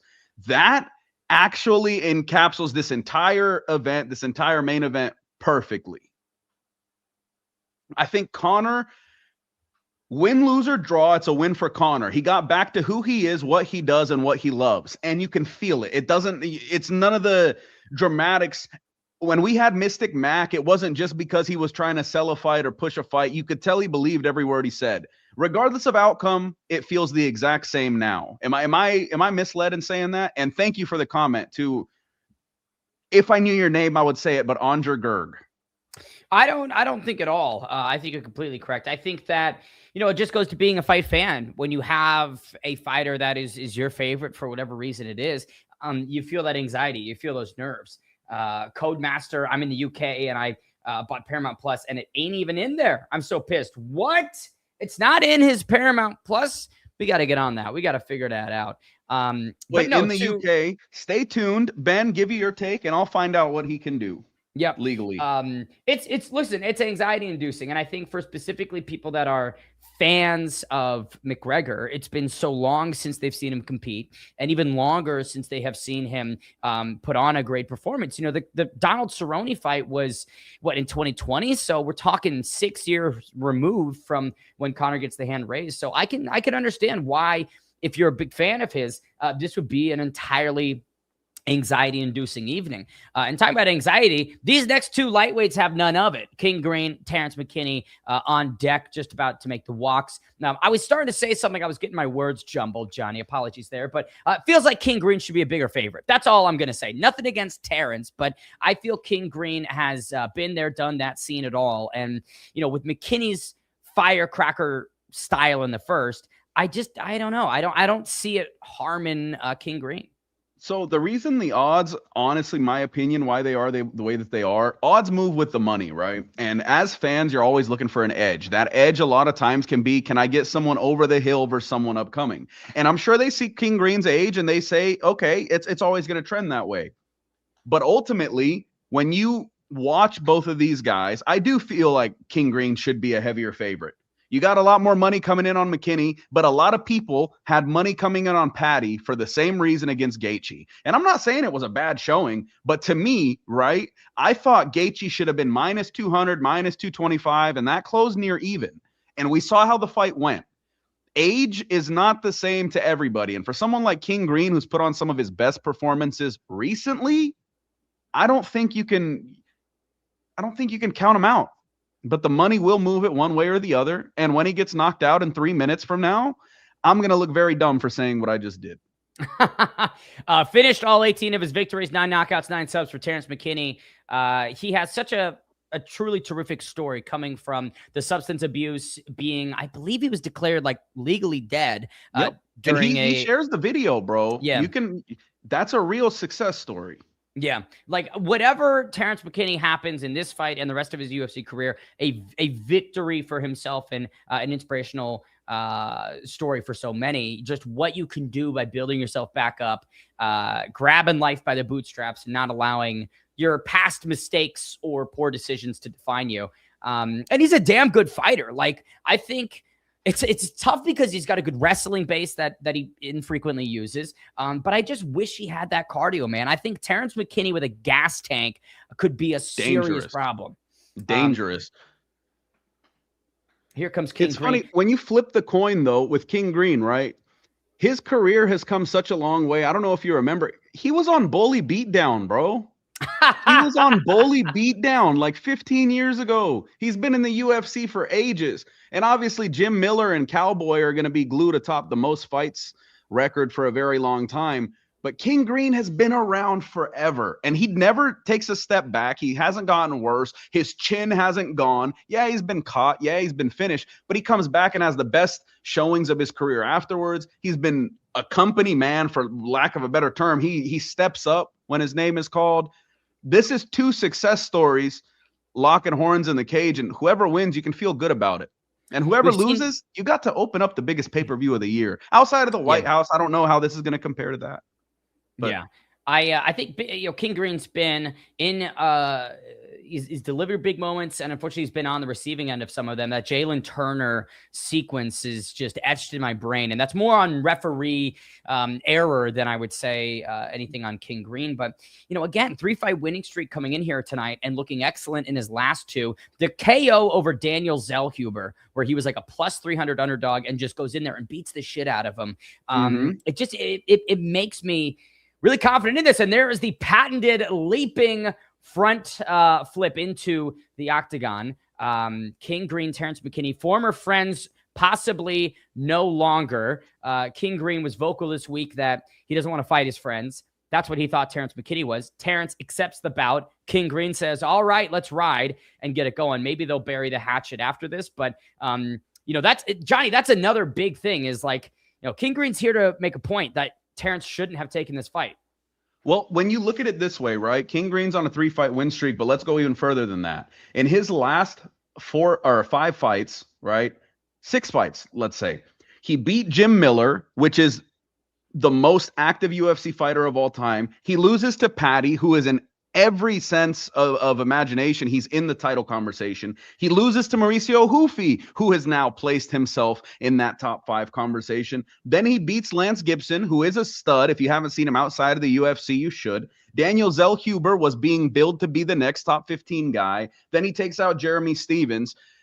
A lot of naysayers are saying that, oh, he can't do this, he can't do that. He's been proven to us for a very long time what he can do. And him fighting Zellhuber, I would be willing to say was a bigger mismatch than here. And this is a pick'em. Maybe King Green is your check to, you know, a 1-week vacation, take some PTO or something, because he's been doing the job. He came in as a heavy dog to Zellhuber. The Lance Gibson fight closed near even. And now Terrence McKinney, I mean, he's a great fighter, but you can't say he's head and shoulders above Zellhuber, and especially considering you got to worry about 15 minutes opposed to 5 and a drop off. That's the thing. I mean, you try and put the math on this, and it leans heavily towards King Green. And that's the beauty, I think, of Terrence McKinney is the guy just refuses to abide by some of the typical framework. You know, he just goes in there and has that dynamite in his hands. And again, we've seen King Green hurt. We've seen him dropped and stopped. So to your point, this is the best fight to kick off the pay-per-view. Honestly, maybe could have flipped it around, had this one end the prelim section and then Whitaker and Rob the main card. You know, that's kind of I think this is more likely to be a highlight one way or the other. So it's the opener. Buffer has gotten us going. You can see the T-Mobile is looking pretty packed. Kerry Hatley back in action. I believe Hatley's getting a lot more assignments, bro. I like it. Yeah. He had the Kai Kamaka Luke Riley, I believe, was the last one earlier. I don't think the judges will be needed. Kerry Hatley certainly will be. King Green, Terrence McKinney, 1 round of chaos ahead. Here we go. Fight is underway. They step to the center. No glove touch. Man, they were at a barbecue together like a month ago. What's going on here? Again, Green's trying to make a point, man. You don't fight your buddies. Big left on the jaw of Terrence McKinney. Green already talking to him. I don't think you want to talk trash this early. Terrence is still live. Give it 3 minutes. McKinney slips. King Green ends up on top. Apologies. Not trying to mean disrespect. I'm just so used to calling him that for so long. Knee on to Terrence. McKinney breaks away. 30 seconds. And you could see King Green's got the custom shorts. He's asked for them. He has received them. So a big note for him in this one. He's talking, man. He's talking. Every second break they have in there, he's talking. McKinney's finding a home for those shots, though. Yeah, I do not like this for King Green. A lot of confidence, but he's already bleeding. He's leaking. Look at that cut already. Huge laceration on King Green. And you can see that he's you get a little bit lazy with a couple of these strikes. That's got to change the game plan when you've got something leaking from the bridge of your nose like that. Then you're taking shots. He's already scooping away his eye. Oh, man. Terrence McKinney looks good. Big left hand from McKinney. Gets Green blinking out. Now he's backed up against the cage. Huge liver shot from Terrence. Oh. Yeah, I mean, this is exactly what Green shouldn't have done. He should have wrestled, maybe taken it a little bit safer in this first frame, going toe-to-toe. Even dance around the cage. Yeah, it's trying to fight fire with fire against Terrence McKinney is such a bad idea. But again, we have seen Terrence fade, so maybe King Green. Oh, big stick by Terrence. That blood is pouring all over his face. That's very early to be dealing with that. That messes up with your vision. That messes up with your mentality. It's also, yeah, I mean, it looks like his right eye could be shut. Terrence McKinney eats a big right from King Green. But this is just pressure and patience from Terrence. Picking his shot, waiting for it. I mean, King Green's getting eaten alive here in the first 2 minutes. I'm not even going to lie. He's getting eaten alive, and this is a patient McKinney. He's not blowing his tank at all. And again, King Green, I mean, I'm doing it now. He's targeting the lead leg of Terrence, but I'd like to see takedown attempt from Terrence. He's putting it all together. Terrence McKinney looking a career best as he mounts Bobby Green, has the handcuff. I mean, this is a terrible spot for King Green. He's still talking to him. He's talking to him.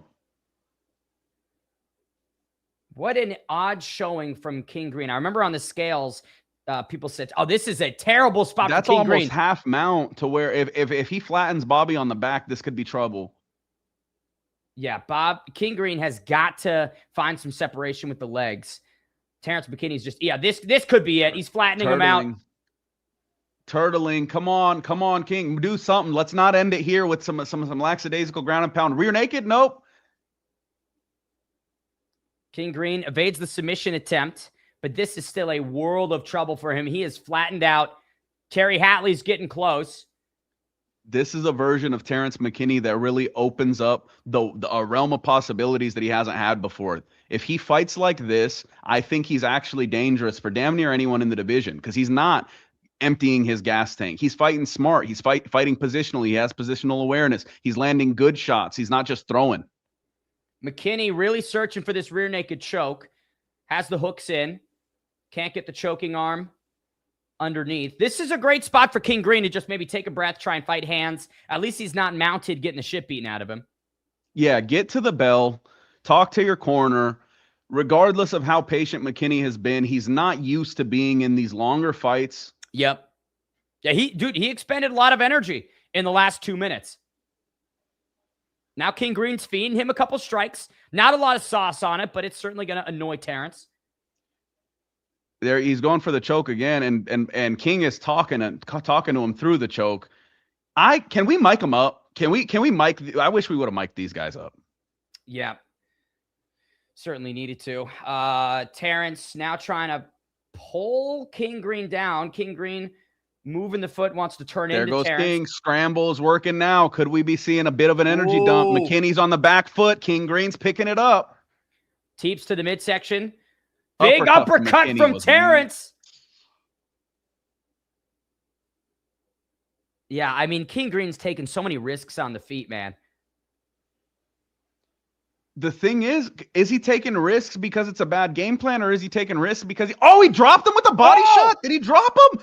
Is this over? Did King Green just turn it all around? McKinney is turtled up. Last few seconds of round one, McKinney. Terrence McKinney done in one. King Green comes back from the jaws of defeat and stops Terrence McKinney. Wow. Bro, what? He just got steamrolled to the point where you could argue 10-8 round, and in the last 15 seconds of the round says, haha, jiu-jitsu doesn't exist, just stand up, bro. Puts it on him on the fence, and it's over. Wow. What does that tell you, Ben? When you see the way that fight went, what does that tell you about both guys? Obviously, King Green has the grit, but do you think McKinney was already gassed out? It didn't look like it at all. It looked like he was taking a couple deep breaths. Didn't love some of the midsection work from King Green at the end there. But yeah, I mean, folded over by a single perfectly placed liver shot, and then King Green just swarms to get it done. It's interesting because Kerry Hatley allowed King Green to sit in some bad positions, eat a lot of damage, work his way out. Terrence, while he was turtling up, a lot of them were bouncing off the arms. But that is just tough to see. Andre says, first, thank you for letting us know his name. His name is Andre. It's not anxiety, it's investment. When you've supported someone for years, another loss hits differently. I'll be a fan no matter what. You just feel the highs and the lows more than everyone else. I agree. I fully agree with that. There's people that I'm personally invested to that when they lose, it feels like you just got shot in the stomach. You don't even want to really talk anymore. Let's turn a little attention back to this real quick. So liver shot on the right side of Terrence's body, falls over, and King Green just wings the right hand over and over into him before Kerry Hatley yoinks him off. The turtling is what's odd to me because those weren't the biggest ground and pound shots. At that point, you just got to kind of look like you're defensive and get to the bell. Yeah, it was a glancing blow too, right? And who are we to necessarily discuss the severity of it? I know all liver shots suck, but it wasn't like he turned in with the left. It was kind of the right across the body that led to that comeback TKO. You could see the broadcast booth there exploding with surprise because it's pretty surprising with how that round was going. We literally said Terrence McKinney looked in career best form, putting it all together, and King Green teaches him a lesson. If anything, that goes to show the composure of King Green. Not many people taking the adversity that he just did, right, would come out of it and end up not only with the win, but with the finish in the same exact round where you're getting pieced up pretty early on. Man, well, it looks like they've sort of at least buried the hatchet, and whatever problems were present this week are no longer. Nothing builds respect between two people like, like going through a fist fight. Okay, I'll turn the attention back to the Andre Gerg. So yeah, Andre, when you're talking about how it hits differently, the highs and lows hit differently, I can fully get on board with that. There's people that I've worked for, there's people that I'm friends with in this sport, and whenever they fight, it's just a little bit different. You don't want to see people that you're that invested in go down, and especially like Conor's story right now, this could be a hell of a renaissance. This could be a really cool story, a ESPN 30 for 30 in the future. You know what I mean? And you just want to see him get back on top, because a lot of people feel maybe Conor, he got not distracted, but I can't say you're distracted by a Floyd Mayweather fight. Anybody who gets offered a Floyd Mayweather fight will take it. But all the other stuff involved, and there's a lot of questions, seeing him back now with some of the same guys who were active through his whole career, yeah, I understand it. You just want to see him be who he is. And tonight he has the chance to do that. And regardless of win, lose, or draw, I think we do have old Conor back. I think a lot of those distractions have kind of faded, and he gets it. Even when you're looking at the press conferences, he's there. It's not selling a fight. He believes what he's saying, and that's a very different thing. All righty. Now, we do have some great packs again to open from our friends at Home of Fight, so let's bring them up and bang one more out. Share screen, window, packs, boom. So we pulled Chael Sonnen first pack break of the night. Johnny, who do you think we're going to... That's a $60 pull, by the way. So that we're in the green regardless. We made money tonight. Yep. Let's see who we have in our second pack of the evening. Cyril Gahn, UFC White House. Give it to me. Give me the Cyril Gahn auto, man. Come on. Big reveal. We have drawn Jeremiah Wells. Okay, so not the big swing that we wanted, but Jeremiah Wells, we remember from fighting Blood Diamond and literally running around the cage, slipping, falling, getting back up. And then he won that fight, right? He did win that fight. Yeah. So Jeremiah Wells, Chael Sonnen are two packs. We have several more to go that I'm very excited about. King Green, 16 wins in the lightweight division. We've got him. Hold up. Where's the soundboard? Conor McGregor. We saw Michael Chandler. Did we? Was he a fan? Was he in the stands? Yeah. Or? I think he thinks he's a backup fighter. He is. He weighed in and everything. He's going to be in his fight kit, standing by for the main event. Ben, what do you think should be next for someone like King Green or Terrence McKinney? You take one, I'll take the other. I'll take King Green. I think that now he's on a 4-fight win streak with, I think, 3 straight finishes, stops Terrence McKinney, stops Jeremy Stevens, and stops Daniel Zellhuber. So I would like to see something in the form of a step up, maybe back to top 15. If I'm looking at 155, you've got Rafa Garcia, Grant Dawson, who he knocked out in like 30 seconds. Rafael Fiziev with a nice performance over Manuel Torres to get back in. Maybe Fiziev and Bobby Green, we do that one again. I believe they fought once before. Let me double check and see, unless I'm imagining things. I like that. On the McKinney side, I think this one kind of makes itself. Zellhuber. You got 2 young guys you really want to put at the forefront of something. You could put that as a main card opener at the Apex or something. And one of them is on the climb back up while the other has some work to do. But I think that'd be a really good fight. Dude, maybe Dan Hooker and Bobby Green, or excuse me, King Green. I like that. Something formed, right? It feels like that'd be a fun striking matchup. Somehow they haven't come up against one another before. So it makes all the sense in the world. July 18th, there you see Dricus du Plessis and Kamaru Usman main event in Oklahoma City, I think. Jared Cannonier co-main against Christian Leroy Duncan. Alvin Guzzi Hines will be on that card, our guest earlier from tonight, as well as Tommy McMillan, who is the new prospect from Red Hawk. Academy, Tim Welch's gym. Tommy Guns. Tommy Guns. Were you impressed by his debut? What did you think of it?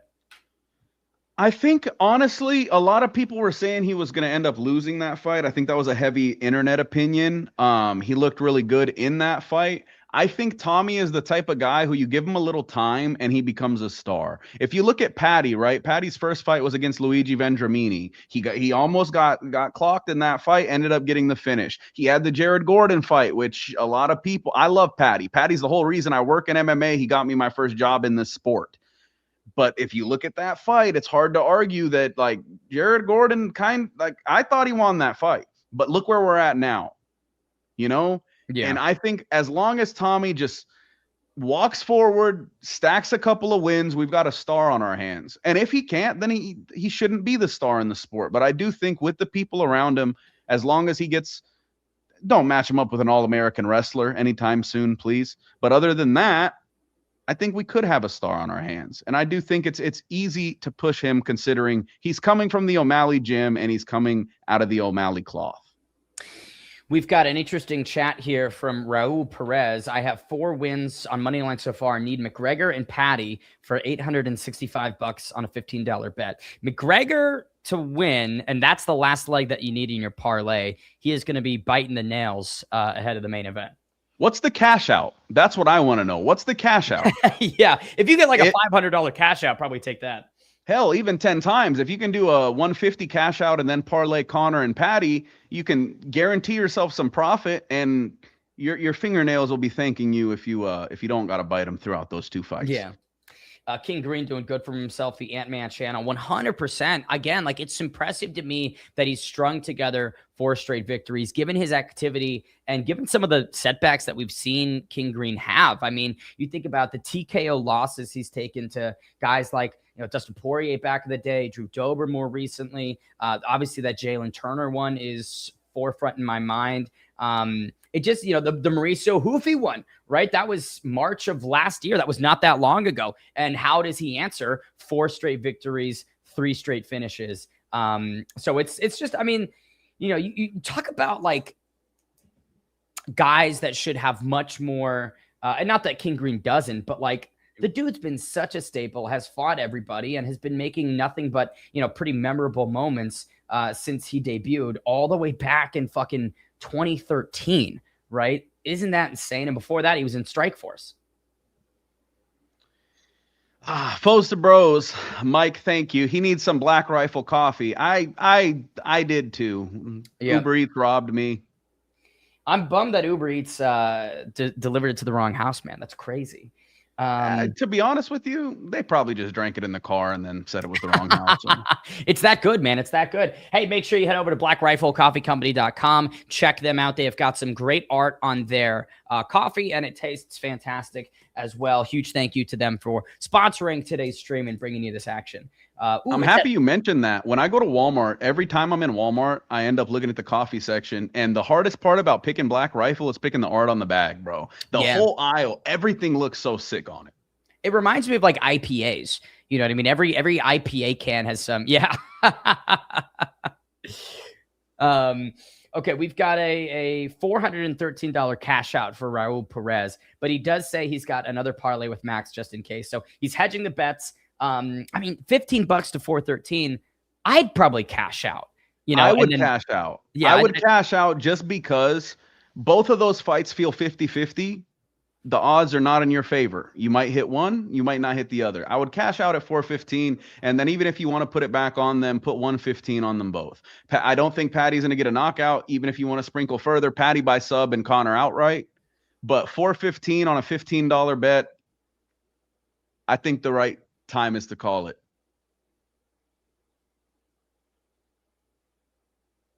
I'm pausing because I want to hear if they say Rush's name just for the bingo.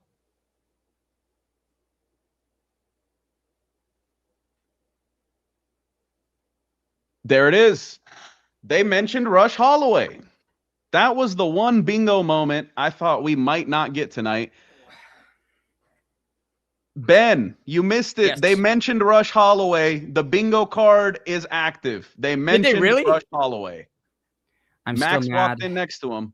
Jasmine says, I'm still mad about the bonus snub for King Green. Was he snubbed on the bonus? I mean, last fight out, remember, he wanted the bonus. He ended up getting the shorts, but no money. I think he might have worked his way to a bonus now. Yep. Good memory on that one. I totally forgot. Okay, let me bring up the bingo card. Okay, so you said Rush Holloway was mentioned? Yes, he was. Okay, so we've got a I Gilead paused my commentary to make sure, and I heard look, Rush Holloway. He's back again. Have we gotten an eye poke tonight? Not yet. That's crazy. We're 7-8 fights in. There's no eye pokes. I mean, dude, we need an eye poke and everyone gets a bingo. That's all we need. Is that it? Is that all we're looking for?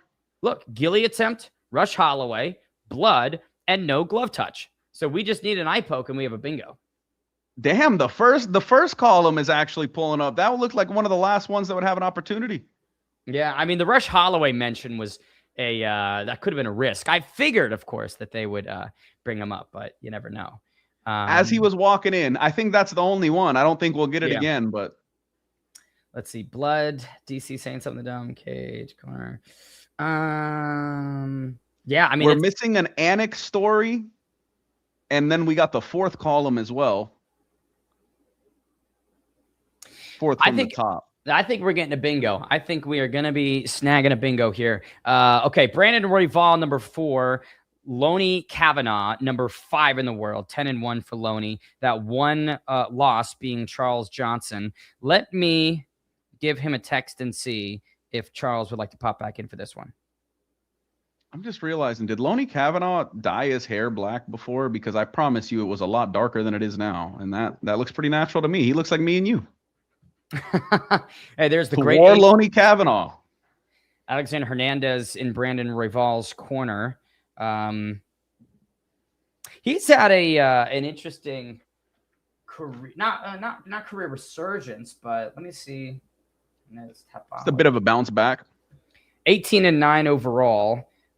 Most recently, a decision loss to Rafa Garcia, but before that, he's strung together a resurgence. TKOs over Diego Ferreira, Chase Hooper, Kurt Holloway, Austin Hubbard.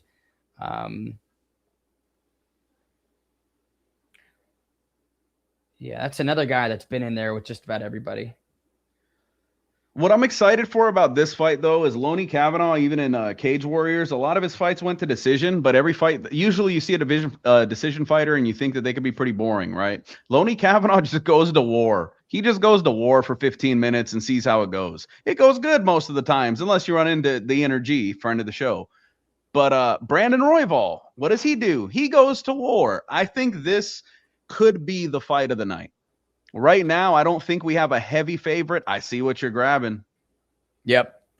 We've got the blender giveaway. Link is in the YouTube chat.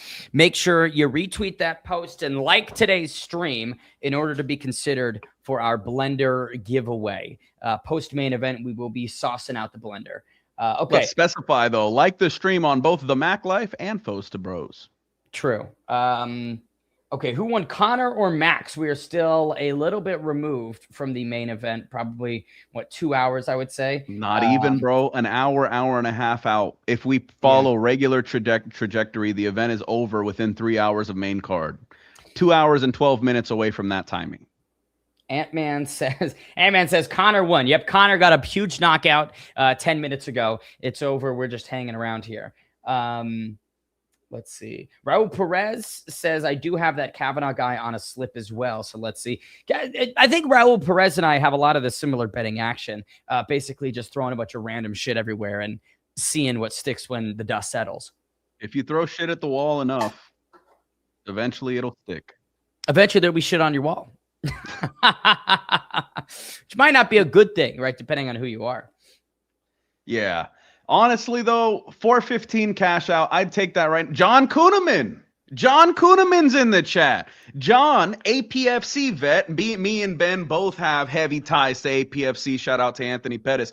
John Kuhneman is not only attempting to get to the UFC on Contender Series, but he's attempting to get there with diabetes. He's trying to look to become, I'm sorry for forgetting the type, but the first diabetic of his type to get a win in the UFC outright. John Kuhneman all he does is finish people, and all he does is drown people. If you haven't seen John Kuhneman, you should. If you've got John's number, text him the StreamYard link. We can bring him on for a couple minutes and chat more about his fight camp and this Dana White Contender Series opportunity. Would be great to see him again. APFC alumni, Anthony Pettis Fighting Championship, always rooting for them. So, John, hopefully we can chat with you in a couple minutes. If John, not, make sure you check him out. Check your DMs from APFC. I just sent something over to you. I will say, you know, there's been so many advertises on Paramount Plus, or advertisements, excuse me, and a lot of things that I kind of would rather have seen, you know, the walkouts for the entire time, maybe some more of these desk segments. You know, I get that you're not paying for the pay-per-view, but geez, I mean, it feels like all you're getting is some commercials. Yeah, it's a lot, especially when you're transitioning from before, right? The whole pay-per-view was basically ad-free outside of a 20-30 second thing here and there. And now it's everywhere, bro. It is absolutely everywhere. Bane, send me the link. I'm gonna hit John with the link now. Yep, got you. Copy. Johnny. All right, we've got Loney Kavanaugh walking out right now. I have texted Charles Johnson to see if he wants to come back in, to no reply, so we shall see. I will say, Ant-Man saying that Joe Rogan's given props to energy, as he should. You know, again, we've spoken so positively about Charles this entire stream. The guy is such a hard out, and the fact that he's beaten Loney Kavanaugh really does say something. Pogman, guys who won, Conor broke his leg again. Really hope that doesn't happen. Really hope that does not occur. Dude, I just do my research and throw the favorites. So far, so good. Raul Perez, smart gambling, smart thinking. Invite, yes. I mean, that would really be probably what the most insane way for this card to end is if Conor blows his ankle apart again, right? Or has some I don't even want to start talking about that. I don't want to bring that into nah, man. Like, that would be where you realize this sport really does just break your heart sometimes. Right. Regardless of how you feel about him, that's not how we want this to go. No, not at all. Okay, Loney Kavanaugh is inside the cage. 4 wins by knockout. He is a kickboxing black belt, got his Contender Series contract way back in 2024 and just has been lightning since. The Cage Warriors highlight, Johnny, that I think you know exactly which one I'm going to reference. I'm forgetting the guy he was coming up against, but it was just that beautiful touch, step back, and then boom, turns the guy off. He's just so ridiculously talented. I think we've got John Kuhneman coming in, by the way. But yeah, no, this fight altogether, bro, this is a fan's dream. Regardless of, usually if you watch a fight like this, you think the stage, right, is big. They're top-ranked guys. But if you watch two guys who fight like these two fight each other, you're in good shape. But here we are, John Kuhneman, Dana White's Contender Series this season, APFC middleweight champion, finish after finish after finish after finish. John, how's it going, my man? It's good. I'm excited to watch Brandon Royval tear it up. I love it. John, before we talk about your Contender Series opportunity, Gable Steveson makes the debut. What was your analysis on that heavyweight scrap? I mean, he's training with John Jones, man. So, you know, he's only got, 3-4 fights, right? Yeah. I think total. So people are going in and expecting him to look like John Jones already. It's like, it takes time, you know, and Yeah. I think that he'll get time to develop. You know, they're not going to throw him in the top 15 right away. You know, he got hit a little bit, but he showed that he's durable. You know, you see some guys that come from wrestling backgrounds and they can't really take a big punch. And I feel like he had that fight in Mexico and he looked, you know, he ate that wheel kick, I think. I think he's durable enough. Obviously, he's got the athleticism and the wrestling to make a statement. And I think, you know, he looked good.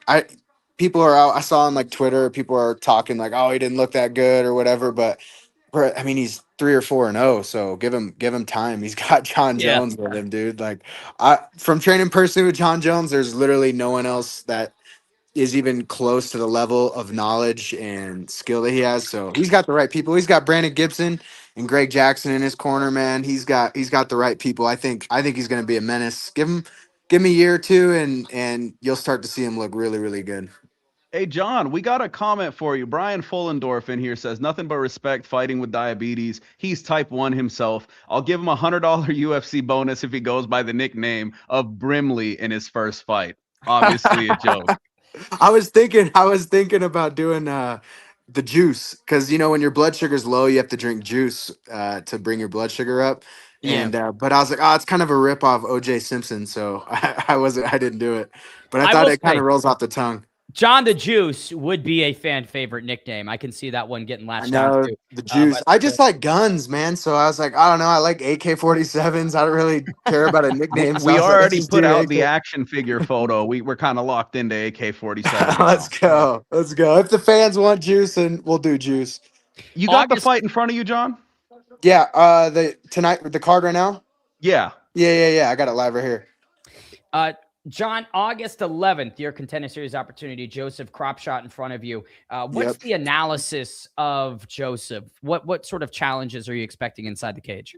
I think outside of his skills, he's shown he's really durable. Like, his last fight on the LFA title, he got hurt, he got dropped. He honestly kind of got whooped in that first round. And but he showed that he won't give up on himself. So, my style is really aggressive, and I can't just expect to get him out of there with jump on an easy choke or knock him out with one punch. I'm honestly, my game plan is I would rather lose this fight and have it be the most memorable fight that the UFC brass has ever seen than go win a fight and hug him to death on the fence. You know what I mean? Or take him down and hold him down. Like, they never bring you back. You win like that on Contender Series. I know people personally who have won like that on the Contender Series, and they haven't heard much from the UFC after that. So I'd rather go out there and go out on my shield, and if people laugh because you lose in front of the whole world, you get knocked out, you get submitted, whatever. Like I'd rather it be the most memorable fight, like Joanna and Zhang Wei Li when they first fought. I'd rather it be just to the death. You and made a post on your social media, and there's something that really caught my attention. With your shield or on it, you said August 11th, I will go out with my shield or on it, and I think that's exactly what the UFC is looking for. As this fight starts, let's get through this fight, and then let's dive back because there's a lot. Yeah, it's to my talk about with teammate. My you as teammate well. Brandon Royval is on here, so I hope I'm pulling for him, man. I heard this. I don't know much about Kavanaugh, but I've heard he's really really good. But Royval's a dog, man. He literally Comes like out his of next nickname, gen, man. fights with the same camp as Patty, Luke Riley, and them. Okay. Yeah, Luke Riley looked pretty good too tonight. You can see Kavanaugh already trying to bounce back and load that right hand.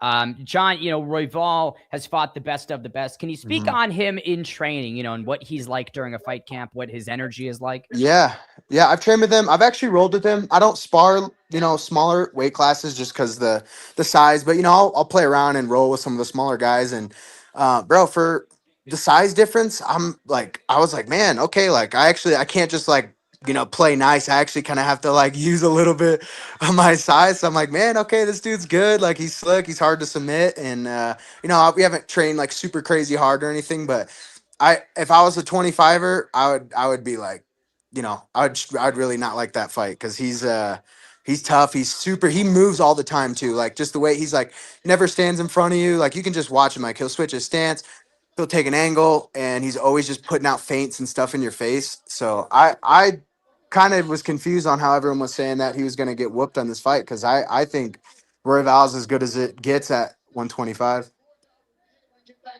3:30 left in the first frame here. No real significant touches on either side. What time you guys got on the fights? I'm at 3:20, 2:15, but Paramount's been fucking us all night, so yeah, I'm at 2:30.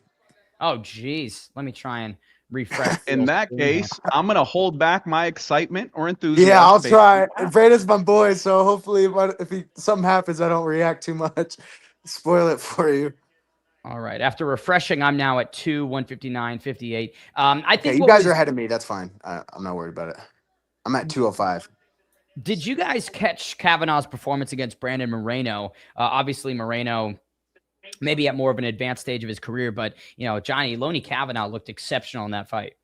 I think that fight is what shows you that he literally is actually as good as they say he is. Because Moreno, a lot of people worry about the English fighters not being able to stop takedowns, not being able to grapple, etc. And I think fighting Brandon Moreno and fighting the way he did actually showed us a lot about what he does have.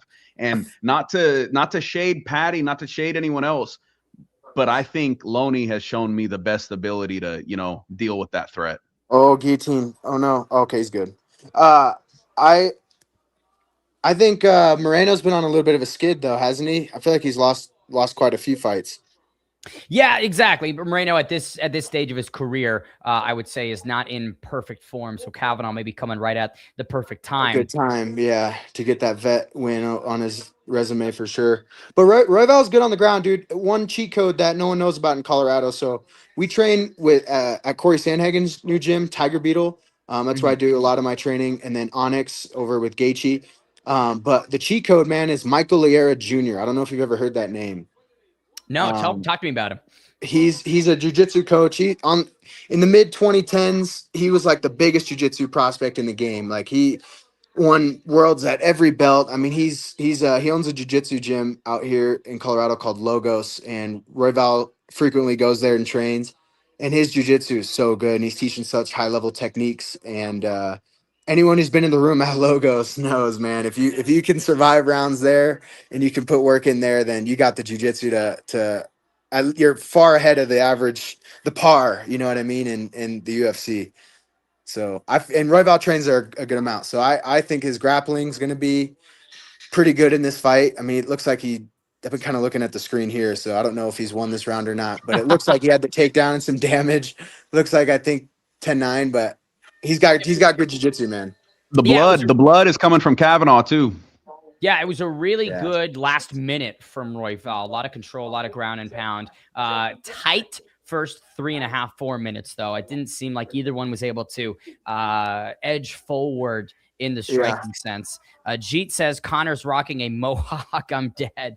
Is he rocking a mohawk? I don't know. I didn't see it, but I hope so, man. I gotta say, Ben, too. One thing I've followed. I've followed the sport for a long time, and there's a lot of reporters out there that I think are not so good for the sport. I won't say any names, but man, I've always enjoyed your takes. I always feel like you've had good things to say, and man, I'm a fan of you for sure. So we got Baby Anik. Baby Anik. I've called him this for 5 years, bro. I know, man. We got to get you announcing some fights sometime. I know. Well, I'm bummed that I'm so happy for you to get the Contender Series opportunity, but I only got to call one of your fights, John. I mean, it's a bummer. Which one? I believe I called the Matt Friesian one, the March 2025 one. Okay, nice. Awesome. Did I meet you out there? Possibly, maybe not. I think that could have been a show where I was flying in day of, and whenever I'm coming in day of, it's always I get to the hotel, sleep for 2 hours, and then I try and go right to the venue. Those are on the days that your flights don't get canceled. I've never met another man in my life whose flights get canceled at a higher rate than Ben's do. Man, what Pettis is doing with APFC is phenomenal. I think I think they're still new, but I think in a few years they'll be the clear premier Fight Pass show. I think with LFA kind of doing their own thing now, I think APFC is going to be. I mean, they had Gable on there. They've had a lot of prospects that, like, even recently, I forget who, but there was someone that I saw was fighting maybe in the UFC, and I looked up his Topology, and I was like, oh, he was on. He fought on APFC. Lucas Alexander, Nick Aguirre, a few more. Those are the early ones. Yeah, maybe I don't know where I saw. Maybe it wasn't a UFC card, but there was someone that was pretty good, and I was like, okay. Lonier, nice right hand. Royval, that's not a knockdown. Royval steps back, slips, goes to his back. Loney is chasing it heavy. Royval is very active from his back. Looks like he's going to get out of this one. Beautiful recovery there. Beautiful recovery. You guys are ahead of me. Oh, no. And I just saw him get dropped. Come on, Brandon. Yeah. That's a Brandon lot. Won't give up on himself, though, man. He won't give up on himself. No, and like Johnny mentioned, some really great head movement to avoid some of the ground and pound. But Loney Kavanaugh, perfect position here. But I will say, Royval off his back, such a creative and flexible fighter. 320 with which to work. You might think, oh, Kavanaugh, so much time on top, but like he could throw up a triangle really, really quick here. Oh, for sure. No, I've seen him. I actually. So they train together now. I think they're boys. But I watched before Tatsuro Tyra was, making his run. They were training together, and I was watching Royval like look pretty good against him, and I knew that Tatsuro was a kind of a grappler. So I don't think there's many guys in this weight class that are going to outclass him on the ground. Oh my goodness. He is rocking a mohawk. I'll pull it up after this fight. 243 in round 2 is what I've got. Royval back on the feet. Eats another right from Kavanaugh. Oh, no. Oh no! By the way, John, I got a text from Anthony himself. He said, "Shout out to John." So Hey. there you go. What's up, Ant? He did. Hey, for everyone that was. I had some people ask me about the whole Kazakhstan situation. Without giving any detail, he made the right call, man. Like He did. you got to look out for by a yourself. mile, bro. Yeah, if your contract's not getting honored, especially with pay, like you got to look out for yourself. Too many fighters in this game just get kind of taken advantage of, and oh no, oh he's hurt. Come No, on, you're Brandon. good. You're good, John. You're good. He's hurt. We'll, I'm 20 yeah. seconds ahead of you. But You're yeah, good. that he did the right thing with not fighting in Kazakhstan. They that was ridiculous when they told me kind of the details of them failing to pay him on time and everything. And we'll bring Anthony or Dame on. When you've got a deal signed off on, agreed on, and you fail to meet that obligation more than once, more than twice, more than 3 times, that's not on the fighter anymore. Yeah, exactly. Yeah, he's a vet, man. He knows how to take care of himself in this game, man. 90 to go in round 2. Elbow from Royval. Looks like both guys exchanging a lot of heavy blows here in the clip. 10-8 or what do you guys think for No, this? not a 10-8 at all. I think I've been if like this watching, round but I'm looking finishes- down at the camera Yeah. too, so I'm missing some of the exchanges a little bit. I think if this round finishes, it's 1-1, right, Ben? Okay. I would say so. Yeah, I could see Royval getting the first frame, Kavanaugh probably getting the second. But, again, Royval ended the first round really strong. Looks like he's trying to do that again. Big takedown.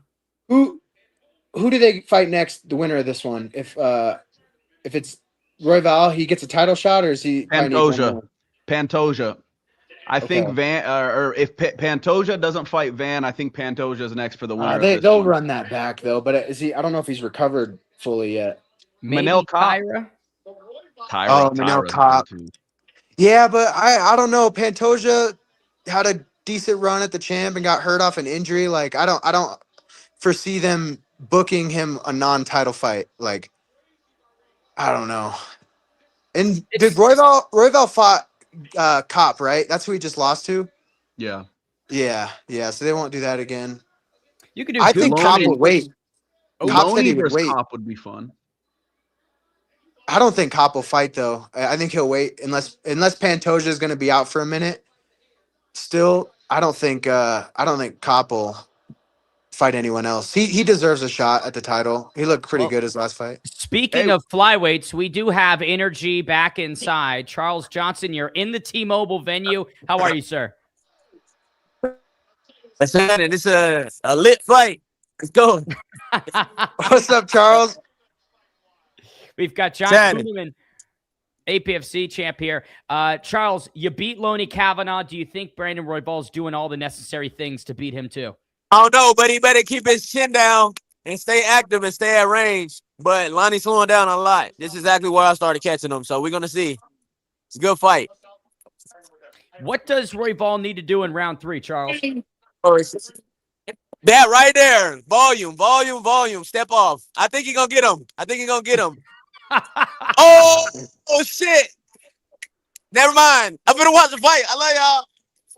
Love you, buddy. Man, I was calling for Charles to get signed when I think him and Richie Miranda are the two guys that have the most LFA title defenses, if I remember correctly.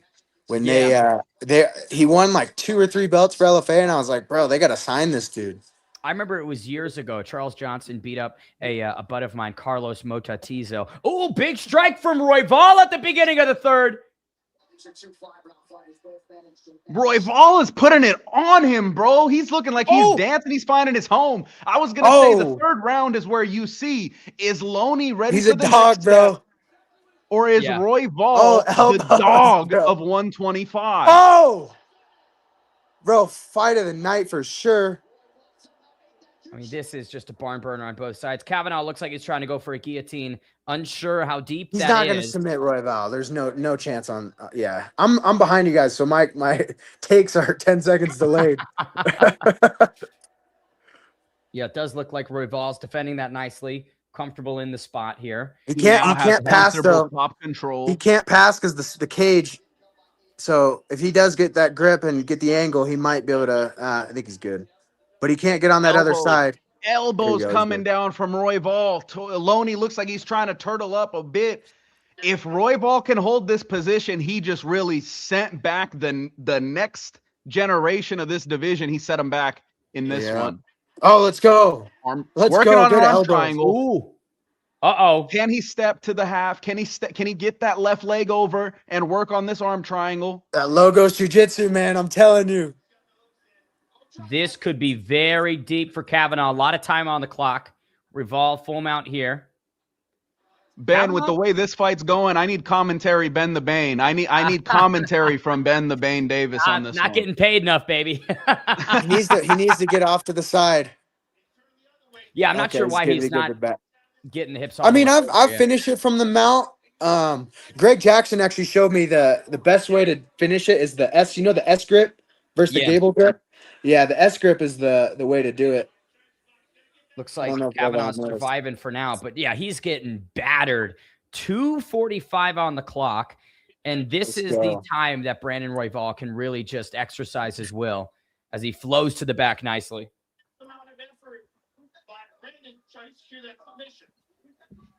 John, your timing couldn't have been better. Having you in here for a teammates fight is fantastic. Let's go. Brother. And I got Thank my you for next joining teammate, us. Corey, man. Oh, Corey, I'm so excited. Nate Corey was my original MMA coach. He trained 10 minutes from me in Oregon. Who? Rowan Gresham. No, at I was Team saying Quest. Corey Sandhagen Oh shit! I thought you is said Nate next. Corey. That's my teammate too. Corey, he fights. I think he's the next fight, or maybe there's Rear one more naked's between. in. Does Royval get the finish here? It looks tight. Loney's doing a good job rotating. Pops right out of it, man. But Royval's got him banged up. Look at that blood leaking out, Ben.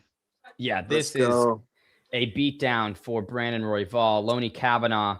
So who does Royval fight next if he gets the win here? It's tough because he's already fought everybody in 125, I know, right? So it'll I just know. be a litany of rematches. I think Royval and Gooch could be an interesting one. Who? That's a great fucking fight. Kyoji Horiguchi. I don't even know who that is. The dude who just lost to Manel Kopp. Oh, yeah. Okay. Could we see Tyra? I don't. Oh! Oh, he's getting that. I'm behind Johnny too. Get it. I don't want to spoil it. Get it. And you take the reins. It's likely going to be a sub. He's going to finish him. That's it. There's no way. It's cranking away. Kavanaugh taps. go, Kavanaugh Brandon. done. Oh, he choked him out. Oh, he's out. Oh, maybe not. Wow. He looked like he was out for a second, maybe. Let's go. Loney Kavanaugh with a gutsy effort to try and survive that third round. But Royval, you talked about the jiu-jitsu, John Kuhneman. He gets Telling you, bro. round Bro, Colorado's got some sick training right now because he's training his MMA with Corey at Tiger Beetle and then Logos Jiu-Jitsu, man. I'm telling you, that room is so good right now. Let's go, Brandon. What a victory for Brandon Let's Royval. go. Again, he's fought the who's who inside the flyweight division, and Johnny looks like he's either tapped himself for a high-level rematch or will likely have to bat away another up-and-comer to get another title shot. I think there's three options. I think there's Tyra, I think there's Horiguchi, and I think there's Almabayev. Obviously, Almabayev I would put to the back of that line, but Tyra or Horiguchi versus Royval. I don't know if Tyra. I don't know if they'll do Tyra though because they're training like hardcore together. So I mean maybe they would do it, but I don't know. They're kind of boys now. I feel like so maybe they won't. We've got Oscar Willis back in. Oscar, how are you, brother? I'm good, mate. So I had a slew of people back here. We spoke to Gable, to Rob Whittaker, waiting on consent. Oscar, we've got John Kuhneman in the house. He's on Dana White's Contender Series, August 11th. He's a teammate of Brandon Royval, fit perfectly into this fight. What did you think, or did you even get to see the majority of this fight? Hell of a fight. I didn't. Yeah, fuck. I actually needed Black Rifle coffee. I'm getting tired. I didn't get to watch it. Unfortunately, we had these interviews. I was talking to Robert Whittaker at the same time, but I looked over and it looked like a Fight of the Year candidate. Is that about right? Was it incredible? It was certainly a good scrap. I'd say both guys had big moments. Royval just took over in the third, beat the shit out of him, and found the sub. We did get Charles Johnson for about 15 seconds. He popped in from section 318 and provided some insight and analysis. Have you guys been? Corey Sandhagen is next. Have you been able to see? All right, that's my dude, man. Let's go. Have you been able to see the haircut Conor McGregor's come sporting? Yes, we did see the mohawk. I'm going to pull it up right now. So here is the look that McGregor's rolling with. Hey, I'll tell you guys what. Corey had a great camp, man. He's coming in super healthy, and I think he's going to put on a master class. Yeah. Let's go, dude. Throwing it old school with the mohawk, which, let's be honest, if you lose with that haircut, it's not great. So I think he's pretty making a statement about his intent there.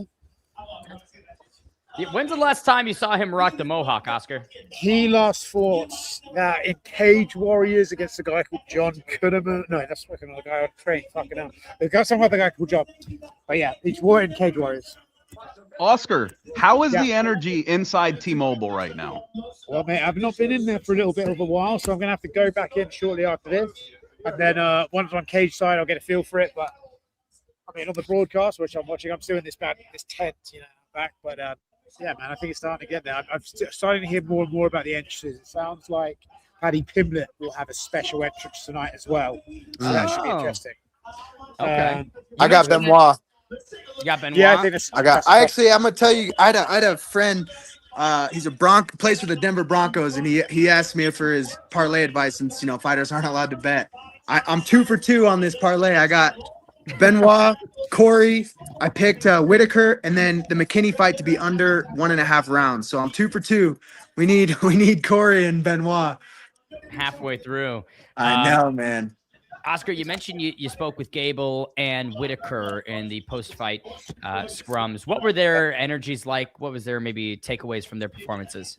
Well, once again, Gable Stevenson switches from very happy to insanely angry at the moment's notice. Every time Josh Hokett's name is brought up, for instance, he gets very, very frosty indeed. Other than that, he was in good spirits. There was a moment where he said Daniel Cormier. He was a big fan of Daniel Cormier, and John Jones was at the back of the room, started booing. I thought that was quite funny. But other than that, he just seems like a very intense guy, called for a return at Madison Square Garden, which would follow the Bo Nickel strategy of big cards, IFWs, your MSGs, Vegas in March. It sort of follows that trend. So it makes all the sense in the world. It's just about who and what sort of level they put up to it.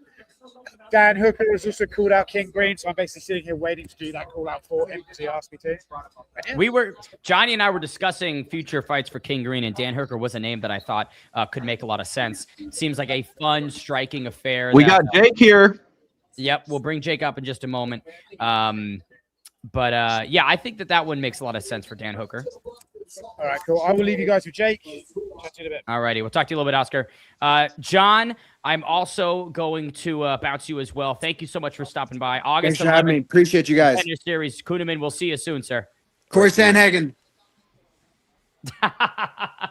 Corey Sandhagen and Benoit Saint-Denis, I think he said, were the remaining legs of the parlay that he is not betting upon. Jake Noker, how are you, sir? What's up, boys? How we doing? Good card so far, eh?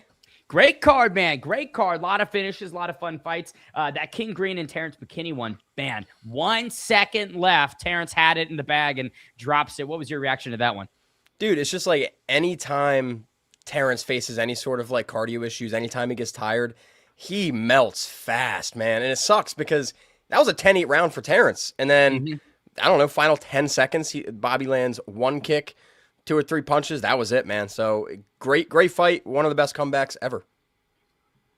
Well, while you are here, let's get to this. Will be the one that we have after the Royval and Kavanaugh fight. We'll pop this one, then we'll pop another one, and then get you out of here after the next one. Okay. So we pulled Chael Sonnen, and then we pulled Jeremiah Wells. A big disparity. Let's see who we get third. Okay. Jalen Turner, PSA 9. A little purple prism for Jalen Turner. Garbage value, but a cool card. That is kind of the funny thing about the market, right? Is a lot of them are not that good from a financial sense, but every card looks fantastic. Those Panini prisms always have some solid style on them. Have you guys ripped That was anything? coming off of his win over Brad Riddell, 45-second guillotine choke. That's a piece you might want to remember. How much was that Chael card worth? Was that good? I think that was like $60, 70 bucks. That's not bad. It's not bad. Too crazy. Kavanaugh got his UFC fan brother. Kavanaugh got his ass rocked. Am I wrong? It didn't seem like a great Loney Kavanaugh performance outside of some singular moments, right? Good crack in the paws, but he just faded hard in the third. Couldn't fight out of positions. Jake, that was a beatdown from Royval. Yeah, it was 1-1 going into the third, but just like you said, just because Loney had that one moment in the second round where he dropped him, I thought that was going to be a bit of a step up. I know everyone's like, well, he beat Moreno, but Moreno's little, Father Time's caught up to him a little bit more than Royval, so that didn't necessarily surprise me. I don't know. Loney's still a dog. He'll be back, but Royval, they got to give him that bonus, man. I want to bring up our UFC 329 bingo card because, Jake, I think we've hit a bingo.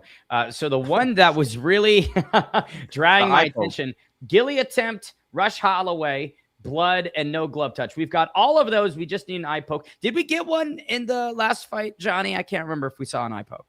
I know we got a stoppage of action, but I can't recall if it was an eye poke. I don't think it was, but I feel like that one's incoming. I feel we're due. We got to get it. We Has got to to be get it. one. We're so close. Jake, what's been new with you, my friend? How's life been? Good, man. Good. Honestly, just enjoying the summer. I haven't done a lot of event traveling. I've just been hanging with the fam, fishing, being a little country boy out here. Got UFC 330 coming up. Got PFL coming up in a couple weeks in New York. So we're going to get back on the horse. But what are you fishing for right now, Jake? Largemouth bass, some catfish, all freshwater stuff. I'll send you my address. We'll you figure at? that out. I'm on the other side of the world. I'm in Oregon. I'm as far as you as I can be in this country. Good fishing in Oregon, though, bro. Someday we'll make it happen. Amazing fishing out here, bro. Yeah, we went today. McGregor's best fisherman in the UFC, so I had to go and honor McGregor, get a couple bass. But that's it, man. Light summer. Talk to me about these Home of Fight cards, Jake. Obviously, so many fans are familiar with the Panini Prisms, but I think what you guys are doing is such an interesting variation of these digital collectibles because, again, you can get the physical card, which to me is the biggest knock on NFTs and those other types of shitty assets. There you go. I think is that Karam Katudaladze you got there? No, that is Hamzat Chimaev. I got the Yuri Prohashka. No, but they're cool, man. I've seen people online be like, it's a scam, you're not gonna, but it's like, one, you're gambling. If you're gambling, you're kind of losing money, in my opinion, anyways. So gambling is a scam. It doesn't stop me from doing it. Exactly. You just got to know what you're in for. But I think it's cool because I was never into cards, anything like that. Home of Fight comes out with this, and I rip them. I've got some like this Yuri one I have. This is like a $330 card. Ripped it. You have three options when you buy a card. I'm sure you guys know by now, but you can sell it back right away. You get 90% market value in your account. You can keep it on your account. People can bid on it, which I have had no luck with. Or you can like spend $8 and get it mailed in some crazy crisp graded package. So I love it, man. I haven't ripped the option to pack. sell back is so cool, though, because a lot of people hold back from doing this because they don't want to do the eBay reselling or any reselling. The option to sell back is why Home of Fight is thriving the way it is. It's so convenient. Like, I don't know, you rip a dud card, you're not stuck with it for weeks till someone buys it. Like you said, you just press sell back, and then you can put that towards another card. I love it, man. It's easy to use, good for the casuals. Oh, and also think like when you get the card sent to you physically, that card's just going to appreciate, right? So it's kind of winning on all platforms. That $330 might be $338, in a month or two, right? So it just ticks upward.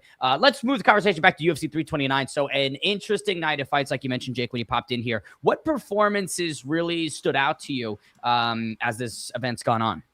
You got to mention Gable Stevenson. With how much hype was on that debut.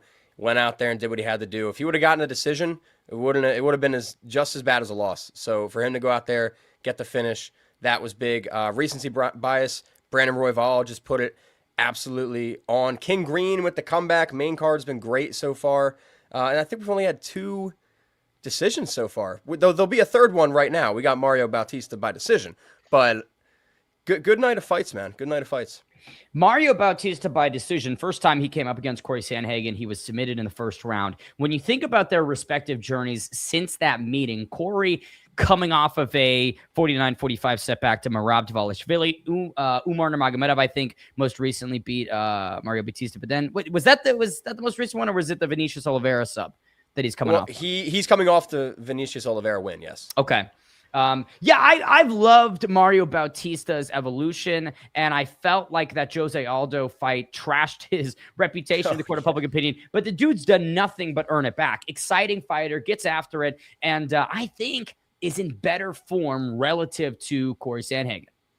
I look at it as like, and this is going to sound crazy because a lot of people think of the complete opposite, but I look at it as like a path to victory thing. I think at this point in the career, Corey Sandhagen can knock out Mario Bautista. I think that's his path to victory. I don't think it's a large percentage, but it's there.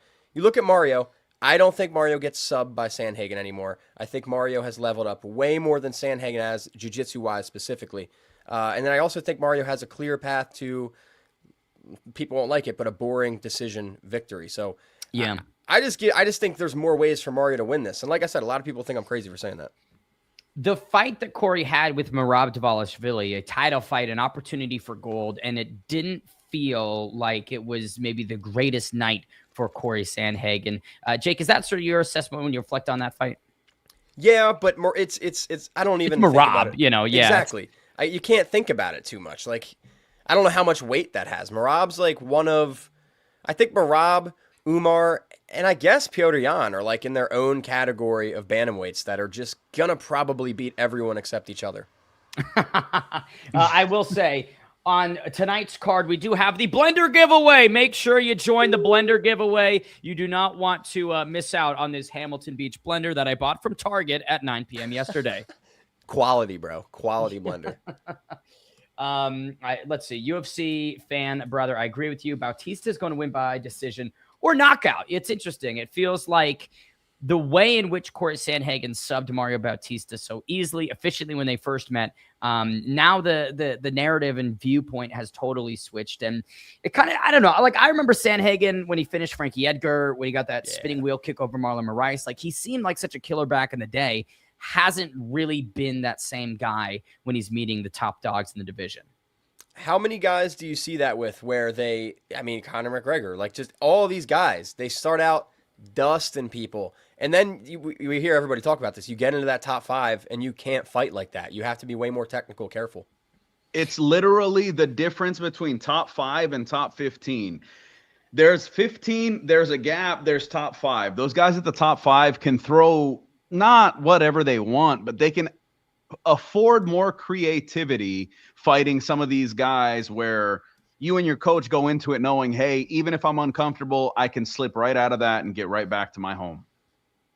And there's more like at stake too, right? You're fighting for a belt, you're fighting for a ranking. You don't want to risk as much as you do when you're just like fighting for fans. When you first get in UFC, you just need to get some wins. You just need to make some noise. Not the same sort of stakes when you get into the top 5, top 10. We've got another look at the Mohawk. Here it is. He's getting his hands wrapped. Conor McGregor back in action for the first time since 2021. I gotta say, I don't know how I feel about the Mohawk. I feel like it's too long on top, right? Like, they should have done the more buzzed down look for the Mohawk. Yeah. I don't like this whole fight week, man. I'm a huge Conor fan, right? And I'm talking inside of the cage. That guy made my middle school, high school life amazing. Just so many highlights. So many great memories watching his fights. And dude, Max Holloway, energy's been weird all week. This Mohawk, what is this, man? It's just, father time, Ben, father time. Father time plus just being away from the game and not taking on top competition, right? No fault really of anyone's except maybe Conor with being drawn towards the areas he's been drawn towards. But it's impossible for me to favor a guy who hasn't beaten a legit guy since 2016 over a Holloway who's taken on the best of the best of the best of the best of the best in that same time frame. But gentlemen, we've got Mario Bautista, Corey Sandhagen on deck. Buffs reading the introductions. I know, Jake, you said Mario Bautista by decision? Yeah, I have some bias there, to be honest, because Mario is absolutely my homie. I'm not a journalist tonight. I'm an editor, so I can say whatever the hell I want. Mario gives us interview time whenever we ask for it. Super cool dude in person. And he's like kind of convinced me low key that he's got this one in the bag. But like I said, Corey's dangerous as hell. Absolutely not certain here. Johnny, where's your brain leaning towards this one? So I'm happy you asked, because I feel like Mario Bautista has become the villain of 135 for no reason. A guy's fighting smart, doing what he should do. I mean, like, why do we hate him? Why do we hate him? We just hate him because of what he did to Jose Aldo. But realistically, right? Corey Sandhagen's a little bit longer, a little bit tougher to keep on the fence. I think Corey has openings here. And I think if Corey, whoever dictates where this fight goes, because Mario wants it to be a bit of a more of a dirty fight. Yeah, he can strike. He can strike with the best of them. But if he can keep you on the fence a little bit, then separate, work his game, he's gonna win this fight. If Corey's able to keep distance and just touch until the opening is there, that's who wins the fight. To me, within 5 minutes, I'll feel like I know who wins this fight. If Mario Bautista has him on the fence and he's able to make it a little dirtier, I think Mario wins this fight. Quick time check for you guys. I'm at 5:35. 4, 3, 2, 4:30. 1. Yep. 5:35 doesn't exist, Ben. 4. Sorry, 4. We're all synced. You know, it's interesting because like Sandhagen's taking Corey with the left hand. Yeah, that was Corey's putting pressure on. Uppercut attempt. Bautista blocks effectively. Nice head kick over the top. Corey's looking good. I was going to say the lethality from Corey Sandhagen, maybe we haven't seen it in some time, but it's very much still there. Bautista, level changes. We'll see about that knee feint. That knee feint from Corey. I feel like if he actually throws that flying knee there, Mario Bautista is seeing stars right now. But Bautista commits to the shot, has him on the fence. Let's see how this plays out. There's a replay of that left hand on your screens. And it's especially difficult because that's when Mario Bautista's up on one leg, right? Not in balance and then gets cracked. A recipe for disaster. The betting line that we had on this one earlier in the week, Sandhagen minus 135, Bautista plus 115. So tight as a razor's edge, much like the Green and McKinney one. But at the moment, yeah, Mario Bautista, a bit of a step behind. Corey's starting out winning these clinch exchanges too. Mario just got off the fence, as I said that, but that's big. Yeah, if Corey can win the clinch exchanges, Mario Bautista's path to victory becomes much, much more slim. Yep.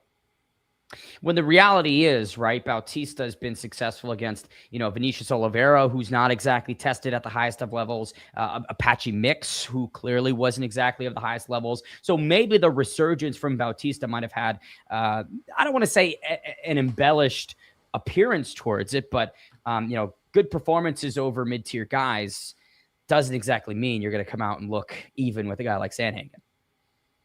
And even regardless of how mid-tier they are, Sandhagen's recent opponents are undoubtedly better than Mario's. Bautista did have a nice moment there. Won that exchange. Sandhagen instantly pushes him back, dips really heavy into that body uppercut. That's the thing. Corey is so patient, man. There's so few guys in MMA that let the game come to them, and I feel like that describes Corey to a T. He lets everything come to him. He doesn't chase. We talked about best back pieces in mixed martial arts. Volkov, of course, near the top of that list. Jake, what do you think about Sandhagen's ink on the sides? You just can't tell what it is. Like, what? I got no clue what I'm looking at. I mean, it's cool, but I don't know. What is it? Sean Brady's got the best back piece in UFC. Oh, Brady is a great shout, man. Feels like Cody Garbrandt also had some good back piece. It's like a Rome, like a picture of Rome with some gladiators, I think, on Garbrandt's back. Best eye tattoo in the UFC, Cody Garbrandt. Oh, get out of here. I'm at 123. Yep. Bautista still a step behind, but like it feels like Sandhagen is planting a little bit inside the pocket, and that's when Mario's cracking him. And I feel that's what it was. If you get touched enough on the chin, man, eventually it's gonna break. We keep talking about best back pieces, and in my brain, I keep remembering someone fought before Volkov with an amazing back piece, and then Volkov. It was Sean Brady. Sean Brady and Volkov fought back to back, and both of their back pieces were something I wish I had the balls to get. Oh, it hurts so bad. I'm good. Oh, big left as Bautista's getting back up to his feet. Hey, much closer fight this time around, regardless of what happens at the end. It just feels a little unsure what Bautista's game plan seemingly is, where he feels his best path to victory is. If Bautista doesn't have success in the clinch, he's going to struggle in more fights than he doesn't. Good takedown there, but I can't help but think it happened because there were 25 seconds left in the round. Probably, yeah. He's going for a stretch, baby. He's going for a stretch. Oh, man. Could you imagine the scenes? We did have Charles Johnson on earlier. I did want to ask him about that. I mean, that does not look comfortable. What? Oh, he switched it to a knee bar. He just pops out. Ooh, 3 Short seconds. time. Yeah, I mean, that is some creativity from Mario Bautista. And to your point, Jake, did you see Corey step? No. Oh, No, Corey I got didn't. up, and I could be overlooking that, but his knee buckled so hard when he just stood up. Damn it. I wish we could replay it. We've got Mario Bautista Homer, Jake in the house tonight. I can't even hate him for it. I'm honestly happy to find one other person in MMA that doesn't think Mario Bautista is the villain of the whole division. So I mean, here's the thing, Johnny. I feel like that reputation was so widely held after the Jose Aldo fight, but like that's it. That's it. Okay, but here's the thing. That was a while ago, and Bautista's had many bouts since then that are, fun, entertaining. I feel he's rebuilt himself. I don't really see that much negativity about Mario Bautista anymore. There's still memes. Yeah. Don't check Twitter. Don't search his name on Twitter, and then you're good. Dude, anytime I see, like, these guys need to get knocked out, Mario's always in there. And I'm like, dude, come on. What did he do, man? Yeah, let him be. Let him be. He likes it's the not cage. like Jose Aldo was a world beater at the time. Like I'd understand if that's how he lost his title originally. I would be pissed off too. Oh, his knee's done. Yeah, Sandhagen took a very weird step. That looks incredibly cooked. Is Corey turning into a boxer right now? He's sitting there in the pocket. He's bouncing 1-2, 1-2. He's throwing some clean lead hooks, but he's not. It looks like he is more willing to just throw hands as opposed to use his legs in this one. I don't think his movement's going to be there. Yeah, like Jake mentioned, I think that leg's done. Now, the problem is if Sandhagen does sit down on some of these shots, he's shown already he can hurt Mario Bautista. Dude, he did like a knee bar from a back take. I've never seen that before. Little glancing right from Sandhagen.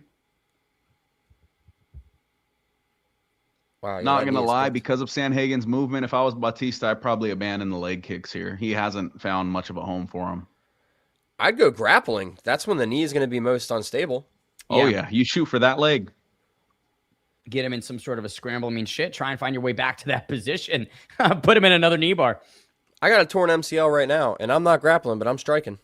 I just had ACL surgery, and I'm not doing jack shit but laying in bed. Thankfully, my legs are fine. 3:45 left in round 2. Ben, I think you're the youngest of the three. Unsteady steps on Sandhagen's front. Ben's a couple years younger than me, I think, but not much younger. Just a couple. You can see Bautista's corner. I mean, now he's putting on pressure, right? This feels like there's opportunity, but I'm not seeing Mario Bautista necessarily taking it as much as you could if you've got an injured foe in front of you. Could the Bautista side have missed the leg issues? Because they're clearly there. There's no way. I mean, even just him walking around the octagon, he's taking a few weird steps here. Rogan just said it, though. He is hiding it. He's doing a good job of hiding it because that thing is, the way it was buckling, something's wrong there. Bautista tries to clinch, even exchange. Think he got the better of that sequence. But, yeah, this is the time to really start pushing, and I'm not seeing Mario Bautista doing that. We've got a random comment on the MacLife channel saying Garbrandt's tattooed sideburns are bizarre. Never noticed that. That is bizarre. Does he have tattooed sideburns? I'm not sure. I'm going to have to search that after this fight. Yeah. That's a hell of a thing. I mean, again, it would go hand in hand, I suppose, with the eye tattoo he's got, but that'd be a step too far even for Cody Garbrandt. The eye tattoo is just a missed sideburn. They put it in the wrong spot. He turned during it. He turned and it clipped him. Shit. If he retired the way he did tonight, by the way, when he took the gloves off, I'm a little bit frustrated with the UFC for not giving him the chance to just say goodbye, man. Yeah, I would agree with that. I mean, give him 2 minutes at least just to say, hey, thanks for the career. Mario's cut. Yep, laceration on the right eye. Good placement on it, though. That's not stopping a fight. No. It's just impressive to me, even with seemingly a damaged leg, Sandhagen's still keeping up tit for tat with Mario Bautista. Mario's got the grappling exchange here, though, and he's on that hurt leg. I almost wonder if it's smarter to shoot on the healthy leg, make him balance on the one that's fucked up. Yeah. I know. Sorry, go ahead, Ben. I was going to say, I think the low kicks, right? I know, Johnny, you said you're not necessarily a fan of them, but just keep hammering downstairs. Now, yeah. After the buckle, fuck yeah. Spam them. It's like me in UFC 6.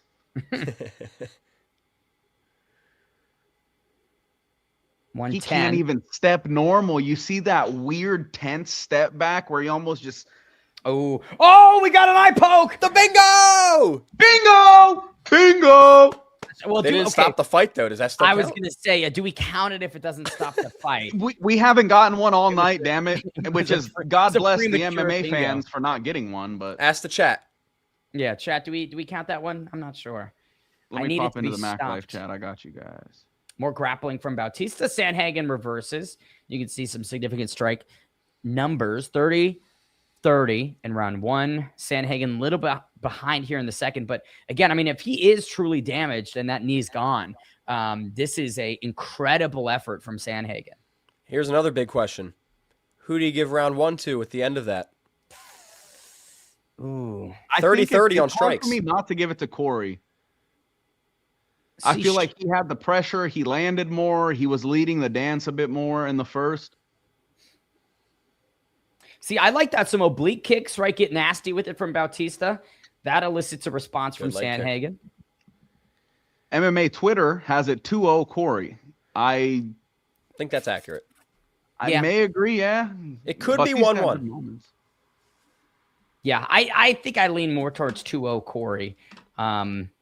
Which is interesting because, again, you know, you think about this opportunity for Mario Bautista. You damage him, and then you don't push more with it. I don't know. I feel like the takedowns are a key here in the third, but, you know, 5 minutes to try and get one over on Corey Sandhagen. Easier said than done, Jake. Well, and you said, too, does Mario know if Corey's hurt? Now he's got the corner advice, so he's certainly going to know he's hurt going into the third. So maybe he ups the pace, changes the game plan, because you're right. He's got to start chasing it more. I would be shocked if he doesn't recognize that Sandhagen's a bit busted up. With how dramatic the walk was after the first round back to his corner. Here's looking Max Holloway getting the hands taped for his welterweight debut. Former featherweight champion. The featherweight GOAT. Maybe. Featherweight GOAT. Arguably, I don't know. That's a good question, right? Volk or Ilya or Holloway? Connor will say Connor. Kind of hard to not argue Volk after what he did to Holloway, but I think that division is the toughest GOAT decision out of any division in MMA. Bantamweight might be there. You could say TJ, you could say Cruz, you could say Merab, but I think featherweight is the most contentious divisional GOAT spot. I'd agree with that. Yeah, bantamweight and featherweight, I think, for sure. I think Merab's 1 or 2 wins away from taking it. If he'd beaten Piotr this... Oh! Mario Bautista piles it on, drops Corey Sandhagen. Here comes the ground and pound. Corey is very aware in the way he's scrambling, tries to grab a leg. Oh, he's wrenching that leg from Bautista. Oh, he got a knee bar? Nope. This could just be survival tactics from Sandhagen. He looked done. His eyes were wide and glassy after that shot from Bautista. Wow. And people say Bautista doesn't have the KO power. I think putting Sandhagen down the way he just did says a lot. Again, I sort of highlighted it at the beginning of this fight. Sandhagen's just being a little complacent right inside the pocket, keeping the chin on the center line and letting Mario tag him. Eventually, that's going to cost you. Here's a look at it. If you're at 341. Beautiful follow-up as Sandhagen stands up. Bautista's tagging him. Bautista's taking a clear lead here in round 3. The scoring of this first round is going to be very important. Oh, yeah. Spinning strike for Sandhagen, not there. Bautista dips under. And now, again, this is putting so much strain on that knee of straight Sandhagen. Down. If that knee was okay, I don't think we see the takedown the exact same way there. He's going to look arm triangle. No, it takes the back. Now, this is near the position in which he damaged the leg. We'll see what Bautista chooses to go for as he gets One hook in.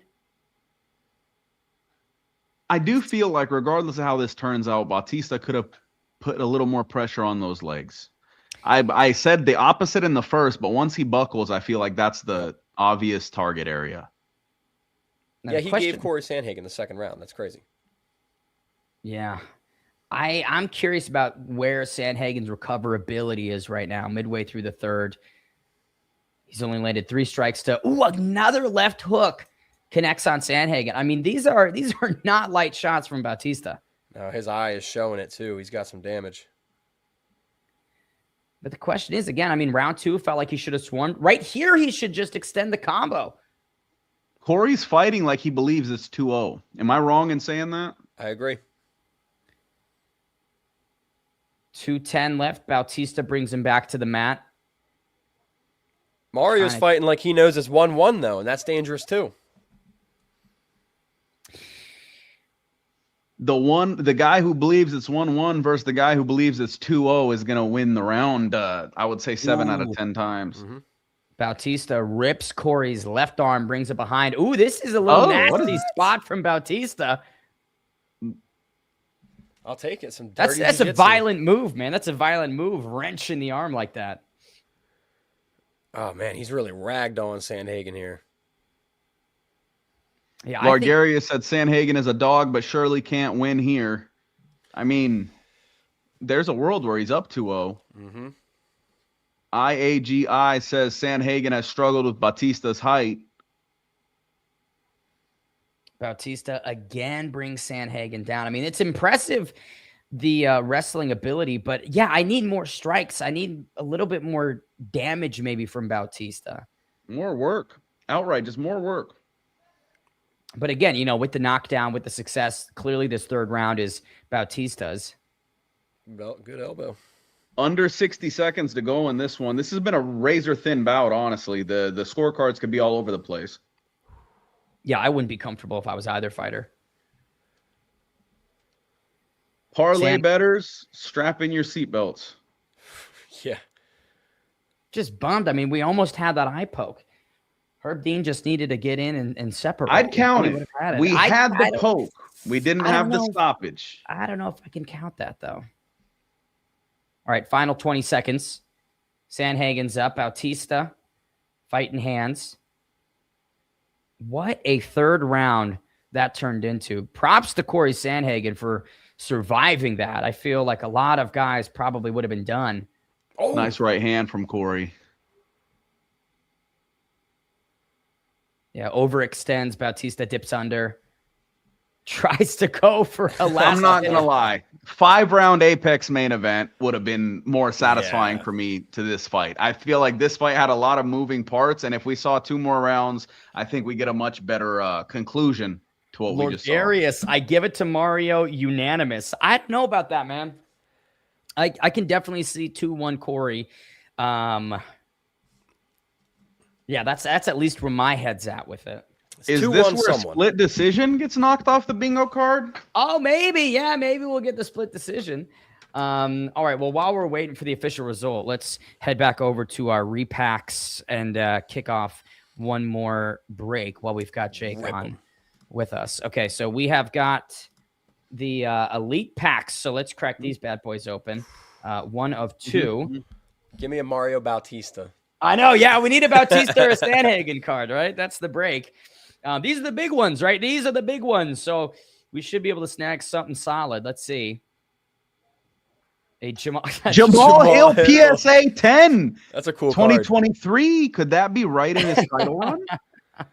I'm not sure if a Jamal Hill card was exactly 90. Yo, we're not talking about the athletes. We're talking about $90 pull. That's $90. Immediate sell back. You just made money. Good pull. Solid pull, Jamal Hill. And he's going up to heavyweight, so that's a light heavyweight Jamal Hill. That's gonna be worth some money, boys. It's gonna appreciate, yeah. 2023. You're gonna want to hang on to that. Yo, wait up. We just got UFC champ Jamal Hill. His only fight in 2023 was the win over Glover Teixeira. We just got the best possible Jamal Hill you can get in a PSA 10. there's mean, no better than that for him. we probably could have gotten an auto, right? I feel like that'd be if we're talking about like best. Damn it, Ben, year, you're stealing the shine there. Decision time.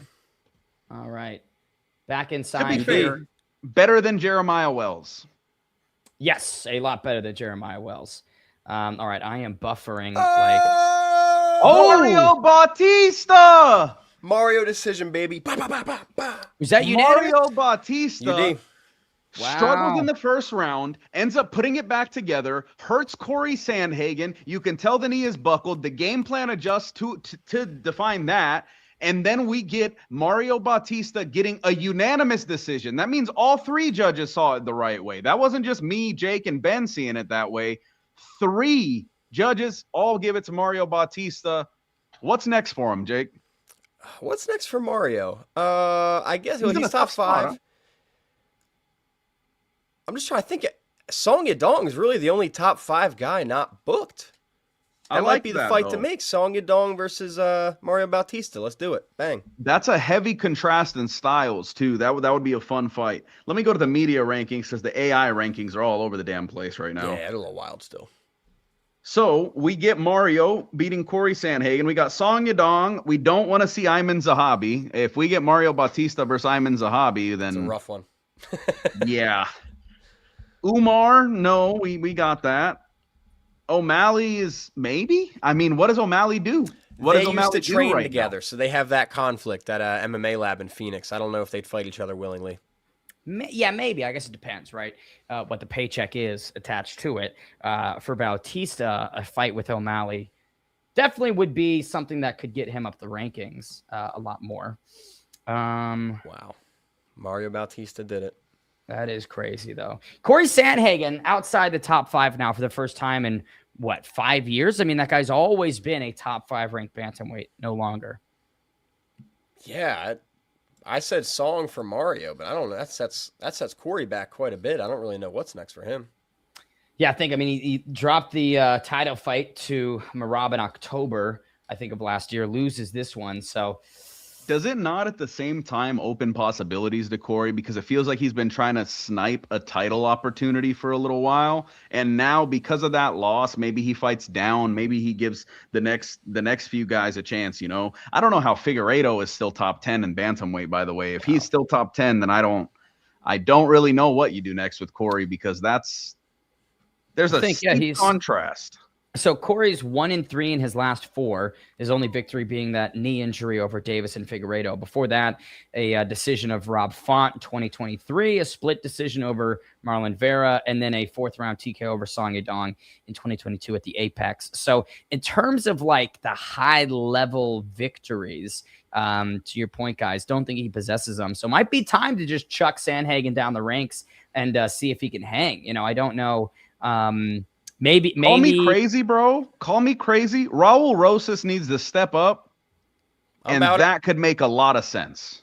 I'm about it. Yeah. It'd be fun clash of styles. The only sad thing here is we definitely are not getting Corey and Sean O'Malley anytime soon now.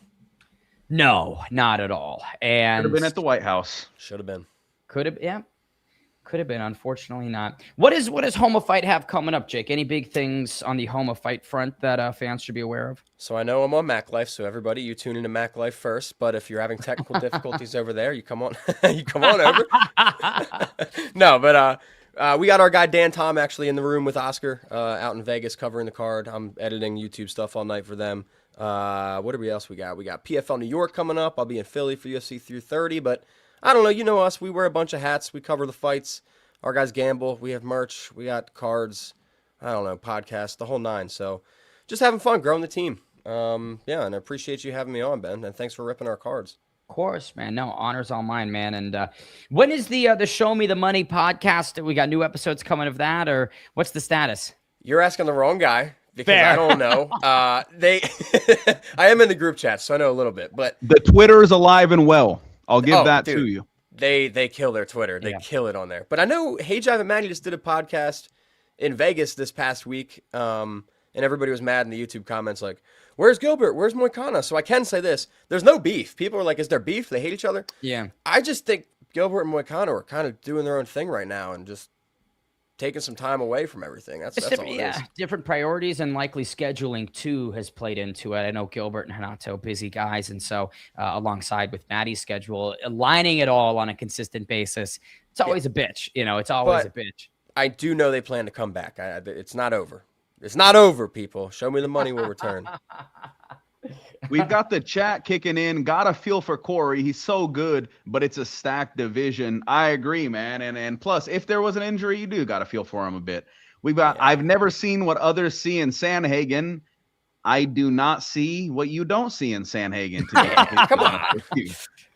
Are you going to show the fight or just react? I think if we got the MacLife taken down for showing the fight, we would be having some people visit our houses tomorrow. And Patty gonna submit Benoit. You know what? That's his path to victory. I don't see him getting a knockout or a decision there. Lorgarius called Mario Bautista unanimous decision. Now Lorgarius calls Patty submission. We'll see if he stays correct. But yeah, I also agree. I don't know what he doesn't see in Sanhagen. I will say this. I think those older highlights and some of these older performances of Sanhagen have done a lot of heavy lifting for, people's perspectives of him. I can't in recent memory, again, it's hard to think of great Corey performances. Given the knee injury over Davison, the Umar fight was a really tough one where he just kept getting taken down. The Merab one felt like it was kind of a clean sweep from Merab. And then tonight, in the last couple of years, I can get not understanding, Sanhagen. The smoke in the cage keeps getting like more and more intense to where now we can't see the cage through the smoke. Like when Conor comes out, is he going to have a full-on Undertaker fucking robe and hat? Maybe. I know Adesanya did that Undertaker walkout once and then put on a 5-round kind of boring fight. Conor would do it better. I think Conor would do it a little bit better. Jake, what are your predictions for this co-main and main? I think Patty's got BSD's number. I'm very, very confident Patty gets a win. I don't know how necessarily. I just think he's going to be a little sharper and I think his chin is there a little more. Main event, and I hope I'm so wrong because, like I said, big Conor fan, but I just don't see how he's going to do it tonight. I think Max is going to take it almost any way he wants as long as he doesn't get knocked out in the first round. The past 5 years, Max is 6-3 with like 5 former UFC champions. Conor's he's 1-0. He beat up Jake Gyllenhaal. But Jake, question for you on that fight, though. The way I've kind of thought about it, right? Everybody has that moment where they reach the peak and then they come on the fall down. Let's say, I'm not saying, but for argument's sake, if Max has entered the downswing of his career, could we see Conor pull something out, something special? I think we could see Conor do it even if he's not on the down. It's still Conor, but the logical, person in me is just like, it's MMA math. I can't see how he does it. But yeah, if that, Ilya fight and just wear and tear has actually done something bad to Max, maybe his chin's going. Maybe Conor's the guy to actually spark it again. Folks, make sure you go get yourself some Black Rifle coffee. Thank you to them for helping bring this stream together. So many good flavors, so much good coffee, keeping us energized all night long. I think with let's turn the attention to the co-main event. Benoit St. Denis, this is something I said earlier, Jake, the takedowns that he shoots leave himself so open to guillotines and front headlock positions. And while Dan Hooker tried to make the most of it, and Poirier had some success, I think the guy that is so used to punishing people for that weakness is a guy in Patty. This doesn't feel like a good matchup for BSD. Patty loves triangle chokes and guillotines. He likes bottom submissions. But like I said earlier, above all else, I just think Patty's chin is a little bit better than BSD's. And I can see that playing a big factor in this fight. I feel like it's going to be a firefight. The big thing is, if you watch the Renato Moicano versus BSD fight, right? Mm-hmm. If Benoit is the same version that fought Moicano when he's fighting, he's getting tapped out. His arm's gone. Yeah. So, and that's the most recent version of BSD we've seen. So, well, don't forget the 8 seconds of Beneil Dariush. I mean, that was the 8 seconds of Beneil Dariush. I feel bad for Salt and Pepper. Yeah, I agree with that. I feel like so many people have forgotten that Renato Moicano performance where it was just ground and pound, excellence in the grappling from Hanato. And again, another superb grappler is Patty. So it really is, at least the line for this one's interesting, right? Because if you look at the betting, it's Benoit Saint-Denis minus 157, Pimblett plus 137 per a couple days ago. These might have shifted. Nah, smash. If Patty's still plus 135, bro, smash that. Yeah. But don't yell at me if it doesn't hit. Oh, do you boys hear the chants?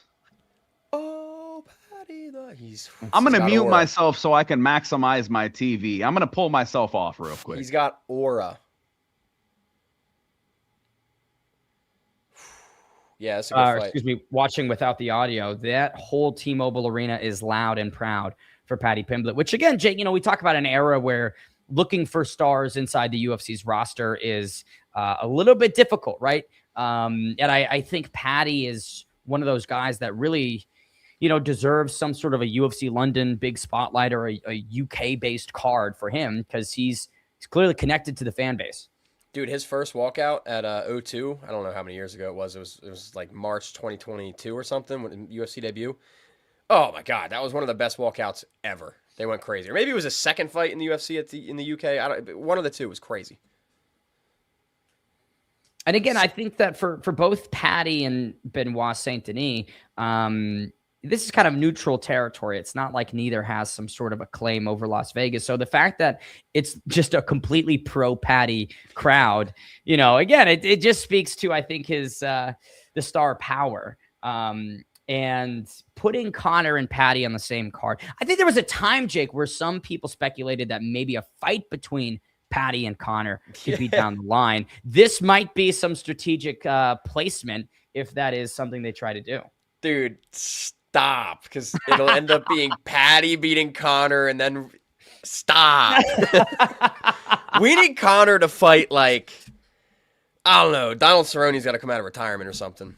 I mean, genuinely, if I was the UFC and I wanted Conor to win, you do Chandler tonight and then maybe like Beneil Dariush next April or whatever it is. Like, if you wanted him to win, there are some beatable names out there. But again, it's not exactly seeming like they want Conor to get the hand raised. At least that's my takeaway from this matchup. Jake Paul MMA debut versus Conor McGregor. Book it. I'm there all day. Has to be MMA though. It's funny, like, I get Dana's resistance to doing shit like that, but he's put CM Punk inside the UFC before. He did, a couple wacky inclusions on cards. So why not? I mean, it would be the most watched fight in quite some time, right? God, yeah. Even like Alex Pereira came over with not much MMA. Gable Stevenson was 3-0 tonight. He makes exceptions. And again, he was supposed to debut at the PFL at some point, right? I mean, I recall the photo shoot where he's got the PFL gloves on, and Don Davis really fumbled that bag. God, yeah. Thanks, Don. Look at that, John Jones. If we're touching on PFL though, the new spearhead, the new guy, he's fucking great. John like Martin's in comparison, he's fucking great, man. Big John Martin advocate over here. I like John Martin. I think that he has a better brain for this than Don Davis. I'm just going to add this. He says the exact same thing every interview. I want John to mix it up. Please diversify just a little bit. Add some spice, John. I can't do another one. And Don, he'll still rush and do the whole LinkedIn posting and the corporatized jargon, but it just always felt he was detached from the fan base and wasn't really a fan. John, I think, needs to lean into how much he loves fighting. And, Jake, you've spent, I think, more time interviewing him than I have, but it seems like the guy really is into the game and the industry. So that's a big Ever since they've swung, you can see the clear identity shift. They're getting guys that can be their guys who are pushing forward. Even their new signings. Yeah, there's a few UFC duds. I'm not going to lie, but you got to get those guys, especially if they're at the right price. But I think right now, John Martin's doing a lot better than Don Davis did. And I hope PFL succeeds. Nobody wants an MMA with less opportunities. I hope Ryzen blows up. I hope PFL blows up. I hope APFC becomes a global brand. GFL. We can stop there. We can stop, yeah. Yo, boys, that might be a good segue because I unfortunately have to go run Premiere and edit some BS. Of course. But Ben, Johnny, really appreciate you guys having me on. MacLife rocks. Oscar, you rock for holding it down in Vegas. That's all I got. Appreciate you, Jake. Thank you, my friend. Have a good night, y'all. Hey, make sure you guys go check out Homa Fight. Homa Fight, sponsor of the show, giving us some dope packs to open. We got Chael Sonnen. That's a sweet spot for me. We're in Oregon, man. I love Chael. Like, my brother saw him at a taco restaurant recently, and when he said, "Are you Chael?" all Chael did was fucking flex and say, "No, I'm the biggest guns in West Lynn, Oregon." So, hey, drop your predictions for this co-main. Who do you have? Patty Pimblett, Benoit Saint Denis. Let us know. Interesting that Patty's walking first, obviously lower down in the rankings, so that sort of checks out. Tucker Carlson, Vince Vaughn, Theo Vaughn, and Mike Tyson in the building for UFC 329. Our guy Mike has Patty as well. So I think we're all on the Patty train. So we'll have to see. BSD is getting the smoke. I'm very interested in how this walkout goes. I see booze incoming. Is he getting the smoke? How am I so far behind you? I've been behind you all night long. I haven't changed the stream, bro, and then magically you were ahead of me. So fucking Paramount, get your shit together.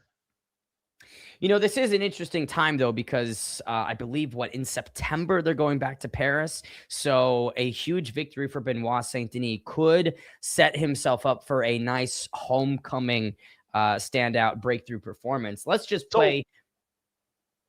Funny enough, bro, Dame was at all of the pressers this week because Dame is now based out of Vegas, right? Yep. He said the crowd it was a live crowd, but for Patty and Conor, it was like a WrestleMania crowd. It's different energy, I don't know man. if you know what that clicks into, but WrestleMania. I mean, I mean, the biggest pop you could possibly get, basically. For everyone, it's good, and then Patty and Conor come, and it's like you just saw. I can't think of anyone big enough to get cheered by the whole world, but you get where I'm going with that. It's a different level. Like what Patty and Conor have in terms of star power supersedes pretty much everyone else on the roster. I mean, you saw Alex Pereira, who was the golden boy for some time, but I don't think he got to the same levels of Conor McGregor. I mean, I could run the Google Trends and see peak popularity and compare the two, right? But it felt even as big as he got, still not as big as Conor. Were you a part of the initial rush when Patty got to the UFC, like before the Vendramini fight?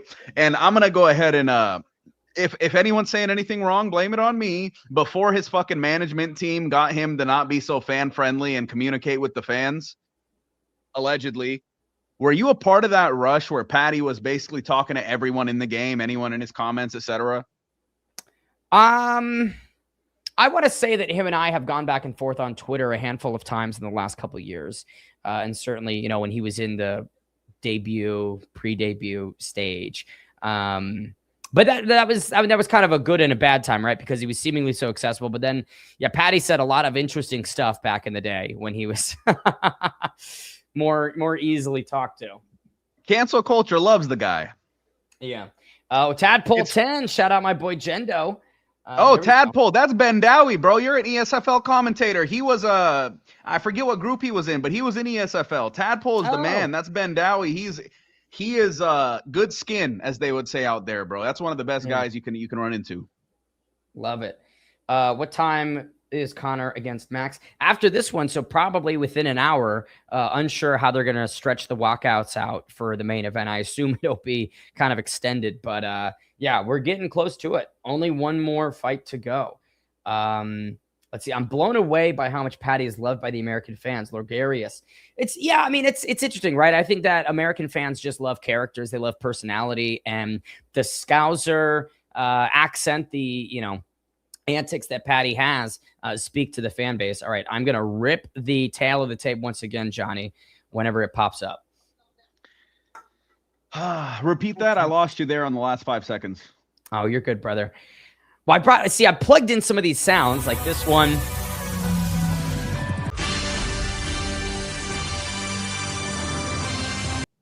And then the tail of the tape one, and I haven't used them at all. So we've got to start to, because we've got time. The difference is, hey, this is stream 1 going forward. Stream 2, stream 3, stream 15, right? We're going places.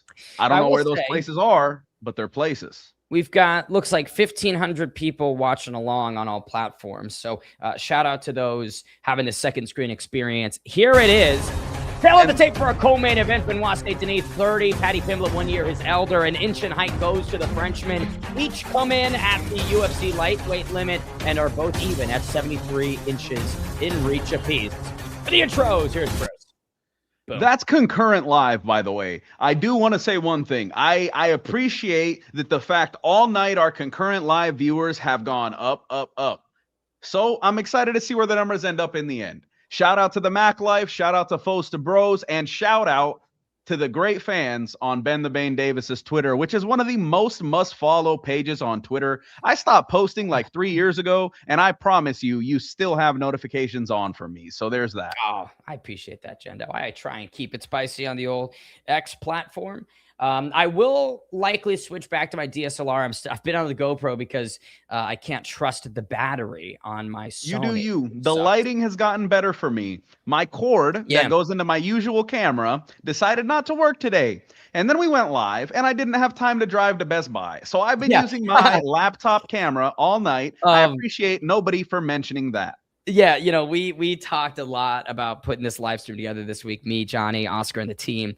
And troubleshooting and testing it was something that we needed to do, and then we never did. So, that may or may not have been because I was doing everything outside of fucking backflips and front flips to make life normal this week. So the good news is, like we always do, we get it going to some capacity. All right, let's see. And a major shout out to Oscar, by the way. He's at the venue. I don't think I would have been pulling double duty the way Oscar's been tonight if I was at the venue. No, I don't think so either. He's crushed it. Make sure you tune into all the MacLife coverage, the post-fight interviews, the scrums that we are uploading simultaneously. And after this live stream concludes, we truly appreciate your guys' continued support. Okay, I am trying to get into my DraftKings and put money on Paddy Pimblett. By sub. Do not just put it on Paddy. Do it by sub, because realistically, he's not knocking out BSD. And if he does, if I wasn't broke, I would pay you for your lost bet, my friend. Okay, $5 on submission at plus 170. I couldn't bet Paddy by sub. Unfortunately, that had already closed. The good news is I've got him. That's Sophie Cunningham. Bro, that is Caitlin Clark's teammate, WNBA player, Sophie Cunningham, holding up the for round 1 card. Respect. Respect. That's fucking cool, dude. Ooh, big shots immediately from Pimblett. Benoit St. Denis shoots in. Okay, here it is. Paddy instantly trying to get He's this. He's got him down immediately. He's got him in a choke. He's got him in a front choke. Oh, this might be it. Is that a ninja choke or an anaconda? I believe it's a Darce. No, it might be an anaconda, right? Because it's the arm coming underneath instead of. I never understand the difference between the two. Either way, this is not good for Benoit St. Denis. Yo, bro, this is exactly what we talked about. He's sitting on it. Exactly what we talked about. Getting foot positioning. Oh my God. He's done. He's done. He's done. Is he done? I mean, he might. He's out! He's out! Paddy the Paddy! Pimblett chokes him out immediately. Oh, my goodness. We talked about it all night long. He's going to shoot in. He's going to extend his neck, and Paddy Pimblett's going to be the one to punish him for it. Chokes him unconscious in a single minute. Holy shit. Wow. Jendo, that is crazy. Bro, it's funny. My daughter, when this is a segue, when my wife gave birth to my daughter, I was talking to Paddy. That's when we did all our interviews, etc., etc. He said she's baby the baddie, right? So we felt an attachment. And then every fight of his since, she's been so in. She hasn't been here one time all night. She came here. Paddy gets a fucking 30-second submission, and she goes, "He beat him." That is fucking nuts. Oh my wow, wow, wow. I mean, it really is just such poor game planning from Benoit St. Denis, shooting in like that, and then getting choked out instantly. It just shows that he's Like, what the fuck are you thinking? Okay, here's a replay of it. It's just so stupid shooting dry on a Yeah. jiu-jitsu specialist. When you're the most dry you can be all fight Yeah. long, you don't want to give him places to grab. And then look at that, the replay. He's transitioning. Benoit's doing the right things. If there was a little sweat going there, he ends up in north-south on top. Shooting that early and letting Paddy work. Oh my goodness, bro. Call me crazy, but Paddy versus Conor in a stadium in the UK. Look at how outcomes tension Pimblett was putting into that submission. I think he knew this is as good of a time as any to try and sell out. Chokes Benoit Saint-Denis unconscious. Is that the first time that Benoit has been submitted? That's the big question. Bro, that's the fastest Paddy finish in his career in the second toughest fight, because Gaethje is the undisputed UFC lightweight champion. But to have that composure, bro, to have that wherewithal to lock that in immediately, and then he high fives. It looks like Elon Musk. It might have not been Elon Musk. It looked like him though. So Paddy snaps the 4-fight winning streak of Benoit Saint-Denis, which consisted of victories over Mauricio Hufi, Dariush, Hooker, all comes crashing down inside 60 seconds. Paddy the Baddy, to your point, locks up a. Was that that has to be the fastest finish of his career, possibly. It was for Paddy. It was. He's had some fun finishes. He's had some remarkable finishes. A flying triangle. I think he has 2 flying triangles, but I don't think any faster than that. And to dispatch of Benoit Saint-Denis in 30 seconds, bro. He got a 21-second TKO way back in 2013. So fastest submission of his career as a professional. Just ridiculous. Just ridiculous. Lorgarius, that was so badass. Paddy telling the ref calmly that he was out. Unreal. I think Paddy is better than he's credited. Yeah, that's, I mean, the chat reflecting. My boy G. BSD, the fight IQ of Max Crosby. Yeah, I just don't understand what Benoit Saint-Denis was thinking. It looked pretty solid for him on the feet. And then he just throws it all away by shooting on Paddy Pimblett. I don't know. I mean, listen, he's done that every single fight. It was only a matter of time until someone made him pay, and Paddy does it. That is unbelievable. Mike from Foes to Bros says Ilya next. What I will say, if Conor versus Gaethje doesn't happen, bro, Ilya versus Paddy will feed generations. I mean, not only the water bottle incident, all of the Twitter back and forth, interview mentions, that is a massive, massive, massive fight with or without a title on the line. I'm listening to the post-fight interview. I'm trying to as well.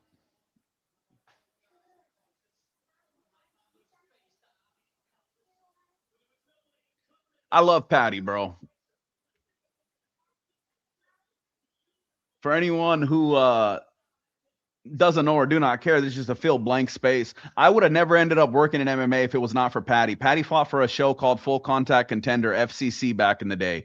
And when I was trying to find an in with promotions, Paddy is the reason I got that job. Paddy's the reason I ended up branching out to where I did. So me and Paddy had, like, for me at least, have a relationship that I can't really duplicate.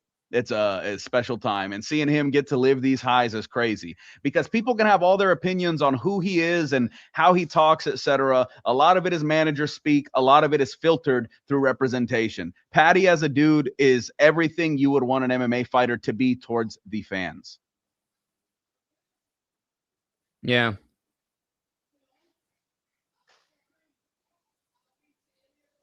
He'll beat Ilya. Yeah. That's what he said. That's not me Rematch saying it. Justin, Conor, Max next. Doesn't give a fuck. Give him anyone. I think Conor, Paddy in the UK, you could actually do Wembley. A lot of people say, let's do a stadium. There are not many fights that fill a stadium. If you do Conor Max in Wembley, it will fill that stadium. Yeah, I think that, I mean, like, if you want to sell out a Wembley, and for Conor, that'd be the last fight on his contract. So it's either furthering the star making of Paddy Pimblett, or have McGregor close out. I mean, who would you favor? I guess it depends on what we see in the next fight, but McGregor versus Paddy, I feel like I lean towards Paddy a little bit. I'm trying to see, does anything make sense for Paddy now outside of, a Conor money fight or a Max fight or a Gaethje fight, like you're not going to give him Sarukian. Charles could make sense, but you got to do that fight in Vegas, to be honest with you. Or, I mean, you could do that fight in Rio if you're doing Charles. Yeah, but are you really taking Patty to Rio? I feel like they want Patty to get cheered, opposed to in Rio, it doesn't matter if you're fucking, it doesn't matter who you're bringing. Against Charles, they're getting booed. Yeah. Wow, good for Patty Pimblett. What a victory. Fastest submission of his career over a top tier opponent in Benoit Saint Denis. I mean, it's just a big weakness that I feel was perfectly teed up for him to take advantage of, and he did. Shakur Stevenson, multi-division. Yep. Do you realize we're about to witness, not what I'm saying, but potentially the final Conor McGregor walkout to the UFC cage? I don't think that we're going to, he has another fight left on the contract, and by all accounts, it's happening in April next year, right? So I don't know. I'm not buying into he's done tonight. I just don't really see that occurring.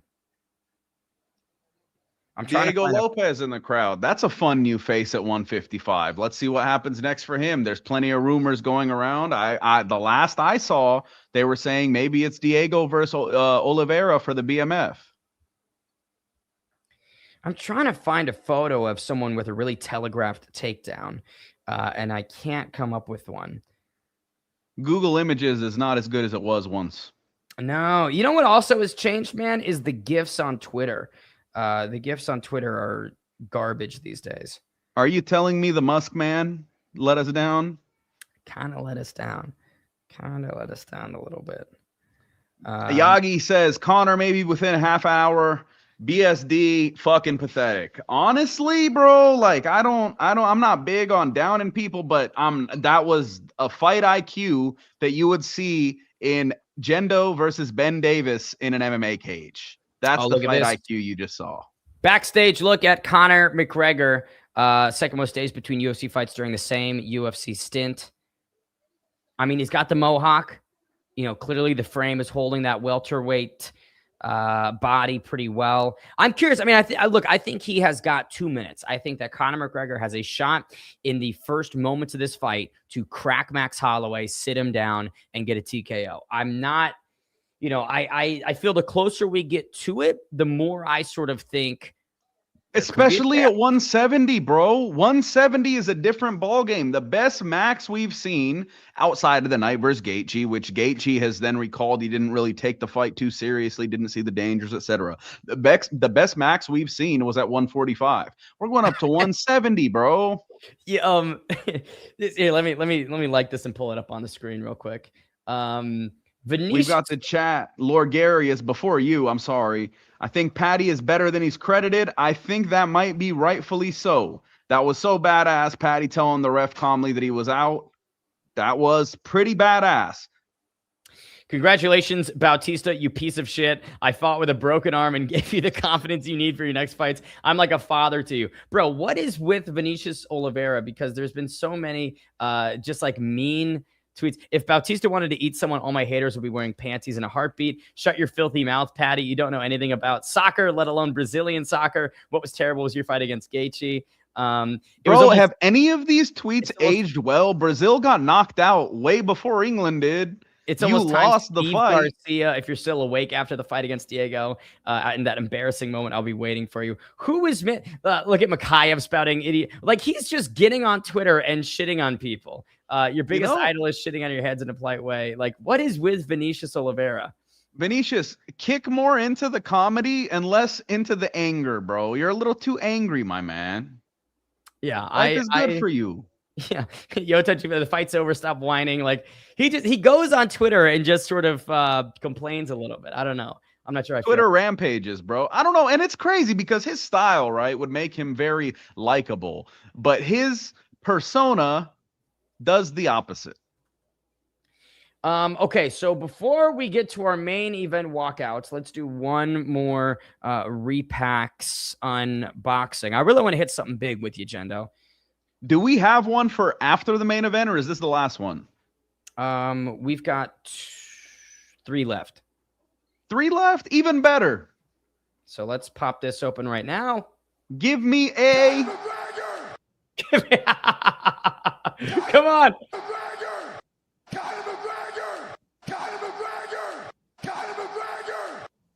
Ricky Simone. We're hitting the $100, $109. Sell that bitch right away. We're hitting right now, bro, the Pacific Northwest special. Chael Sonnen's 20 minutes down the road south. Ricky Simone's 20 minutes up the road north. God bless. See you at the top. That's another. Golly. Logarius, if Conor wins, it's going to elevate the sport again like only he can. It will be insane. Odds are against him, but man, it would be cool. Again, you look at, he is the most bet on fighter on this card. So the Gambling Republic is behind him. Oh, no. Oh, shoot. I don't have any repacks, actually. I thought I had some more. That's annoying. Hold on. Let me. Bane, it's a Conor McGregor fight. Oscar is on his sobriety kick. You have been on a sobriety kick that you didn't even tout. You just kind of kicked ass and we're the man. So I will be the resident drunk of the evening. This one is for Conor McGregor and for Foes to Bros and for everybody who has been in the chat all night. Let's will this to a Conor McGregor victory and a hell of an April 2027. Yeah, I am so curious to see what Conor looks like, man. It really is a there was an interesting tweet. I can't remember which journalist it was, but they said that whenever Conor pops up on the screens inside the T-Mobile, there's not like the pop that they've come to expect, but more I don't know, a muted reaction to him. People don't want to cheer for him, but they want to see him, is what the tweet said. As we've got 1,600 people here across all platforms. So weirdly, that's spot on. Because if you think about the Thursday night press conference, right, where people were saying vintage Conor, this, that, the pop was not the same. It was just more limited. I talked to a colleague of mine, and he said the Conor pop is like a Donald Trump pop. He has more fans than are willing to get loud for him. And I was sitting there and I was like, holy shit, is the closest comparison for Conor McGregor Donald fucking Trump? No. No, that's why I'm asking. Throw it at me, because don't get me wrong. I don't think so. As long as my gas prices are $5, I don't fucking support anybody. Right. I'm not sure. Again, like, I think it really depends on who you talk to with what Conor's been doing and been up to the last couple of years. It's really divided, I think, a lot of the fan base. And, I think that he's certainly lost a chunk of the mixed martial arts world. I don't know what percentage necessarily, but like, people feel differently about him now versus then. That just simply cannot be questioned. And I feel like that has to play into, his psyche and his mentality. Is it not insane that the biggest piece of media we got for this whole fight was a virtual interview on the White House card that was a fucking Zoom call, basically? Like, you're not going to lay a glove on me. That was a virtual interview. We didn't get the sound bits. We didn't. A lot of it has been toned down. Yeah, the world tours for the press conferences, the hyping it up in a massive manner. It doesn't feel like it. And again, you're competing with the World Cup, which is dividing a lot of the global attention, and that might play into why the return feels a bit more muted. And I don't know. It just, I think that the sport is just a little quieter at the moment, but okay, we do have the walkouts for the main event. Will the Aldo McGregor press conferences ever be outdone? Ever? I'll do it better than they did then. They're making Max walk first, which is a smart call, although he probably should walk second, depending on, The Ant-Man channel, the Mac is back. It's his first fight back. It's going to be like that. Stevie, y'all let me know who starts winning. Philip, we're not going to comment on that exact thing. But for me, right, looking into certain scenarios, I can't outright say he XYZ did or didn't. I wish more details were public. Realistically, though, any man who has seen tough times and has seen the downfall of just straight up being a human being, right?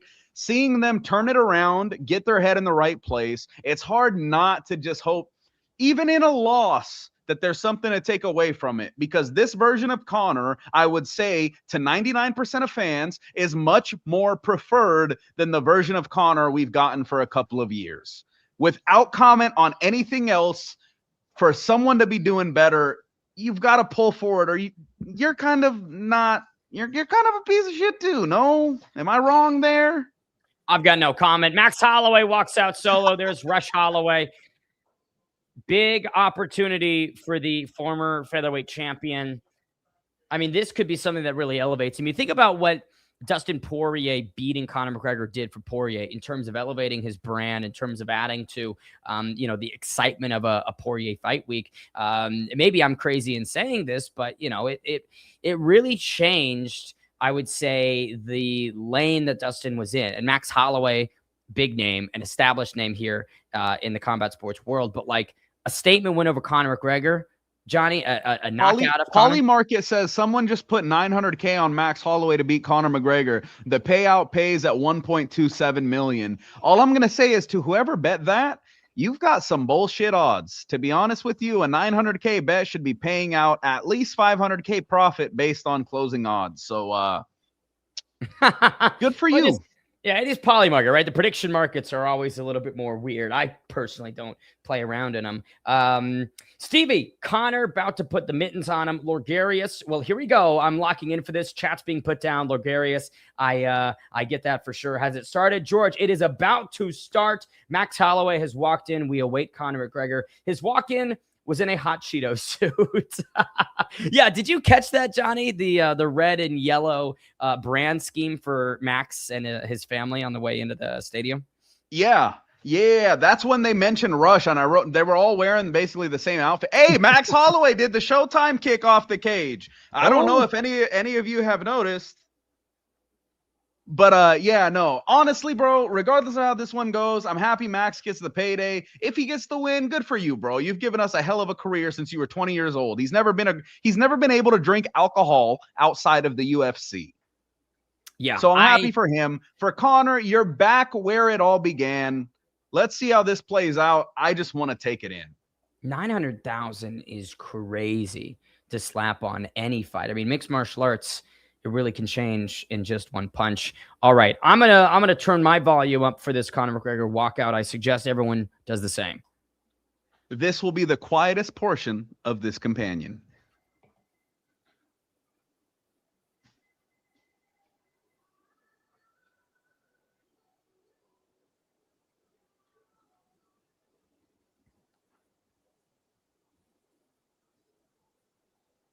For someone who remembers every second of watching his walkout against Dennis Seaver in Boston, the fight that got him to Mendez, that got him to Aldo, which should have got him to Aldo a fight before.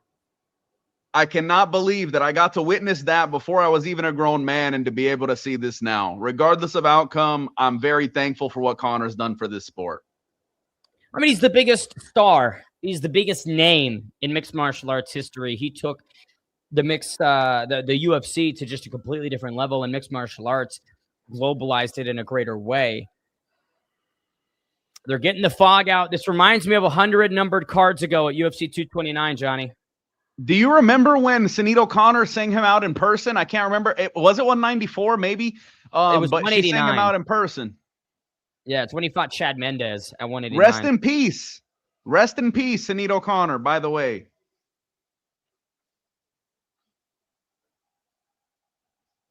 So we had the Foggy Dew transition into the old Notorious. And here he is with the mohawk, the Irish flag, the mean mug. Conor McGregor makes the walk to the UFC cage for the first time since 2021. Over 1,800 days of absence. He looks calm, man. I mean, he looks calm and collected. I'm not going to lie, bro. He should have that mohawk every fucking fight. That shit looks hard. If I tried to pull that off, you would only know that I'm going bald in 2 years. The weight that could possibly rest on Conor's shoulders, the anxiety of a layoff of his nature, the injury to his ankle he suffered in the Poirier trilogy. I wonder what's going through his head right now, Johnny. for Conor, what's going through his head, honestly, in a moment like this. I've talked to a lot of fighters. I've had the privilege of representing fighters, managing fighters in big opportunities. And in moments like these, right, all you're seeing is that life came back to where it's meant to be. Whatever comes in the next 10 seconds to 25 minutes from now, I'm happy he got back to where he was meant to be.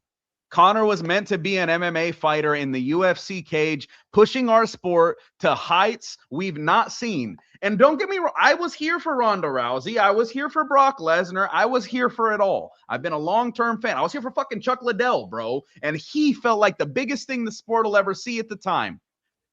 But for what Conor's done for MMA, the only thing I would like to say is I'm very fucking happy that he gets to have this moment and the career didn't die with 5 years of controversy, no cage showings, and people remember that more. Whatever happens tonight, let's see it happen. Chat, let us know your predictions for this main event. Max Holloway minus 220, Conor McGregor plus 185. That line has changed in the last couple of days. McGregor, the first simultaneous two-division champion, reigning. Raul cashed out for 630.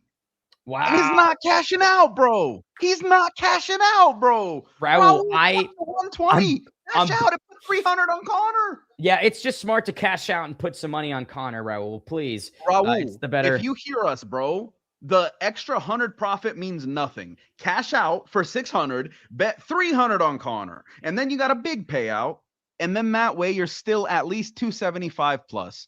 Ben, back to you. I'm sorry, but that's fucking nuts. That's nuts. He's in the cage doing the Billy Strut. Raul says, Ben Davis, let's get paid. Raul, I'm wishing you the best and success. What a return for Conor McGregor. I anxiously What do you wait. see from the physique? Ben, what do you see from the physique on fight day? Look, he's filled out, man. I mean, he is at this 170-pound weight class, and it clearly is what's best for him at this career. And, dude, the power at 170 for Conor McGregor, I think, could be problematic to someone just bulking up to that weight class for the first time. Again, we've heard that he's hitting the pads harder than he ever has before. So, like we said, there's some real live opportunity in the first 2 minutes. For Conor McGregor fans. I think it will have to be an early explosive finish. Max has been dropped in 3 of his 4 last fights. He's been stopped by Ilia Topuria. Yeah, Raul's doing it. Raul Perez, he is doing it. He is riding the lightning. Here is your tale of the tape. Conor McGregor, 37 years old. Max Holloway, 3 years younger. He will be 2 inches taller than the Irishman. Both came in at the UFC welterweight limit. This will be Holloway's first time in this weight class. McGregor holds an impressive 5-inch reach over the Hawaiian. For the introductions, back to Bruce. Ben, check text. He's got another slip open with Conor. I'm just going to write it. Conor, the left hand. Philip, we'll see if it connects, man. We'll see if the left hand connects.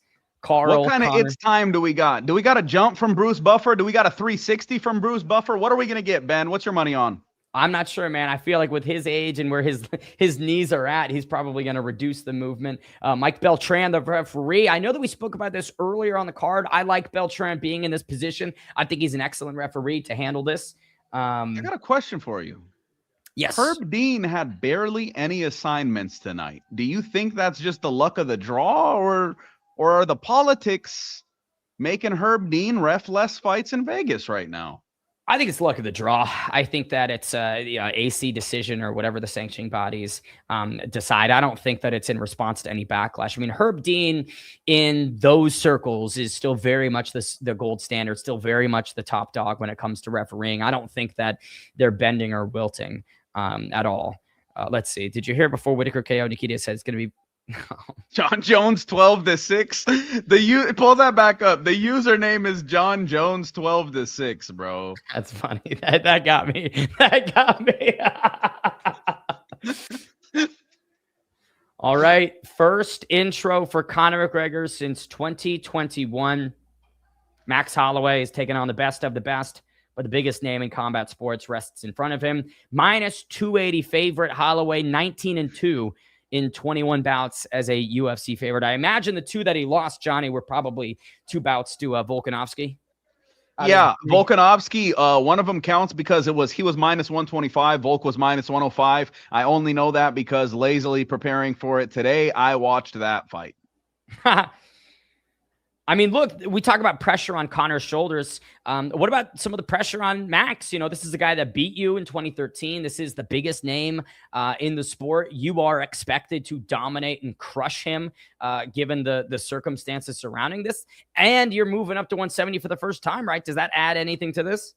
I'm happy you brought it up because for Max, right, his outing against Oliveira, although it's completely separate to what we're going to see tonight, people are already hating. People already have all the naysayers are out. And then if you lose to a guy who's been out of the sport for 5+ years, right, people are going to be calling for his retirement. Although we are like, let's be real, bro. We're a year or so away from Max got slept by Ilya Taporia. There's no question, no argument there. He looked fucking good while he was awake. While he was awake, he looked damn good. And then he knocked out Gaethje. And not only did he knock out Gaethje in the last second of the fight, he dominated that fight. He led that fight. For Max, what's at stake here is you could get a title fight. You could skip Charles after this because of the outcome of you versus Gaethje. It wouldn't have happened if it was Taporia. But there's a lot. There is a lot at stake. You know what, Bane? Turn it up to 100. All right, here we go. Main event of UFC 329. Conor McGregor back in action against Max Holloway. He beat Holloway once over 13 years ago. We'll see if he can do it twice in what has been an excellent card so far. Here we go. The energy he brings is undeniable, though. I wish every main event felt the way this one does. We're underway. He opens with a jumping switch kick and slips to the ground. Another head kick. He hurt his leg. No. Let's hope I'm wrong. Dude, he accepted guard. Yeah, he this accepted is guard there. Not good at all for Conor McGregor. Instantly on his back, throw 2 kicks. Very odd open for Conor. I mean, let if me you're see Max, him move that right leg. Okay, let's move. Okay. Leaps into the left. We'll see if he throws any more high kicks. I feel like, Johnny abandoned that. His leg's fucked. He's slipping on everything, dude. Yeah, that leg is cooked for Conor McGregor, seemingly. Beltran.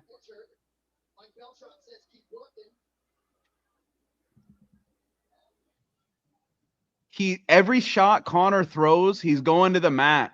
Max just said, pick him up. Conor does not look right on the feet. Yeah, he's now in orthodox, a position he does not strike from often. Switches back. No, he can't. Yeah.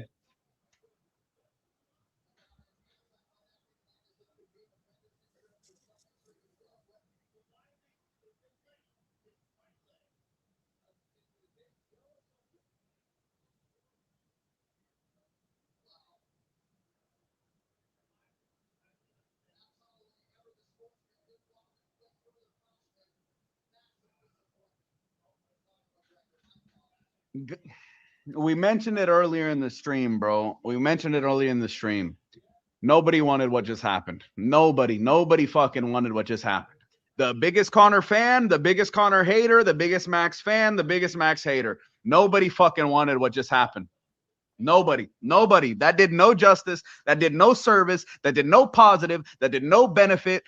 I cannot fucking believe that. Ben, take me away, bro, because I'm about to go on a fucking rampage just on how that ended. All right, here's a replay of it. Do we see a tweak?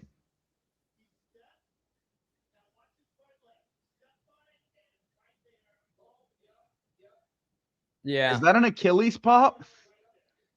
He blew his knee apart instantly. Is it the knee, or if you look back on the replay, the way his calf pops, that's what it looks like in an Achilles injury. The only reason I know that, my buddy's a sports medicine doctor, and in the NBA, you see a lot of these. That looks like an Achilles pop. And if that's an Achilles pop, we never see him again.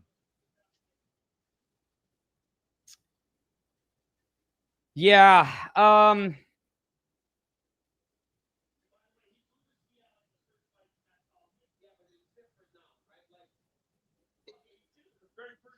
I mean, he literally just can't put any weight on it. Wow.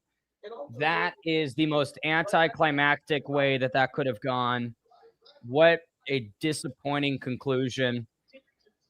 I really don't even know what to say. I truthfully have no clue what to say. Out of all of the outcomes that could have possibly happened, none would leave us speechless. They would leave us with infinite things to say. And this one, no one threw a strike. Don't get me wrong. Yeah, Max threw the ground and pounds. No, in terms of while the fight was in the balance, nobody threw a strike.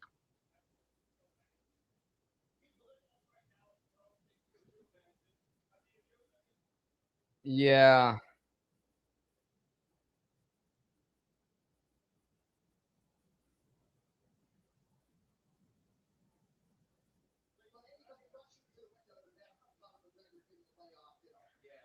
The only winner tonight out of anybody in the world, the only winner from this outcome is Las Vegas, that had 93% of the money on Conor last night, and it closed today. 75% of the money was on Conor today. Las Vegas 8 and MMA fans suffered. Honestly, that's a fucking gut punch. That's a gut punch.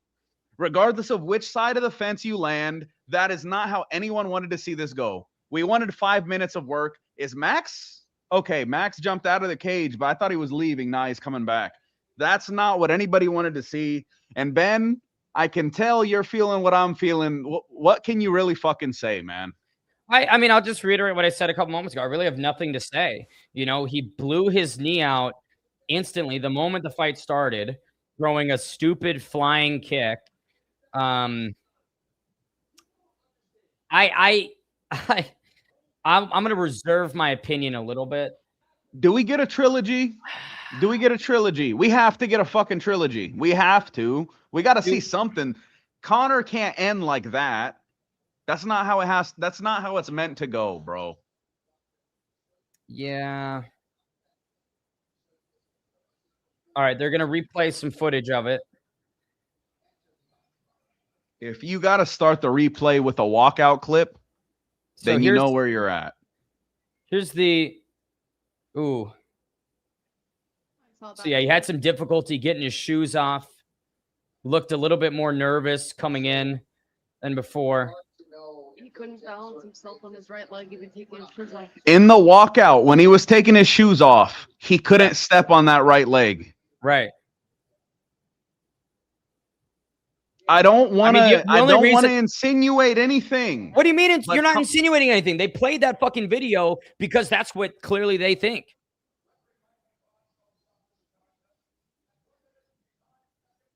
Wow, 69 seconds. 69 seconds.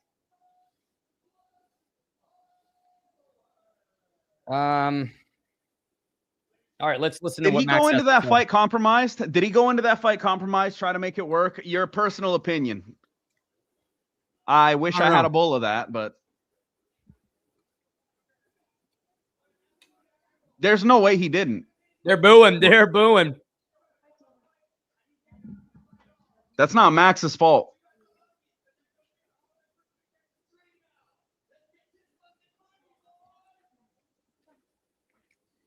Las Vegas and Max Holloway won tonight. They're all fucking raking in the dough. But other than that, this was supposed to be a super event.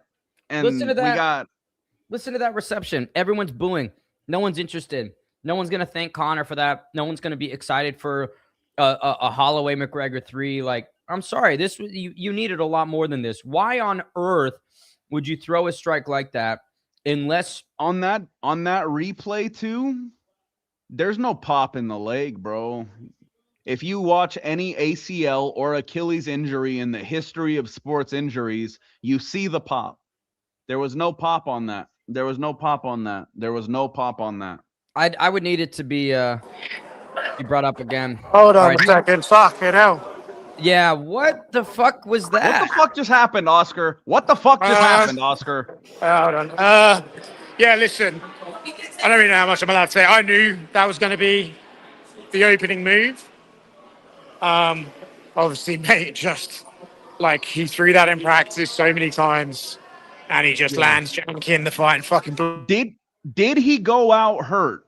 Because Well, on no, the replay, Agenda, we can't. I mean, look, we can unpack that later. That happening, you know. I watched him throw that kick. Sorry, I watched him throw that kick loads of times. It's fucking crazy. What was the? I mean, yeah. They replayed him getting out of his shoes and sort of implied that could have been he's injured before the fight even started. So that was sort of seemingly the implication from the UFC. Yeah, listen, I have. Okay. I mean, last time I saw him was a week before fight. It was 3 days before fight week. I saw no compromise. I didn't see him compromise, but he would have hidden that from us as well. But I don't know. I think it was just. I think it's truly a fluke, but I don't know. It seemed like the reception inside T-Mobile was pretty negative. There was a lot of booing for Holloway's post-fight when he said, thank Conor, let's do it again. Nobody seemed to be about it. Is that kind of the energy you felt? Yeah, but that would have could have been any fight. Wait. What? Gun to your head, do we see a trilogy? This ain't the right one, boss. Yeah, brother, I have to go scan that machine right in there. Thank you very much.